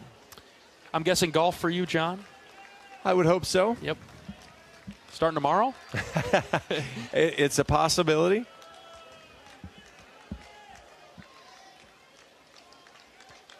Salgado in the box. Delivery from Watts is lined right to Gable Mitchell for the 3rd out. 110 off the bat, right at Gable. Anthony's going to get thrown out of his last game just for fun. He's having some words with the home plate umpire. Nope, everything's okay. All good. All right, we'll go to the 9th. UCLA leads it 9-2. We're back after this. This is Hawkeye Baseball from Learfield. Another great harvest thanks to Pioneer brand corn. Just a few questions. Who are you? Kim Colonel, Ag Sports News. I've been chasing your combine for a while. How does it feel getting 10 more bushels per acre over last season? It feels great. Couldn't have done it without Pioneer. It's America's #1 corn brand. And there you have it, folks. Live from the field. Who are you talking to? Pioneer. Your best year starts here. Learn more at pioneer.com/bestyet. Hey Iowa, it's George Kittle, tight end for the San Francisco 49ers and proud former Hawkeye. Life can throw unexpected hits, much like catching a pass over the middle.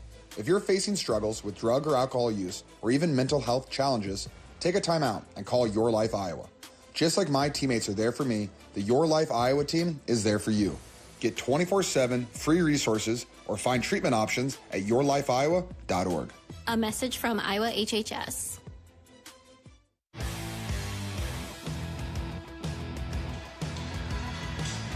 Top of the ninth inning, Iowa down 9-2 in this semifinal game with UCLA. New pitcher in for the Bruins is Easton Hawk, a right-handed freshman. 1-1 with 5 saves on the season and a .571 ERA. 17 1/3, 21 hits, 11 runs, all earned, 6 walks, 19 strikeouts. And my dude brings the heat, 95-98. He'll throw a slider and he'll throw a changeup as well. But boy, you better be on fastball time.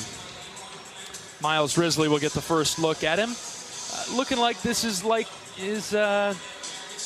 likely the end of Iowa's season, down by 7 as we head to the 9th. You know, I was thinking the last couple of weeks, you know, we were down at Washington State and really off to a not-so-hot start. I don't think I'm ever going to forget the speech that Coach gave the team on the bus before we got off at the hotel after we had lost the 3rd game to Washington State. You know, and he didn't light him up, but he told them, he said, guys, it's going to turn around. This is going to turn around. And people may say this about me. I say it about myself a little bit. I'm kind of a delusional optimist at times, especially about Iowa sports. And even I thought in that moment when Coach said that, I said, I'm thinking, Coach, I don't know. I don't know if this is going to turn around this year. And you know what? It did. So Coach was right. Coach Heler was right. It did turn around from that point on. It's going to be a disappointing end, but it did turn around. He was right. Well, I kind of remember asking you because I was riding back with Dan on the equipment truck for those. And I remember asking you, we've seen good cop, we've seen bad cop. Oh. Risley hit by the pitch, and that caught him real good in the hand. Ouch. 94-mile-an-hour fastball. He hasn't even made it out of the box yet. He's kind of doubled over. Holding the right wrist, it looked like, on the replay. This is a bad time for that. Probably last at bat of the year for Riz. Yeah, fastball just ran in on him. But I remember talking to you and asking you about that because, you know, it's like we in the previous weeks, you know, the things that had gone good and bad, we'd seen good cop, we'd seen bad cop, we'd seen kind of indifferent cop. And you had mentioned that one to me right away, that it was just, hey, he was very positive. And you know, the team was fragile is a tough word to use because then people put weak connotations to it. But the team was 3-6 and had high expectations. So they were fragile. They didn't need Coach to come in and light them up and tell them how bad they were. Mm-hmm. And really kind of needed the trust the process and things will work out. And yeah, it's like anything. Iowa probably wasn't as good as the streak they had in the middle of the year, just like everybody that wants to tell you now how bad they are, they're not that bad either. The truth is always somewhere in the middle, and unfortunately, you kind of remember what your last appearance or your last week was, and but that's not going to take away from this team led the Big Ten for a really long time. They played some really good baseball. Mitch Wood batting for the Hawkeyes now in the 9th. He's down in the count 0-2. And factually speaking, throwing all thoughts aside, opinions aside, Iowa finished 3rd in the Big Ten, and they were not projected to be in the top 6. Fact. 0-2 on Wood. The pitch, Mitch takes for strike 3. I know he wasn't expecting to have to hit a breaking ball, but after you get behind 0-2, you better be on some timing to protect. Connor Hennings, the next pinch hitter for the Hawks.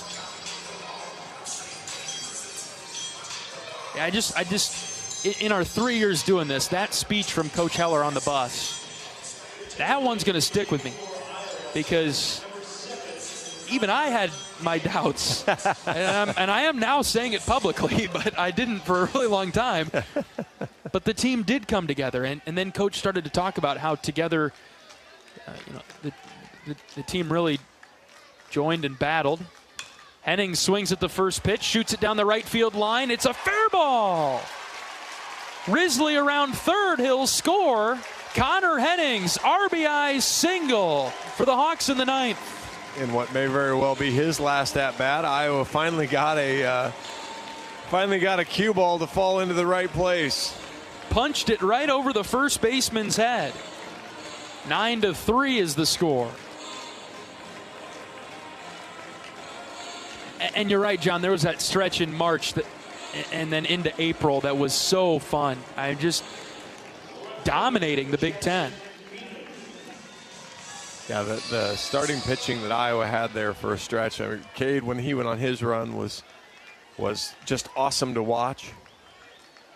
Jackson Beeman, the batter now. Hennings takes off for second. He'll take it without a throw. Sav, who had a fantastic year, is unfortunately for him, his last outing is going to hang a pretty good crooked number on him, but really a great year from Aaron and all the things he did. And then Reese battling through the arm trouble, but showing up every Sunday if the Iowa needed to try to complete the sweep.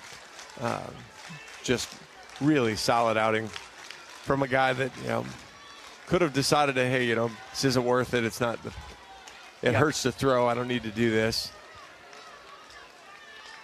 1 ball, no strikes on Beeman with the runner at second and 1 out. The pitch, Jackson went through the zone, 1-1. Arguably the best starting pitching Iowa's had in a few years. Yes, and and that was the big thing coming into the year was how did Iowa replace Brody Brecht and a Marcus Morgan, and I think they did it exceptionally well. Another strike past Beeman, 1-2.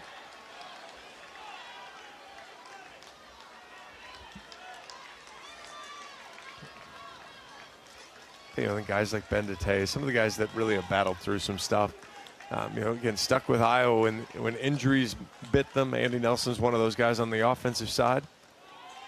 Spike ball there from Hawk, 2-2.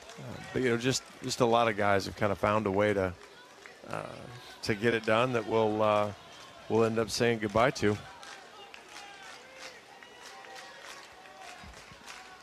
Two balls and 2 strikes on Jackson Beeman. Just 1 out. Hawk ready. The pitch. Strike 3. Bottom of the zone.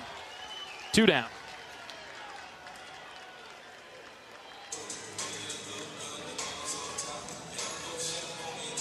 Cooper Schulte will need to hit a 6-run home run.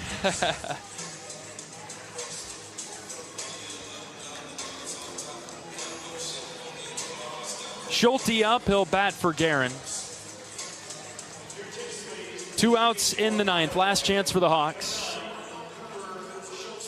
And Hawk is just a freshman that just dots it with that 96. You saw the replay there. There's really no facial expression, nothing else when he gets the call. I mean, if I'm throwing that hard, I'm letting somebody know. Yeah, just kind of a flatliner, really. Yeah, which I suppose is, you could argue either way for your closer, I guess. But Schulte in the box. Junior infielder. 2 outs, the 0-1. Ground ball foul past third, and Iowa down to its final strike of the season.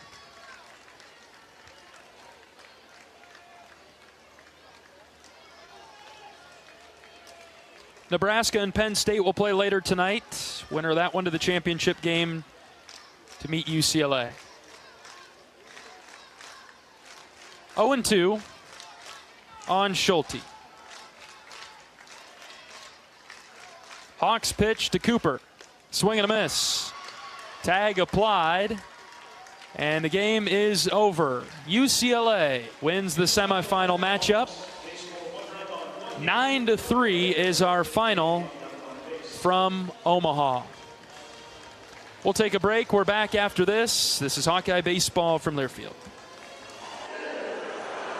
When the game goes into overtime, but the game goes into overtime. The choice to enjoy is easy. Bud Light. Easy to drink, easy to enjoy. Enjoy responsibly. Anheuser-Busch, Bud Light Beer, St. Louis, Missouri. Get a great deal on select Kubota equipment. The BX Series is the #1 selling subcompact tractor in the U.S. The versatile lineup is built to help you make the most of your land. Right now at participating dealers, get a Kubota compact tractor for $0 down, 0% APR for up to 60 months. Plus, save up to $1,500 on select equipment. Now through September 30th, see us or go to KubotaUSA.com/disclaimers for full disclaimer. Check out Kubota's winning lineup. Visit KubotaUSA.com to find your local dealer.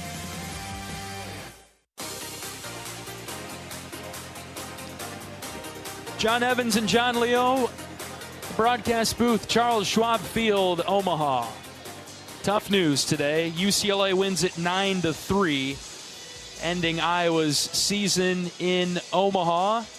Tip of the cap to the Bruins. They played a very good game today and beat Iowa 9-3. 9 runs, 14 hits, no errors, 8 left on.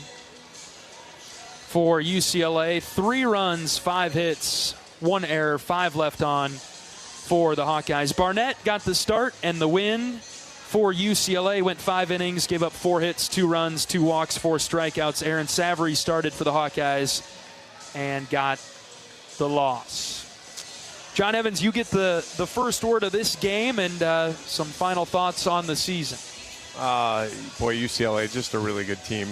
Iowa didn't do I guess, enough offensively again, which has been kind of the story since Washington, really. Just had a hard time putting offense together, and you can, 9 runs, allowing 9 runs isn't going to help you a ton either, but just a really good UCLA team, and we kind of talked about it the last couple innings, just the big thanks for the team, and again, had a great year with you, had a ton of fun.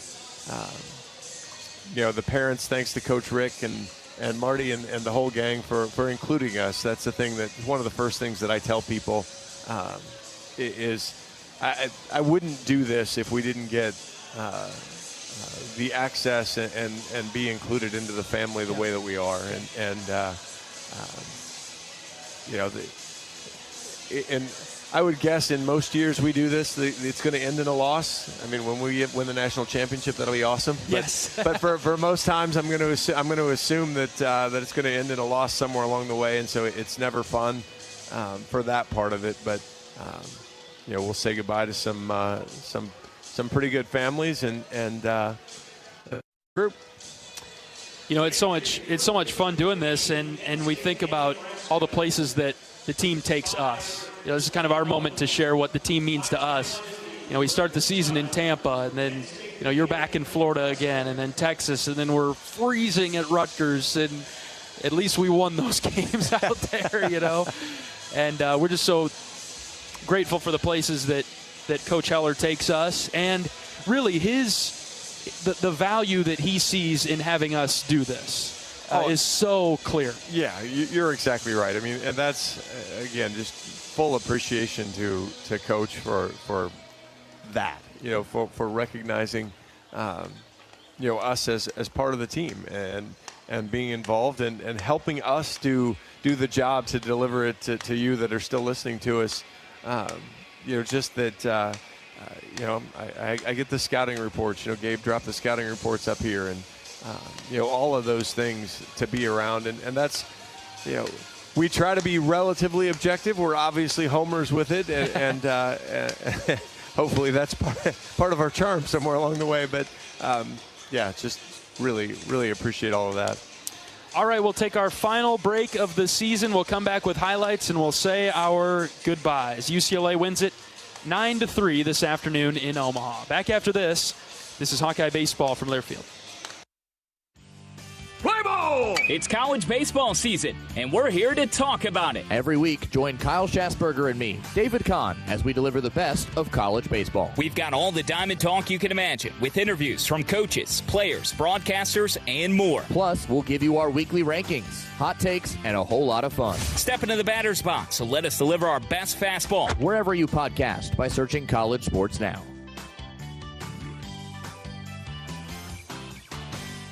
Every day, you're out there, up before the sun, and pushing forward before the chaos of the day settles in. At Great Southern, we're right there with you because we understand the need for trusted support. Having a team that is seasoned, agile, ready, an award-winning team that knows their customers personally and is behind them at every step. There to assist you, inspire you, and echo your inner dialogue in those quiet moments. Keep going. Whether you're getting ready to meet the day or working on something big, we're your team. Great Southern Bank, understanding what really matters. Member FDIC.